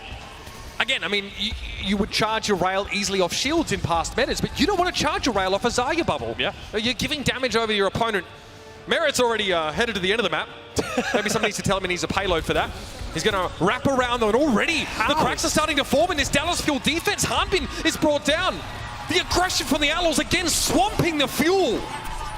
Merritt was barely even set up. How did that pick come to be? It was a 4v5. He's just standing on the high ground, and Hanbin goes down as Houston Outlaws, they have got the number of the Dallas Fuel right now. They need to start finding a switch up, and Sparkle already making that transition back to the Genji. And back to the Tracer. Okay, never mind. Sparkle's just messing with me at this point. But what does that tell you about what's maybe going on inside comms, Scott? There's a bit of uncertainty. Look at Hanbin just getting completely body blocked there as well. Yeah, I don't think he was expecting everyone to be on that bus and making that jump over. That's the first time I've seen that from a team. But as you said, Dallas Fuel not really having a clear idea of how they want to set this up. That kill onto Merit should hopefully give them a little bit of confidence, and the spawn camp can start. We've seen so many times when you get these picks that you can close these people out on the doors. Hanbin's got to be careful though as he gets low. Oh, Hanbin, he's not out of the woods yet. Immortality Field was used, but he brings Pelican and Dante down. That investment in the front line are paying off. That's an important pick by Lastro though, getting Hanbin down. That will probably force the retreat of the Dallas Fuel, sort of alleviating that spawn camp that I was just talking about. But this is probably the most difficult point on Paraiso to capture it, because you can have your defensive team set up on that back high ground. You can dictate the choice of when you want to take these fights. With such little high ground presence from the Outlaws, it's going to be hard for them to be able to sort of choose their battles. Seems like you lose a lot of time from staggers here as well. Your spawn room is just so far away if you are beaten in a fight but not completely annihilated. Sparkle under a fair bit of pressure on this high ground. You can see that Lastro, Pelican already up on that high ground. Looking to take that advantage away from the Fuel. Oh, wow. Oh, love that! Descending upon Merit, giving him a slap that he'd sooner forget. And this is the value of the Tracer, right? Is he's so slippery and he can just exist in your backline. And the Outlaws, they can't invest the resources to look at him and focus on him because that just helps everyone else. So now maybe this is where the Dallas Fuel composition comes to fruition. So how do you navigate this low ground as the Zarya player, right? Typically tough for Dante to get to grips with anyone unless they drop in front of him. And that's really the question. We've seen so many teams struggle with that over the last couple of weeks. Teams have tried to play Diva, Graviton Surge in the spawn door. The beat comes out a little bit late. Fielder is down, so the sustainability of the Dallas Fuel has ended, but it looks like they should have gotten what they wanted. They got the ultimates out in their spawn door. Not good for the Outlaws. This is all windows, but the Outlaws get shown the door there as the Fuel play incredibly close to their spawn. You have to wonder to what degree that's strategic, to what degree that's psychological impact they're looking for. But the Outlaws here, double flex support now. Lastro on the Zen. He is so strong on this Zenyatta, going to get them so much more damage that Hanbin's going to have to play more careful. With that Discord Orb, he can get punished so hard. But the person I'm looking at is Dante with the Graviton Surge. He's just moving around here on the low ground. It's going to be hard for him to find a target to isolate. Maybe he'll try and grab someone up on that high ground and let Pelican dive on them. Oh, what? That's unreal! The Discord Orb is everywhere for Lastro, and Pelican follows up. So with where the card is, that's a great stall by Sparkle. Maybe the Dallas Fuel will try and re-engage onto this one. They have the sound barrier to get back onto this point, but are they going to be able to close this distance? Merit with the overclock, Pelican with the blade, it should be able to just chew through that sound barrier and extra health it provides. Hanbin wants to push up, but that's going to be the blade coming out from Pelican here. The Dallas Fuel already used that sound barrier there, hanging on to life, but Pelican gets rid of Fielder. That Immortality Field is down, and a deflect kill on Chio. Pelican's starting to run wild, and the Outlaws running circles around the Fuel. He's smiling, he's laughing, it's another day in the office. He's got that look in his eyes right now. You know when Pelican gets that look, that protagonist look? I'm worried for the Dallas Fuel right now because Pelican, they do not have an answer to him right now, and he's just running rings around the Dallas Fuel. This is Pelican going wild here. Fielder and his drone down in the one shot, and my God. Looking dangerous, Scott. Very dangerous. Dallas forced back here to play in this high ground, and Pelican constantly probing, surging forward. And they don't have any ultimates to be able to stop this cart from pushing right now. They're looking for picks. Edison's trying to find an angle to isolate someone, but they haven't got anything going for them. Creative's trying to set up a window. Edison trying to get some value out of this high ground while he still can. The cart advances too much further, and he'll be stuck on the ground with the rest of the peasants. You can see how Dante's just playing this Zarya. He's not really doing anything. He just sort of exists on the cart. He's got gold objective time right now for sure. Pelican's trying to charge his rail. He's not getting anywhere. He's been stuck at 40 for ages, and here comes an Ant Matrix. I don't think anybody from the Dallas Fuel wants to test this. Lastro, though, feels like he has to do that there. Forced out early. That's not how he wanted to use it, and the Dallas Fuel just happy getting that one out. But as you can see, the cart's getting closer and closer.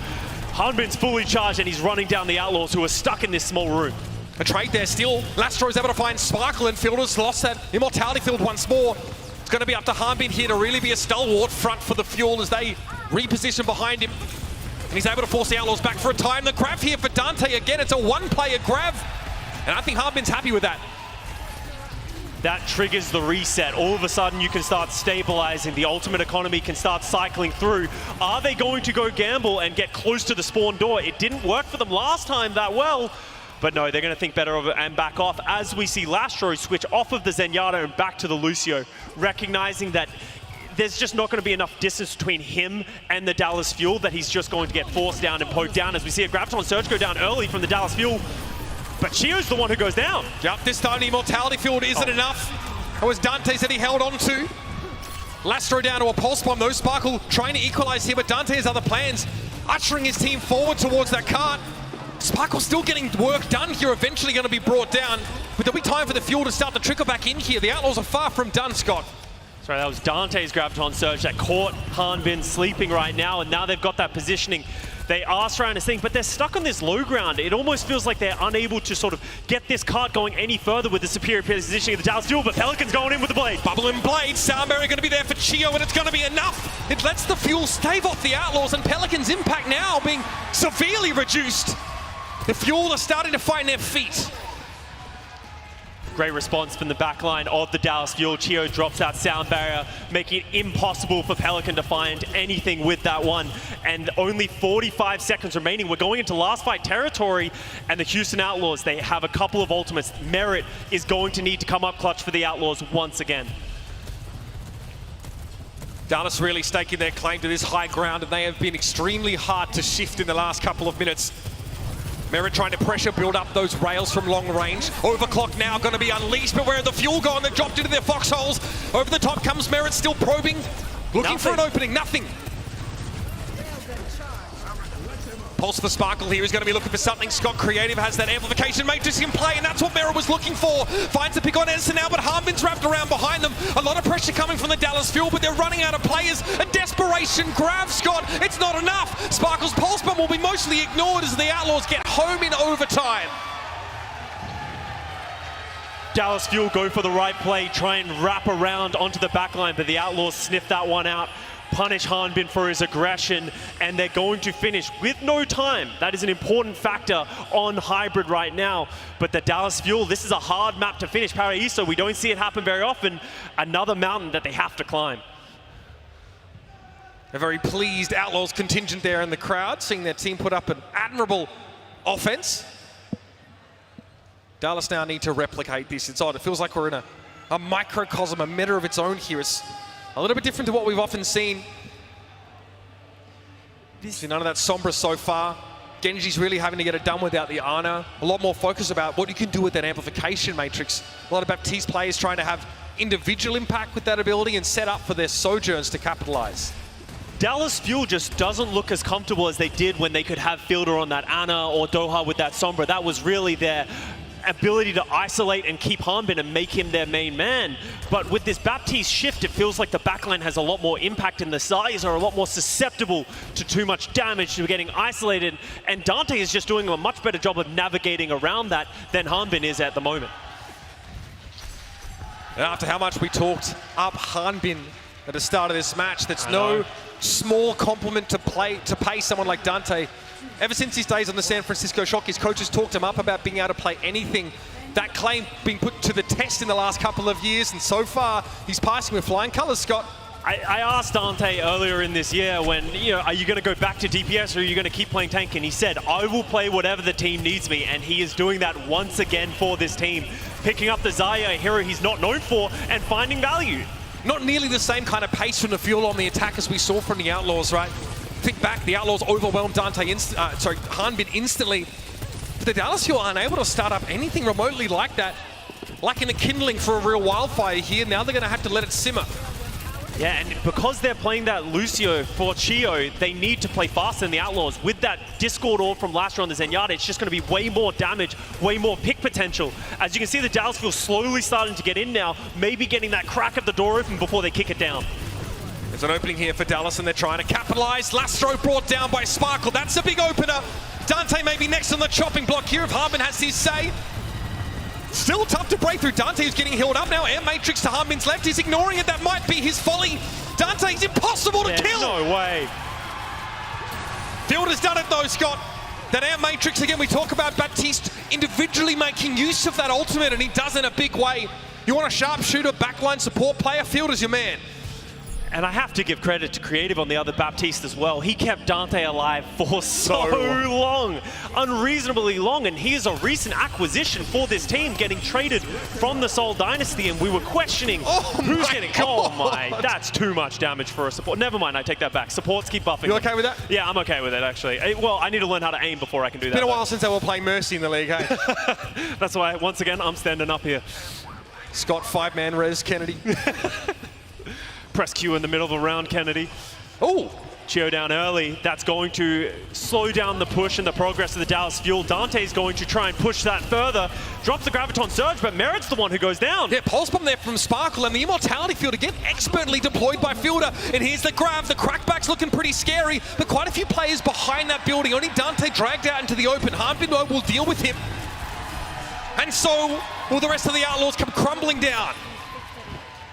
And I talked about how difficult this position is to break for the offensive team, and the Dallas Fuel have broken it early. Now he can hold this choke, take this high ground. This is going to be very difficult to displace Hanbin with 100 energy sitting up here. He knew Pelican was coming his way as well. The little tech is to get up on the bridge, controlling high ground where they can. It's an overclock here for Merit. Edison has one of his own. Sound barrier, that's going to go a long way as the Immortality Fields are brought down. It's Lastro's Transcendence, though, that keeps the Outlaws alive. Expensive fight for the Outlaws. Had to pop a lot of things to keep this one going, but Merit has just been so impressive this season, not just on his hit scan. You know, we talked about how statistically he was one of the best Sojins in earlier metas. He's been able to play that Sombra, he's been able to play that Tracer. He's really picked up anything the Outlaws have need in a similar vein to Dante, coming in clutch in this series time and time again. It reminds me of his time on O2 Blast, where Proper was the star on that team as well. Yeah. And Merit would sort of just work around him, play whatever had to be played to fill that in. He comes into his own in a big way, but that flexibility he had to learn back then pays dividends now. We got Ant Matrices from both of our Baptistes here, Scott. But you can see where Creative's sitting. He's going to be able to sit up here alongside Lastro, and it's just going to be very difficult. We got window on window right now, in the window. Oh, Lastro able to find Fielder to open that up. That is huge. Both teams trying to make the play, but the Outlaws have better positioning to capitalize. Again, Chio, that trademark aggression. Lastro also known for it. He'll shut that Lucio down, and the Fuel here starting to run out of steam. 2:35 on the clock. A decent amount to work with here, but Dallas is starting to get snarled up. Sparkle looming in the backline right now. You can see Pelican trying to hunt him down, recognizing how much of a threat he will be if he can remain there, but they're unable to get him. As you see Dallas Fuel taking this top aggression, being able to sort of push the Outlaws, stay out of line of sight. They have the pulse bomb from Sparkle. He needs to find some value onto Lastro right here. There it is! The stick that we all asked for. Lastro's going to be brought down as Dallas muscle their way onto that high ground position. Pelican, though, gives as good as he gets. He gets rid of Chio and then Fielder. It's got to be another grab here. Pelican can't do much about it. Awkward grab as well from low to high ground, but it catches two players. And this means that Dallas Fuel are home free for this next checkpoint, Scott. Dante switching over to the Doomfist. I think that might be one that he switches back to the Xayah. Run it back, baby. The Doomtay lives again. Take Chio down. Only Dante things on that Doomfist. Chio going back to the spawn, it's not a big deal.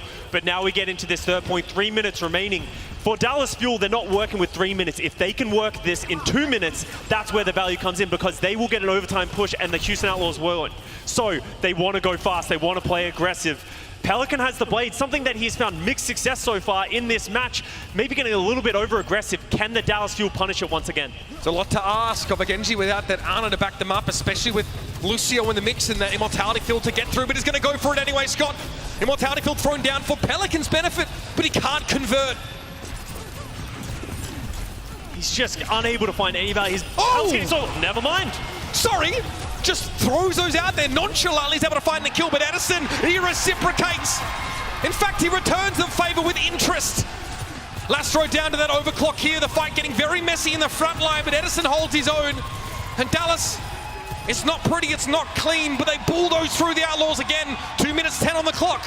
It doesn't need to be pretty, it doesn't need to be clean. Edison coming up clutch. He's been so impressive lately in this stage on that hit scan. And Dallas Fuel, they have 4 ultimates going for themselves now to close out this map. As you said, 58 seconds to do so. Transcendence here for Lastro. Creative's window is the one up first, but Dante is down. The stalwart frontliner for the Outlaws goes by the wayside early, and now Houston have to take cover. This card is getting close. Creative getting battered in the backline, and Chio wanted him so badly, but the Transcendence is going to be there for Lastro. Out onto the point he goes. Pulse Bomb on Creative, though. He goes up like a firecracker, and the Fuel get the map done.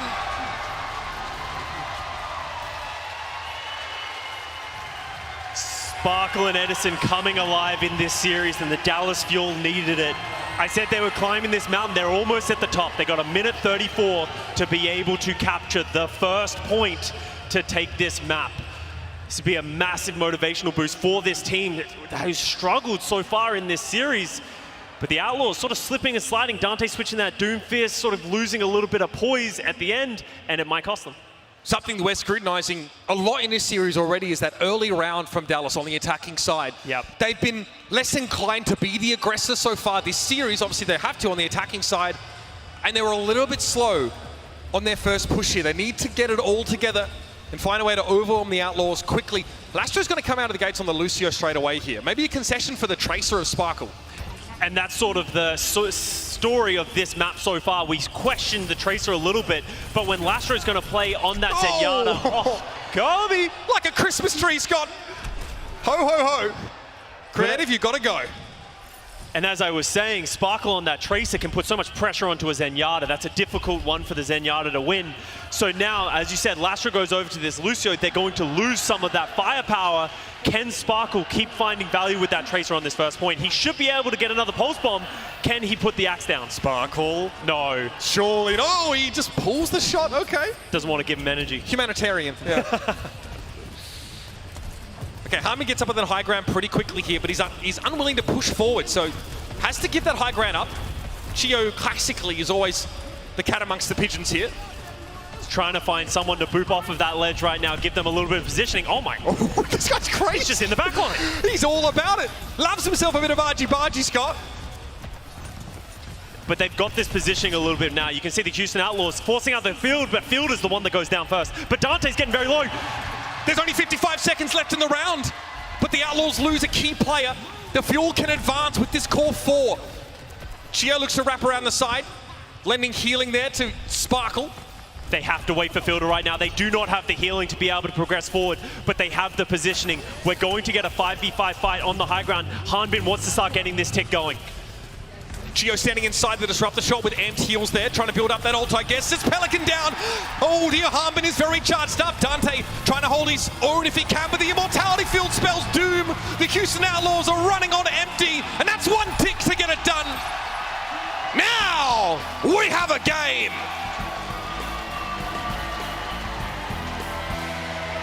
The Fuel are determined to make this a better series than the last time they played.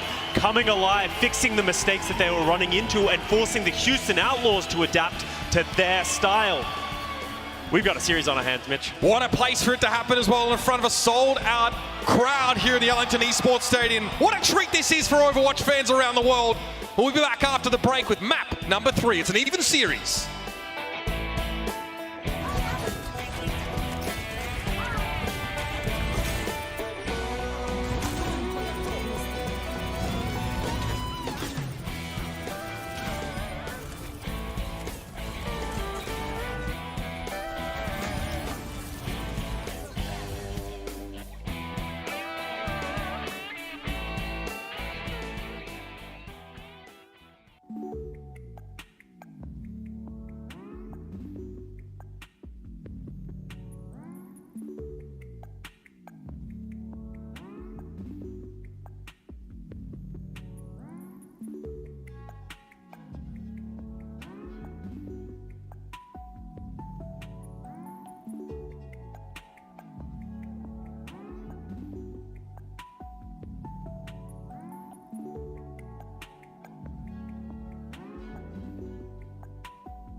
the Shald and the Blade from Sparkle with it. Now that they're flow targets, Doma gets deflect on the arm. Gorio's in the back hole, he takes the double shot. And SM with a 5K! That's what you want to see! CO demands shears. A triple for the Lucians. He's getting unreal value right now. What is this? But it's confidence in one-man army at the front. Lucifer Blue, the brightest.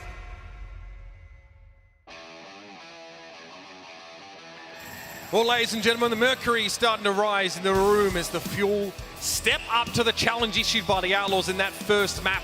They've evened the series after Paraíso. Pretty hard-fought game. We've got to see Dallas show a little bit more of that willingness to be the aggressor to start these fights up, Scott. And you can start to understand why Sparkle is on that Tracer with the amount of impact that he's having, the amount of attention that he's drawing from the Outlaws. So I can start to buy into it a little bit more, but now we're going over to Circuit Royale, which is just a very different map to any other map that we have in the pool. A completely different game. We're going to see no subs come out from either team, which means Hanbin is known to be a great Sigma. Dante, probably, I guess. You know, let's be honest, Dante can play anything at this point. But I would almost expect to see another Xayah mirror on this map. We've seen certain teams do that from time to time. Dallas are opting out of playing Sigma on this map. It's also happening in the APAC region as well. So worth bearing that in mind, while Sigma can really give you a strong front to move up with a long-range hit scan. Scott, Dallas, I mean, are unlikely to put Edison on that Widow. In fact, this is a team that generally doesn't go to that Widow too much. In fact, it was Gurio that would initially sub in for Dallas on maps like this, but you have to feel like they're going to stick with what they're feeling is good right now. Yeah, and I think when teams have played that Xayah, they've generally opted away from playing that Widowmaker as well, because you want to be able to push that tempo with that Sojourn. We have usually seen a lot of Sombra in this situation. You can hack, you can isolate targets with the long sightlines. But without Doha being in this lineup, I don't see the Dallas Fuel going that direction. Maybe the Houston Outlaws will.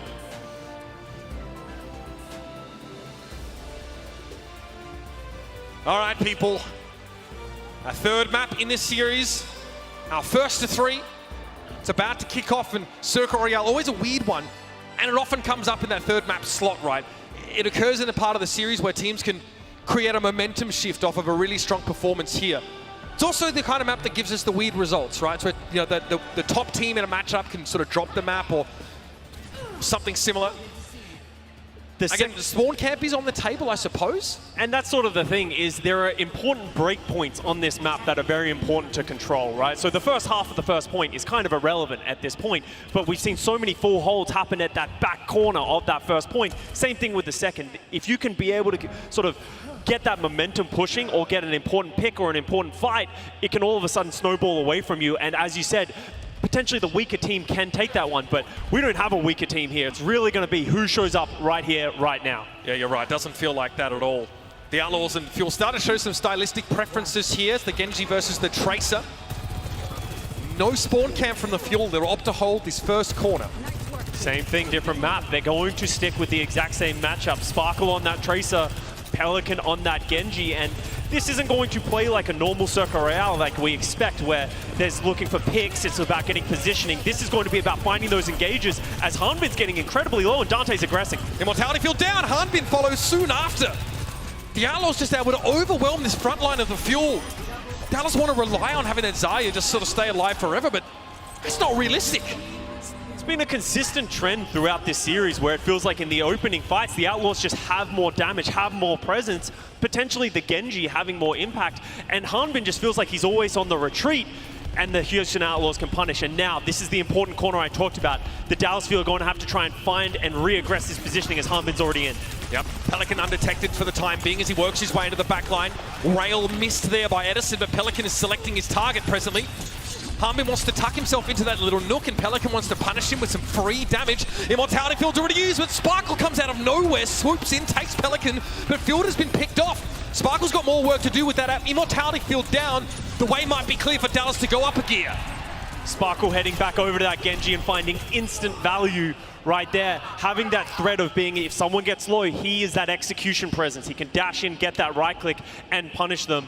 And now this is where it gets difficult if you're the Outlaws, trying to close this distance over time to try and get into an even fight.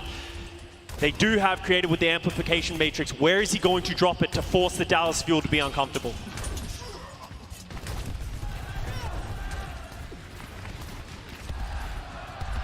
Harmon again to be tested in the front line. A lot of pressure. Look at him trying to backtrack here. Both bubbles gone already. Graviton Surge ready, and he's going to let it go instantly. Dante down with it, and Matrix is a little bit scary. A lot of windows thrown up here, and Harmon even is afraid to peek out. Sound barrier here for Lastro. Chio surely holds on to his. No, he's going to let it go for 3. Sparkle comes out with the blade at the same time. The Outlaws just disengage. That is a great disengage from the Outlaws, able to pull back, going against the blade, recognizing that they have the numbers. Pelican comes back with the blade. Dropping on in. Hanbin's in deep trouble. All of his bubbles exhausted there, but Sparkle's able to get rid of Creative. It's Dallas that have to make this work without a front line, though, and Edison's giving as good as he gets. Lastro is down. This one's going to go to the wire. Pressure now on Edison as he tries to back away, but the healing is good. The regenerative burst there was clutch from Fielder. Dallas Fuel able to stall it out just long enough for their respawners to come back, drop the ultimates. That was such a good disengage from the Outlaws, but then an even better disengage from the Dallas Fuel, just holding on so tight, able to deal with that Pelican blade. And all of a sudden, time's dwindling down, 1 minute remaining for the Outlaws. They only have the Graviton Surge from Dante to get this one across. Dante lets it go straight away here. Trying to body block as well in front of the enemy Zarya. Harmon's going to be brought down on Fielder's Immortality Field. Not enough to keep them in it. Sparkle's deflect here. Looking a little sad as he gets pasted to the wall and the Outlaws advance. This is a knockdown, drag out, no holds barred brawl. That was a stressful first point on Circa Real if I've ever seen one. These Zarya matchups are just so intricate and complex on how they're using it. Dante able to find an incredible Graviton Surge against Hanbin. Fielder just couldn't keep him alive. So now we go to the curvy second point where it can be very difficult as a Zarya to assail uphill, and you can see Dante's trying to hold that position early. Creator's able to find Sparkle through the Ant Matrix. He just throws it up and immediately Sparkle crumples. That's going to take a lot of pressure off the Outlaws, but Pelican gets caught a bit too far forward. Yeah, he's not going to be happy with that one. It's a bad death right there because all of a sudden the Houston Outlaws are going to have to give that positioning that they just took, and now they're going to have to make their way up this high ground once again. Yeah, that's going to hurt because now Fielder has his amplification matrix. As soon as the Outlaws make a move, he's going to drop that down and stop them in their tracks. The Outlaws running away, throwing up an Immortality Field. Looked like a white flag in that fight. They're back for more though now. Lastro's beat straight away. They're going for it. Harmon, he's deep in enemy territory, but Edison's able to bring Dante down despite the sound barrier. Merit's good there, though. He's able to take down his opposite number, and Sparkle is looking so good here. Pelican's blade, blunt like a butter knife. Expensive hold for the Fuel, but they hold nonetheless. That was actually expensive from the Outlaws as well, dropping their own sound barrier and blade. So now it's going to be how are they going to deal with the blade from Sparkle. He has struggled so far in this series getting value with that Genji blade, while Merit, he's got that overclock. How many times has he busted it open for the Outlaws? I can't believe how quickly Dante died at the start of that fight with Beat, though. That is absurd. Yeah. Bubble for Sparkle. He's looking for it. Pressure on the front line. He doesn't want to dive too deep. They get that Immortality Field for the blade, and Dante falls.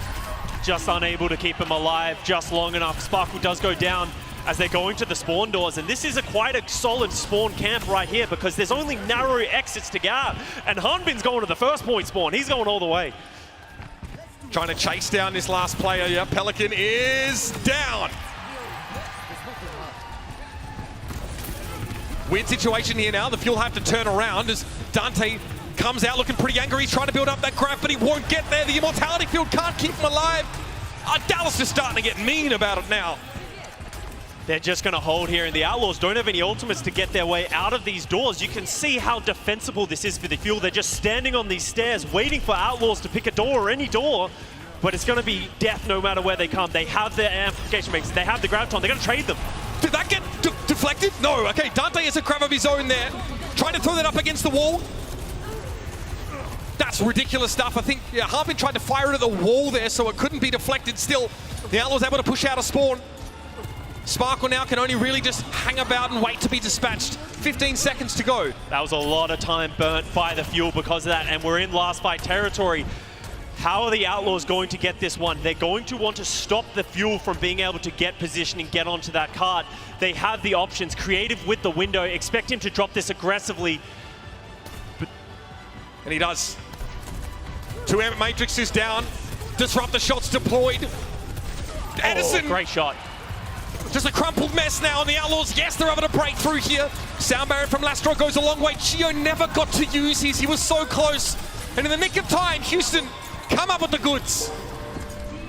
Almost a little too aggressive for my liking from the Dallas Fuel. They had more time. They didn't have to push so rush willy-nilly into the Outlaws, maybe trying to catch them off guard because they aren't going to get another fight, and that will be the second point capture. Wait. Yeah, second point capture for the Houston Outlaws. That one's going to hurt the Fuel. Can't be happy with that one. I've been on the Reinhardt, Scott. Talk to me. No, I can't talk to you. I got nothing for you. That feels like a massive overcommitment from the Dallas Fuel to try and get that recontest for the second point as well. Now, the Outlaws are going to get a lot of the second point. They get a lot of their ultimates up once again. Hanbin has to switch back over. Edison has to switch back over. You don't have that 30% passive charge like you do on the live server right now, only for the DPS. So Hanbin's got nothing to work with for this third point. Dallas trying to work their way around the outside of the hotel here.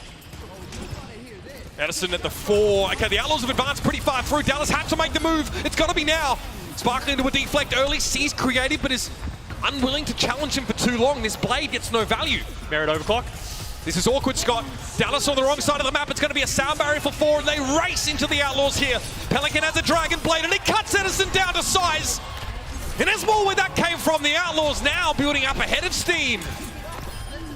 Pelican with a 15 kill streak, that just goes to show how dominant he is right now on this Genji. And now Dante with the Graviton Surges. Hanbin's going over to the trusty Reinhardt once again.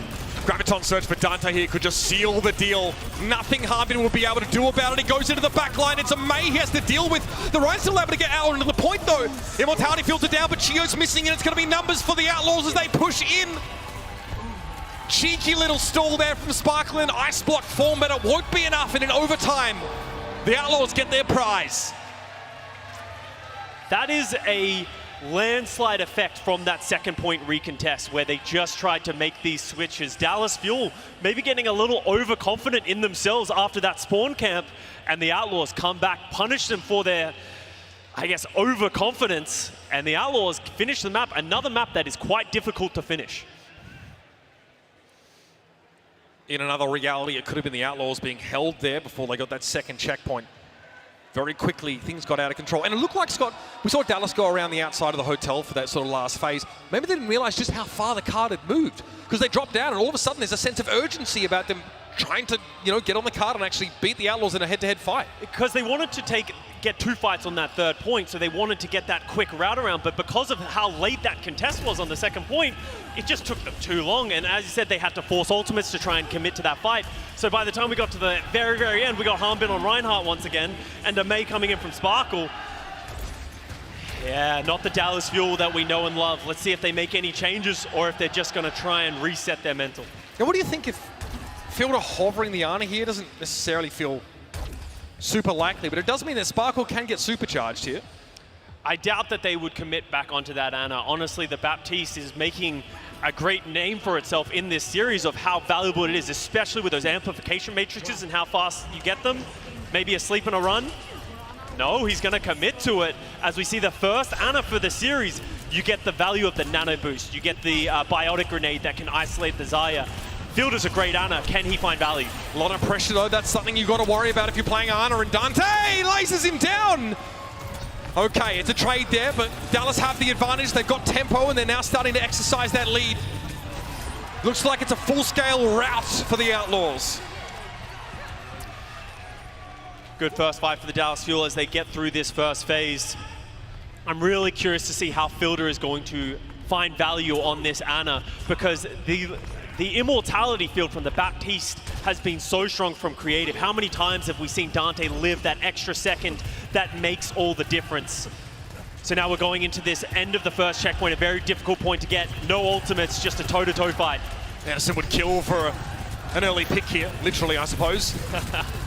Nothing forthcoming though, but a lot of pressure on Dante. Where are the bubbles? Where's the health? Immortality field had to be used to keep him up, and so far it's worked.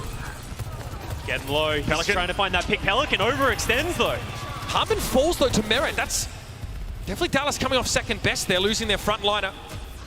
Dante seems to be happy to go forward now, and Fielder gets picked off by Merit. No immortality field for Dallas. Maybe they're feeling the absence of that ability.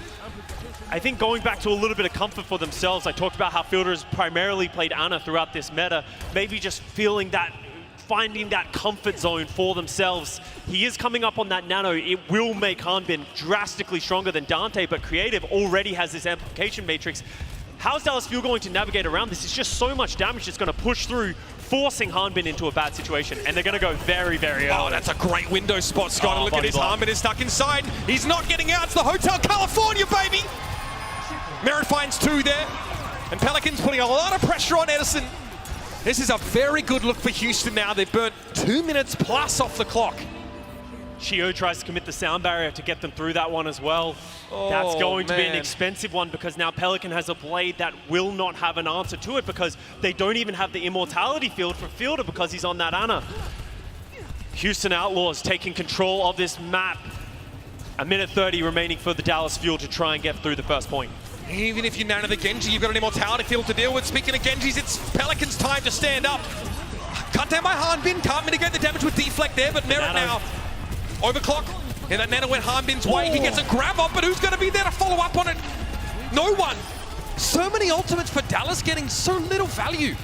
It feels like they're so reactive. It feels like the Outlaws are controlling the tempo and the Dallas Fuel are just always on that back foot, which is not how we normally know them.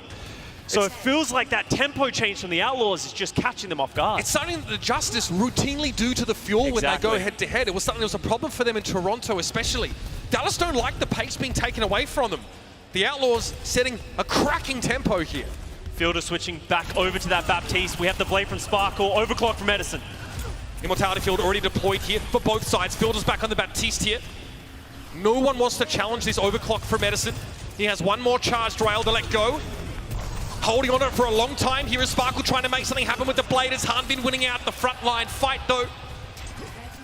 Venn diagram of nastiness as both disruptor shots are deployed. A breather for both teams. Sparkle looks to get into the back line now, and Creative is in deep trouble. Immortality field for himself, and it gives Creative enough time to take Edison down. It's a good look, but it's not enough for Houston. It's a masterclass from Dallas Fuel. They didn't get value from those ultimates, but inherently they created a lot of space for their team, isolate Dante, and that gets them across the line. Great presence of mind by Sparkle to recognize, I'm not the one who needs to win this fight. I'm not that guy. Disengage. I'm not that guy in this fight. Disengages, and now we've got 2.5 minutes to get through this second point. Dallas slow but steady here. Trying to outlast this reckless aggression from Houston. Again, they exemplify it with this amp matrix. And they're going to be able to catch Fielder and Chio out really early. No supports for the Dallas means no dub. Dallas Fuel just not able to come up with an answer every time the Houston Outlaws step up to the plate. Due to some of those losses for the Outlaws, they're not going to be able to execute the same level of spawn camp that we saw from the Dallas Fuel. But they will have that positioning, and Dante with the Graviton Surge, he's going to be able to pick whenever he wants to be able to drop this Graviton Surge, because you can even rocket jump off of your right click to get over the wall whenever you want to. Houston here want to make this painful. They want to levy a steep toll to the Fuel to let them advance. Graviton Surge here from Dante, sends it in. Fielder gets bubbled, everything to keep alive, and it works! A sound barrier from Chio!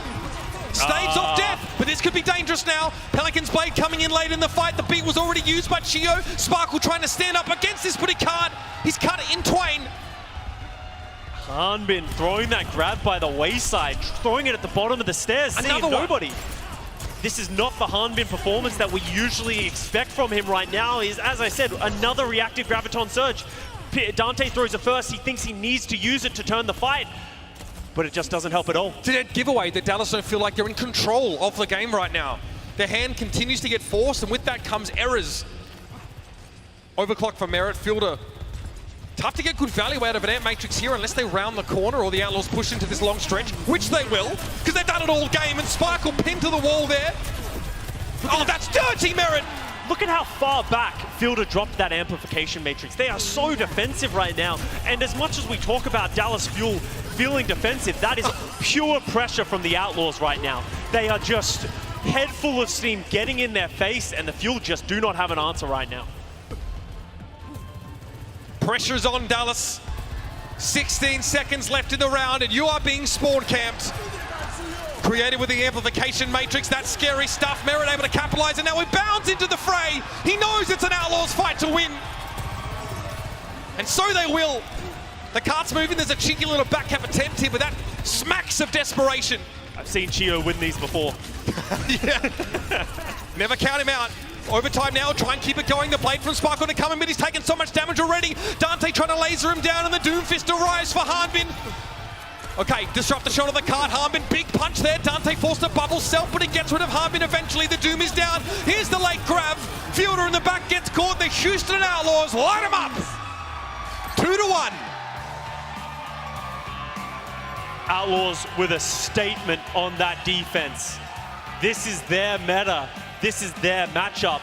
It feels like the Dallas Fuel might be the ones who have to blink, because right now, toe-to-toe, pound for pound on this Xayah Genji matchup, they are coming out second best. Paraiso looks pretty good for Dallas, but here is a completely different story. The Outlaws, they keep finding a new level to take it to. Let's see if the Fuel can reciprocate as map 4 looms around the corner.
Don't miss your chance to see your heroes rise at our grand finals.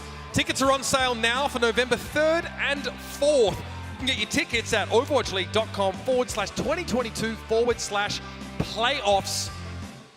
Or just Google it if you're that way inclined, like I do with everything in life that I don't know how to do. Now, Dallas might want to Google playing aggressively against the Houston Outlaws. I don't know if that would come up with a very good search result, but you can try. Rush, if you're out there. Better than a certain Florida Mayhem hashtag, that's for sure. The question for me with this Dallas Fuel team is I understand that maybe the meta has shifted away from the Sombra, but it felt like Dallas Fuel were the pioneers of that style. So for me, it's just disappointing to not see Doha come into this lineup and really have that same level of impact, because that's really where they thrive, because that allows them to play aggressively with their tempo, punish teams that try and play aggressively against them, because what they're doing right now versus the Houston Outlaws are getting the better end of it. Both teams with a modicum of aggression, but Houston, I don't know what this confidence is they come in with. We kind of talk about Houston and their tendency to come to this arena against a crowd that's predominantly Fuel biased and take a win. I mean, pretty insane result it would be if Houston are able to replicate that here again, and one more map's all they need. New Queen Street is going to be our 4th map in this series, and still no substitutions. Writing's on the wall. Seems like we're going to see the exact same thing that we just saw from both of these teams. And honestly, the standout for me in this match, obviously Merit's been great with that railgun, but Creative has just done such a good job of keeping his team alive. Every single amplification matrix is finding value. You have to put respect on this new Outlaw and what he is doing for this team. Funny, not many trades benefit both teams in such a big way, right? Iris has also been resplendent for the Seoul Dynasty. Nice little shuffle, a bit of a refresh for both squads, and they're both thriving as a result of it.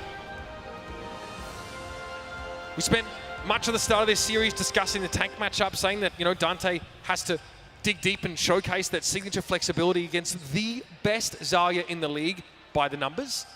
He's done that here in a big way. We are not used to seeing Hanbin forced to sort of reactively graviton, and it's pressure being put on him. It seems like it's too much to bear. Just uncomfortable, right? That's what it feels like. And, you know, we've seen that in the past when he's not in the mirror matchup and it feels like a team is being oppressive to him. But this is straight up pound for pound Zarya versus Zarya, and Hanbin, it just feels like Dante's walking at him and he doesn't have the answer. Well, I see a Tracer from Pelican. I get there's a lot of longer flanking routes here that Tracer can just traverse a little quicker. There's no verticality in New Queen Street, so you don't really need that wall climb. You don't really need that. But funnily enough, we're actually going to see the roles flip. Spark was going to play that Genji, Pelican over to that Tracer. A hero that he's not as comfortable as the Genji, but if it works for this map, it might work for the Outlaws. So be it. Houston looking to end the series here. And Dallas can't afford to let that happen, and it shows in their playstyle. Charging ahead, getting rid of Dante early, but the crackback is even worse. It's Merit finding two, both headshots. It was the aggression we wanted from the Fuel, but the Outlaws just able to punish it. We saw Pelican get into the backline, isolate Fielder, and then Hanbin just unable to sustain even after that first peak. And the first fight goes to the Outlaws. This is Merit here. One. Two. Oh, wow. Well, you can't ask for more than that. Very, very clean. Sparkle on the Tracer now, getting the memo, I guess. Okay, the Dallas Fuel drop down straight onto the bot. They're really wanting to get another fight started off as quickly as possible. Bear in mind, we've got Lastro Zen here. And that is an interesting change, so that's going to make them slower. But in these drawn-out fights, right, where they're staring off at each other down the hallway, long sidelines, long sidelines, Lastro is going to get more value than Chio, and Sparkle just unable to get anything going in this match.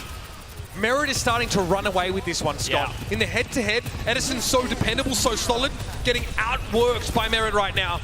That Air Matrix goes a long way for Fielder in finding creative. Dallas able to swing the needle back in their favor, but it's not over yet. Pelican has a pulse bomb here. May look to even the odds as quickly as possible. You can see Outlaws just trying to find picks still. Lastro on that Zenyatta, but Dante will eventually fall. But Lastro trades it back.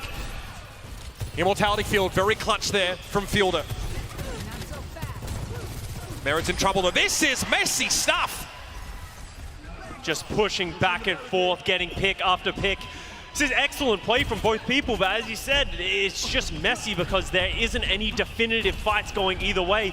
Dallas Fuel starting to get this points up. They are going to take the lead on this one as ultimates start to come up. Creative will have the amplification matrix over Fielder because Fielder dropped it before. How are they going to try and find and get this one going? Lead now in Dallas's hands. Pelican probing here, just testing.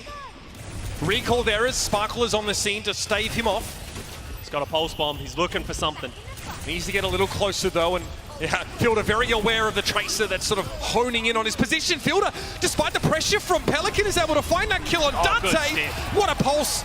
Immortality Field down there for Fielder, but Dallas outlasting so far. The Graviton Surge had minimal follow-up, and Pelican comes alive with that kill on Edison. It's just not enough. Pelican running away with the bot though, giving his team a little bit more time to come back. We're getting closer for the Dallas Fuel towards this checkpoint, and the checkpoint is so important in this push game mode. Butt scratch. Yes! It is. Sorry, Hex. Shout out to you. But yeah, the butt scratch is so important. The checkpoint is so important because all of a sudden you never have to deal with that delay again for the bot. So Outlaw's trying to step up to this one. Fielder's going to drop the amplification matrix as Pelican's pulse bomb goes wide. I mean, Merritt's got stones on him, Scott. He peeks into that and takes Fielder's head clean off. And Immortality Field's out of the picture here, but Dallas lose a key component of their fight. They need to come back in with a bit more aggression now. It's going to be Merritt surging ahead, and Edison plucks him out of the sky. Full charge here on this rail, of course. Overclock yielding him that extra power. Sparkle deals with Lastro. There's a lot of pressure right now on Edison. He wants to bathe inside his own disruptor shot. No checkpoint just yet here. Pelican. Big 1v1 fight win there from Pelican. That will force the Dallas Fuel back and stop them from progressing it forward. Obviously, there's a little bit of back and forth, but the checkpoint will not come through. For me, we just saw it. Edison is the one who needs to step up for the Dallas Fuel. Match Merit in this Sojourn head-to-head if the Dallas Fuel are going to start clawing this win back. Win condition pretty clear for Dallas here. There's a pulse on the way for Sparkle, but it's Dante's grab you want to be looking at, and he fires it straight off. It's a beauty, Scott. Pulse bomb in there as well. Yep, they'll get Edison for their trouble, and that'll be an Outlaws fight. And you can see the bot, Harbin's dying late, but the bot is already pushing this checkpoint, so that will give the Outlaws a big lead as we move forward. But the Outlaws are out of ultimates. They're out of steam right now. They're going to want to play this as smart as possible. Dallas Fuel are going to come in hard. They need to deal with Sparkle with this pulse bomb and then find a way to find a clean engagement against the backline of the Fuel. There was a window there where Sparkle could have pulsed without an Immortality Field as Creative was heading back to the point. Almost equalizing of the Outlaws before Dallas swing in.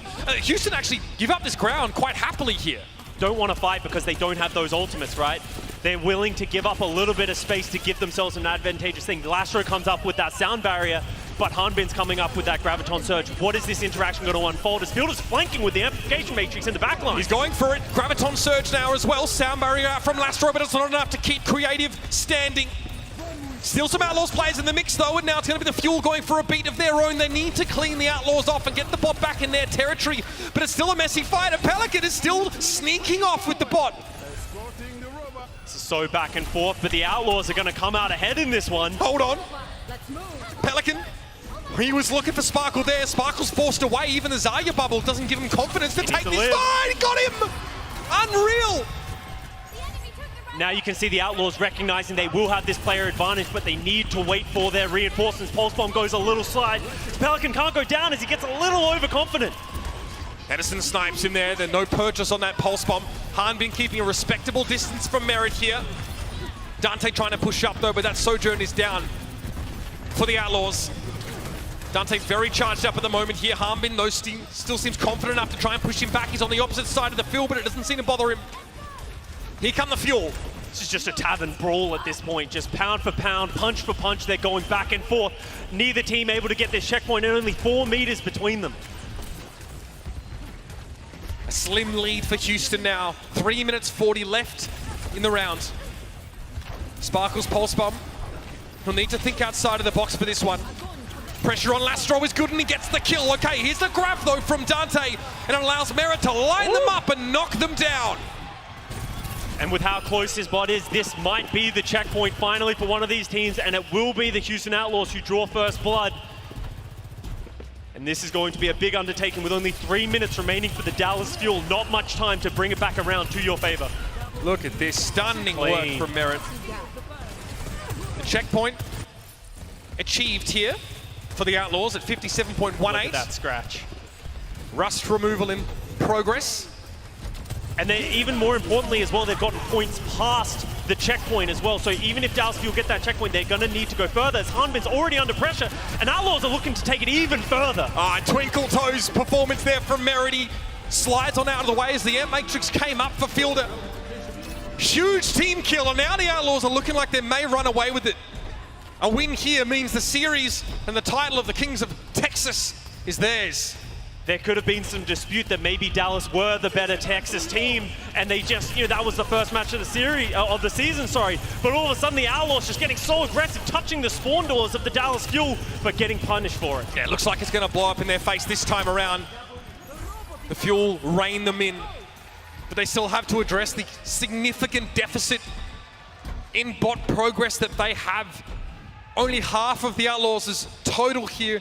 There's a world where Dallas have to win the next 3 fights to equalize it. Hanbin needs to find value with this grab. He needs to find an easy fight win for the Dallas Fuel because they have so much further to go. 45 meters to continue. Houston Outlaws are stepping up to the plate. Hanbin's trying to find a Graviton Surge, but can't find anything before they've already lost the fight. No opportunity to make use of it here. He's going to have to hold on to it and hope for a later fight. All they get is Sparkle digging creative out. That's it. Nothing more. The bot's already moving. They've already almost got it to get a little bit more time on the checkpoint. And once again, Outlaws choosing the tempo of these fights. Dallas Fuel never able to find it. And all of a sudden, with 1 minute remaining, it's getting dire for the Dallas Fuel. They need this one. That's the grab here from Harmony. Lets it go, and Dante allows it to happen. Silver is able to find a cheeky kill, and Sparkle looks frustrated there. This is where the Fuel really wanted to build up that head of steam. They have to maintain possession of the bot for the rest of this map. Dante with their Graviton Surge will be able to find his way. They're trying to isolate one of their targets. They found Merit in the corner, but Hanbin's just unable to get up there. Eventually he does, ascends the stairs, but there's no targets there for him anymore. The Graviton Surge, Harmon's caught inside of him. There's the Amplification Matrix behind him. Still Fielder and Hanbin fall. The ultimate gets little value. It's only Edison who can capitalize on it, and still the Outlaws are pushing ahead. 35 seconds left. It's going to take a miracle to get the Fuel out of this one. We talked about it in map 2. Dallas Fuel know how to make miracles happen. Houston Outlaws, dare I say it, have been known to slip on a banana from time to time. So Outlaws, you need to play smart, need to play safe. Don't overcommit. Don't get pressured to do something. As you can see, they're doing exactly that. Back up. Take a fight on your terms. 10 seconds of regulation time remaining. And the hopes of the Fuel staying alive in this series hinges on them maintaining possession of the robot. It'll be an overtime push, and they're going to have to win 3 team fights, if not more. Merit with the overclock. How many times has he won fights with them with just this ultimate? Look at these ults. Houston have all of them. Astro comes in with a sound barrier. Fielder's lost his immortality field already, and Merit's going to fire up. He's found 2. Who is left of the Dallas Fuel? The Outlaws surge ahead. The bot's theirs in overtime. Ticks down. They say, sorry, Dallas. This town ain't big enough for the 2 of us.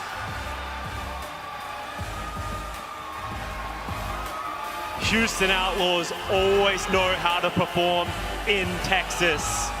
Able to win this one 3-1 and upset a lot of people's predictions for this series.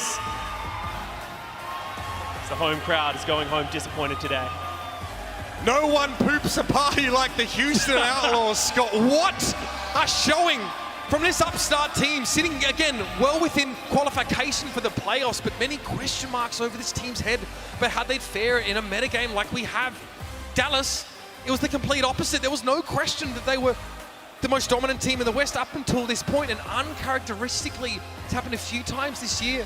They drop a game and they drop it to their rivals, even crucially.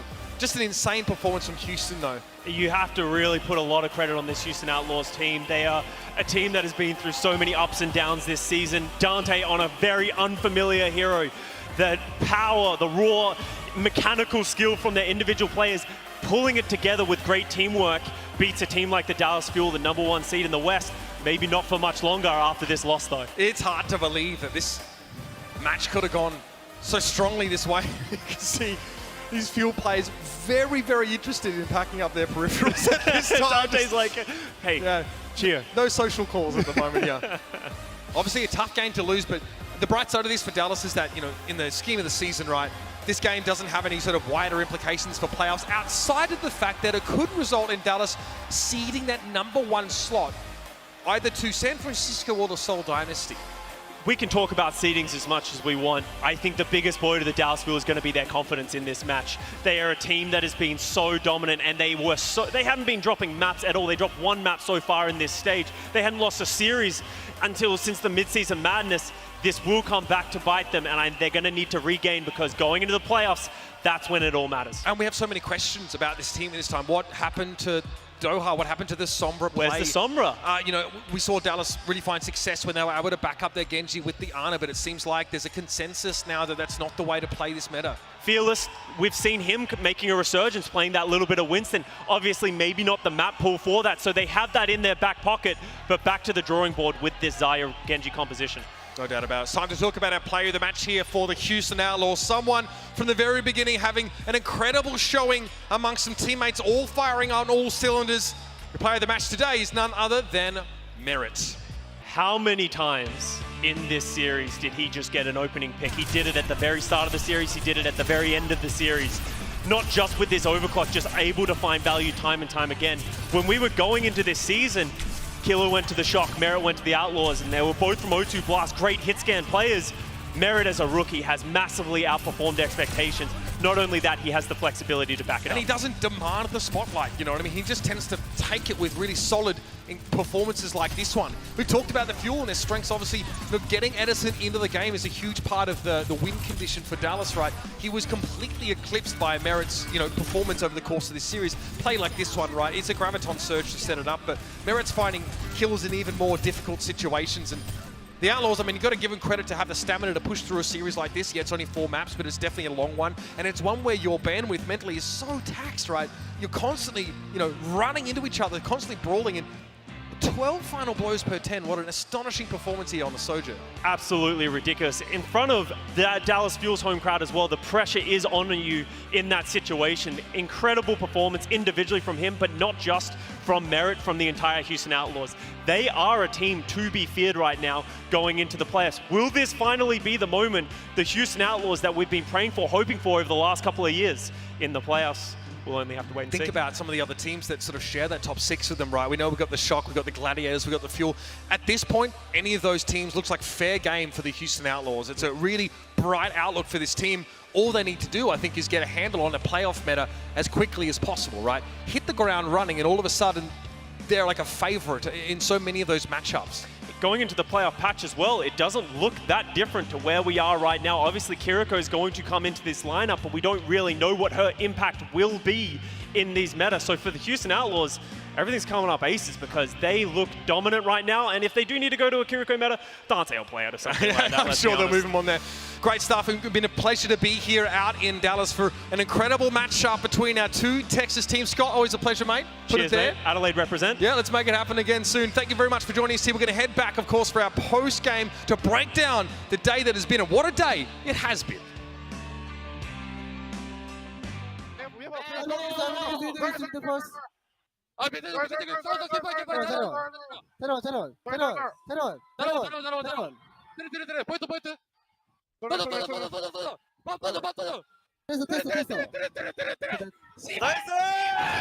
Nice, good job, guys.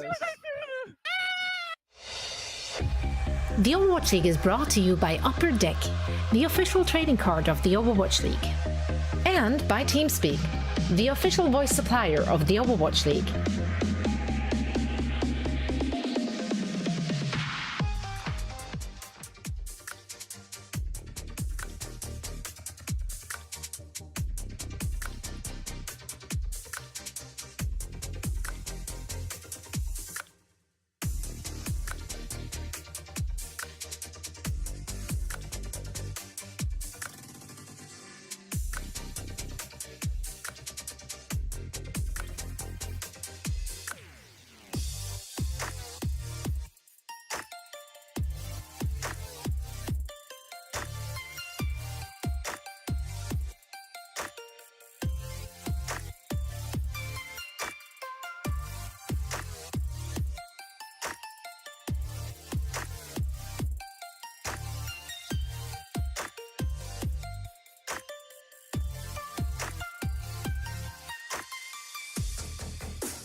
welcome to the post show.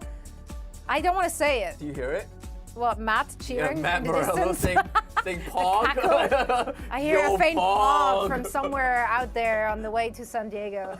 I feel like we baited him into that Houston pick too. It was supposed to be a meme, and here we are. Oh, right. He predicted Houston. Yeah. Oh, you forgot about I completely forgot about that. I completely forgot Matt that. predicted Houston, yeah.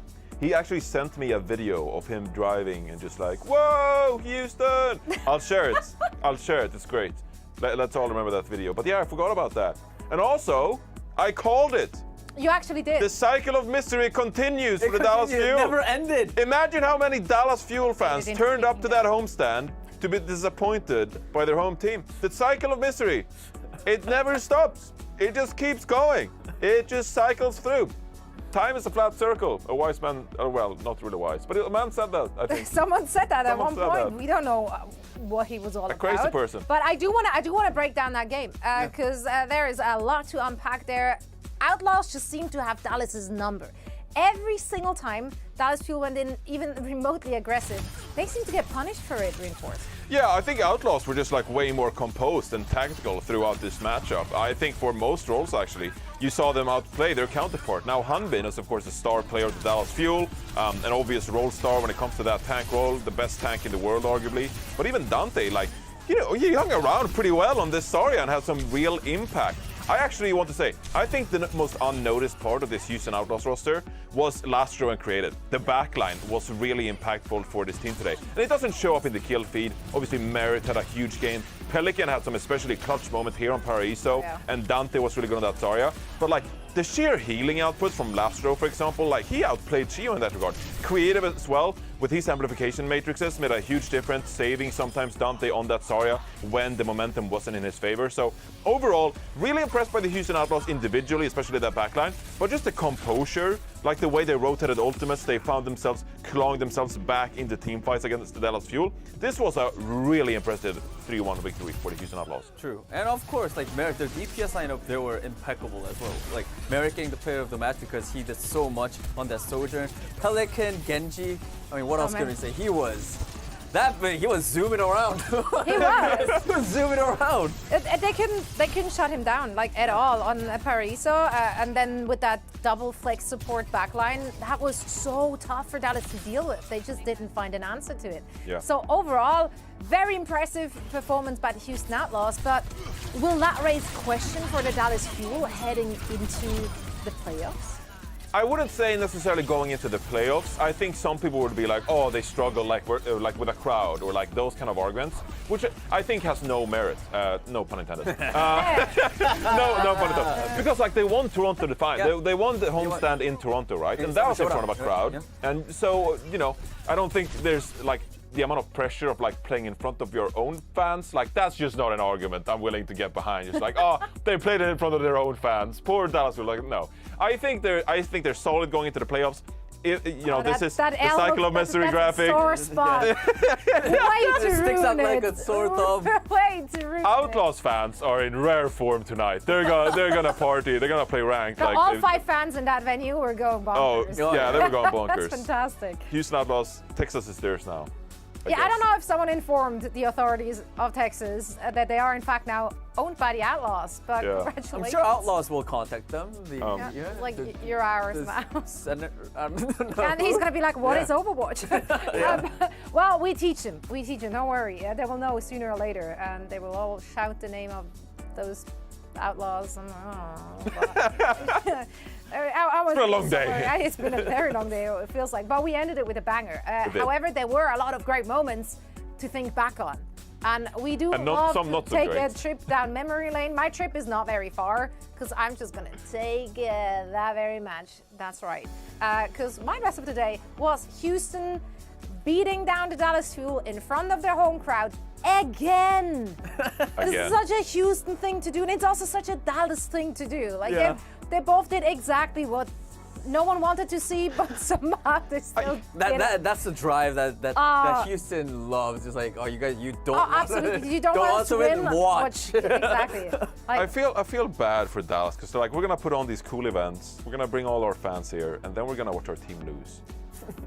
They were like ready to party. They got their hats on, party hats on, and then just at the right time, just they're like, oh. But I like seeing those fans so upset. Wait, hold, no, wait, hold. Because You're creating enemies. Because that's it. All right. Because it means they genuinely care. You don't get upset if you don't care. So seeing I mean, that if they're they that didn't care, they invested wouldn't and be that at the passionate. venue, no? I don't know. I went to events that I didn't care about for reasons, but I think. So you're like, I want to see the shock loose just to see who is an actual shock fan. Yeah. Separate the we from I the need to shaft. see the tears to know that you're committed. You're an actual fan. Yeah, you don't cry, you're not a fan. That's Simple as true. that. Yeah. You wouldn't cry if you're not a fan. Yeah. I don't want to make people cry per se. But if they do, I'm not There against were it. a lot of Dallas Fuel fans crying. I saw that on single. No. And you're like, no, I'm I don't happy. I don't think Zoe, anyone cried, bro. quote from No Zoe, way. I'm happy people cried at the Dallas Fuel homestand. That's not exactly how the quote should look like. I don't.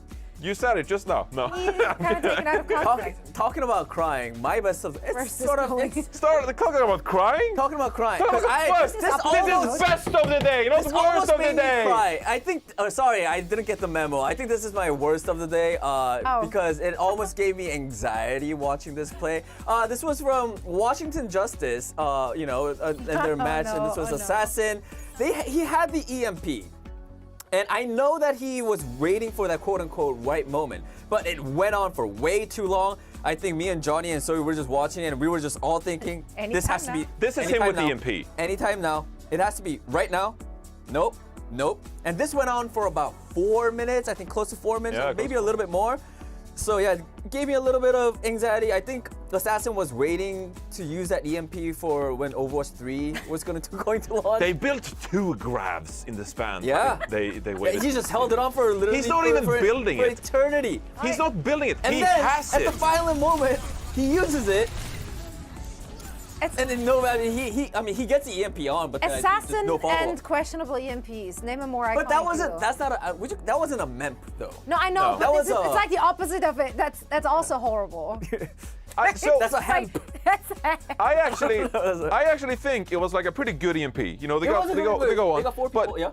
If you actually go back and watch the clip, like they waited to build Kalios Graviton Surge as well, and they're like, we're gonna use Graviton Surge and EMP. So you use the EMP, you get 1 pick, and then Kalios like throws away the grab, and I'm like, you waited for this grab. Is that and really you, necessary? 4 minutes. You solo grabbed someone and didn't even kill them. The thing is, in those 4 minutes, he could have built up another EMP. Probably. Honestly, he could have. Honestly, he could have. Yeah, could have. So I mean, But he didn't. Alas, here we are. That's the best of the day. Yeah. I like it. I enjoy it. Yeah, Just I the enjoyed it too. EMP moments are just there what they are. I was what so universe? invested into that fight. I was like, he has to use it now. He kept you on the edge of the next seat. fight. Even that, he was entertaining. It was entertaining. It was such a bad play that there was no best in anything of it. It was not the best in any shape or form. It's the best, For the longest opponents. EMP. I tried so hard for that, bro. You gotta give me. This is a good situation for your opponent. So for them, that might be a best of the day. Yeah. All right. Let's go over to my best of the day. That better be good. Yeah. This is like the best spy checking ever. Ooh. Literally, it's short, it's clinical and effective. All right. Sometimes when you scout for people, you're like spraying all over the place, like keep in mind divas. This is short and sweet. But he just shoots like 2 shots, 2 tracer shots for a 1 HP. He has no idea that Assassin is right there. That's lucky. That is lucky, but also that is. By the way, this is Reiner. This is Reiner looking for Assassin. I just say, you know, That's actually me playing. there's two ways to spy check in Overwatch.